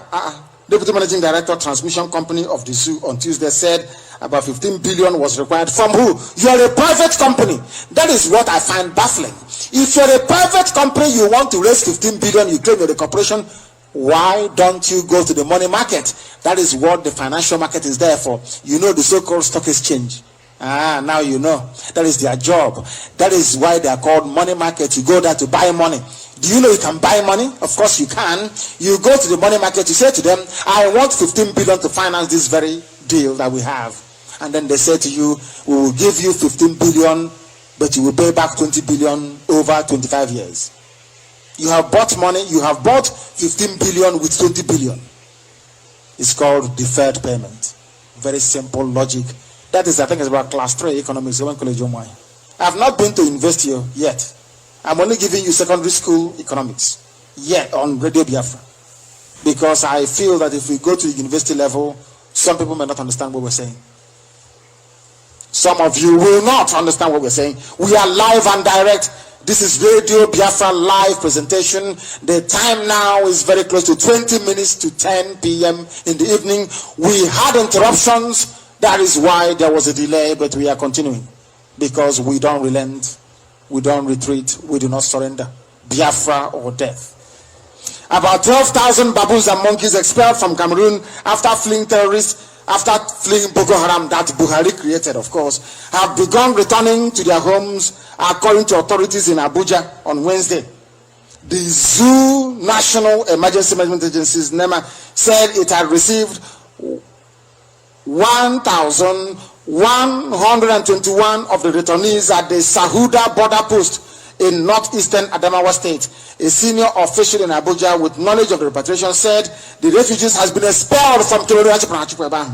They are not coming on their own. They were pushed out of Cameroon. So-called Black Africa, Africa, let's unite, we are one. People talk so much rubbish. Africa, let's unite, we are one people, we are Africans. Africans, one love. Mad people. Cameroon have now kicked away the Alamajiri, baboons and monkeys to return to the zoo. Where is the so-called African one love in it? Because all of you are hypocrites. You don't like the truth, but here we speak it. In Ibadan, about 15,000 teachers from 3 southwestern states of the zoo working under a federal teachers scheme yesterday protested in Ibadan over non-payment of their salaries by the Universal Basic Education Commission, UBEC. Teachers are not getting paid. What type of school system is that where teachers don't get paid? They know what they're doing because they have private schools, you see. So what they need to do is to go and bribe whoever is in charge of payment of salaries, so that people get frustrated with teachers being on strike, that they pull their children away from public schools and put them into private schools. Do you see how the reason? Why do you think they don't have running water these days? The people that supply water tank and those that drill borehole, they'll go and destroy every standing public pipe or tap. They go to the local PWD, Public Works Department, in charge of water, the water board. They will turn off the water. So every month, those that sell water by tanker will go and meet the manager and give him some money. Do you see how black people reason? Do you see why we are backwards? He thinks he's benefiting his family by turning off water supply so they can come to him and give him money. That is how black people reason. And that is why we are very poor. Students are now crying over 7 months break. Teachers not being paid. Students can no longer go to school. What on earth is going on? That is life in the zoo for you. Students of the Aminu Kano College of Islamic and Legal Studies. Islamic. After going here, then they come out and become judges. Islamic studies. When I tell you these things, you don't believe me. Well, I said everything we say on Radio Biafra is true. Now you know it is correct. They are lamenting over 9 months semester break and apparent failure of the school authorities to recall them into class. They are in Aminu Kano, Islamic and Legal Studies. And after that, you can become a chief judge of Nigeria. Islamic Legal Studies in Kano. After that, you are the chief judge. If they ask you, this is the constitution, can you please interpret that Buhari cannot govern without executive? You tell about Bomi. Boko Haram. This is the type of useless place you're in. Islamic Legal Studies. Go to that school and see how many judges they have produced for the secular court in the zoo. You'll be astonished when I tell you something you don't believe me. Now you must. It has been reported that the Oni of Ife, that is panic in Osun State, as a transition rites being performed on late Oba Sijuade Okunade. It has commenced. His title is Olubushe II. There has been confusion over the demise of the late monarch, with several conflicting reports notifying that the Oni was not dead following his trip to a London hospital, but now he is dead. They are looking for heads to bury him with. So what they need to do is to put out false information so you can come out of your university campuses and then they'll cut off your heads. Then you will not hear from your daughters or your sons anymore in your life because they are dead. Their head resting behind or beside the dead, stinking corpse of the Oni of Ife. Very sad indeed. Obafemi Awolowo University orders students to remain on campus as the Ife Palace prepares to announce Oni's death. Now they have gathered enough heads to bury the idiot with. Now they can announce his burial. That is how sad things are. The school actually put out a notice, to warn the students. You think we are joking? The Obafemi Awolowo University put out a public notice, special information to all students. This is to inform the generality of students that there shall be a curfew. They don't want, even Yoruba people they know in the campuses, if you go outside, they will kill you. These are people who are students in a country that is meant to be civilized. When I tell you that black people are primitive, you don't believe me. Now you can. That concludes our news this very evening. And this is Radio Biafra. We are live and direct. Chukwokika Biama, who is resident in heaven, is presiding over our proceedings on earth. Our lines are open. You can call us. You have our telephone number. If you don't, please get a pen and paper. We are going to give it to you. Our coordinator's line is also opened up. The whole world is listening, and we welcome you once again. I apologize for the intermittency. I do apologize to all of you, but we are back. We are stronger. Hausa needs oil to survive. Hausa is not created. They lack the ingenuity. They cannot do they move cattle for Fulani people from place to place. They give birth to children on the streets. No father, no mother. That is why if they born you in a village called Tafawa Balewa, your name is Alhaji Tafawa Balewa. They give birth to you in Zaria, you are Dan Zaria. They give birth to you in Kano, you answer Aminu Kano. If you have no father, no mother, you go to Hajj, you answer Alhaji. This is the type of people that inhabit the same country as me. I don't wish them any ill fortune. Just be on your own. I want to be on my own. You are contaminating my space. You are worse than Ebola and HIV combined together. You are a contaminant. If there's anything like that. You are a virus. I don't need you around me. I was a Fulani, Boko Haram. All you want is oil. All you pray for is oil. And the British is helping you to achieve it through the barrel of a gun.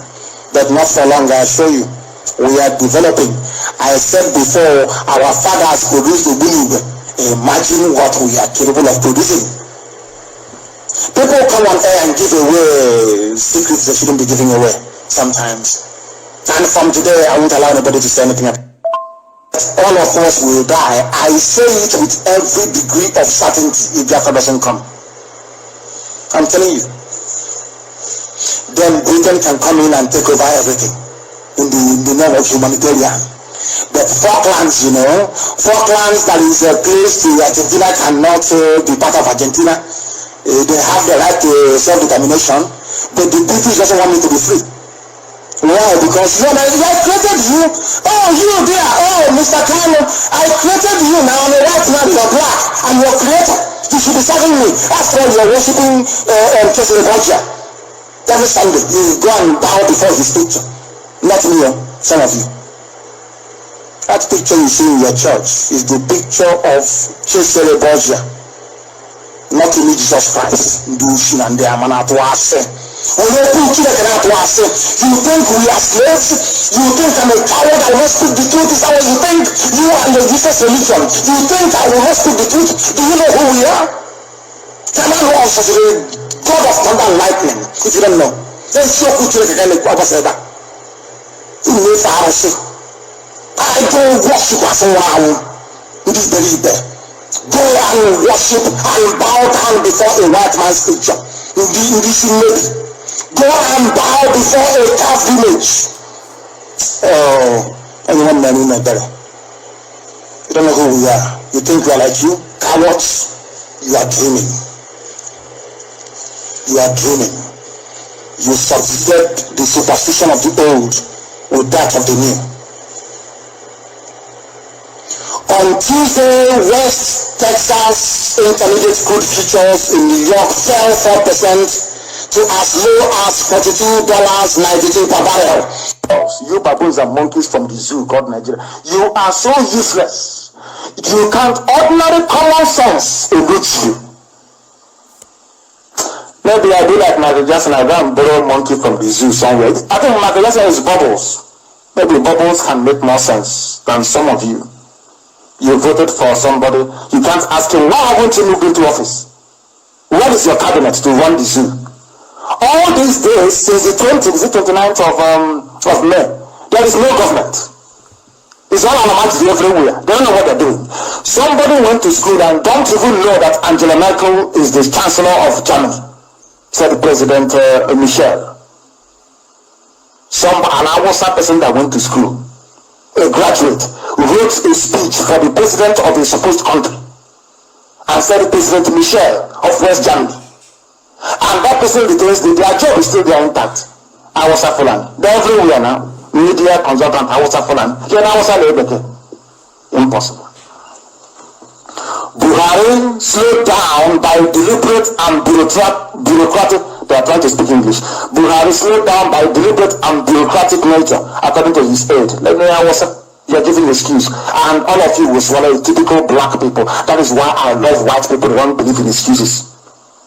They tell you that you have all the levers of power, so use power, make something happen.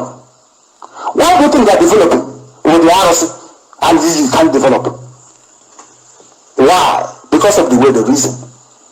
The way that white people reason is different. They think of their interest. First and foremost, you are a side, you are irrelevant. Because if the religion they brought to you is genuine, there is no way they can abandon Christians to support Muslim. But some of you cannot reason that way, can you? How can somebody bring the Anglican Church? Bring the Roman Catholicism? You have a fight with a Muslim, they support Muslim, not you. That should be setting off alarm bells in your head. And maybe, but you can't reason that way, can you? Because you're black. That is why your brain, I'm sorry to say, your brain cannot rise up that little bit more to grasp the hopelessness of the situation. That's why you're black. And right now, some of you are listening without electricity. There's no light. It's not the fault of the white man, it's the fault of your brain. Your brain cannot articulate a solution to a simple problem. Buhari to bail out states, those of them paying other people their salaries. Buhari to come. So the president has the money in his hands, moving about. They are running it more like a fiefdom. If you're the president, every money coming in from NNPC, you have access to it. You can do with it as you please.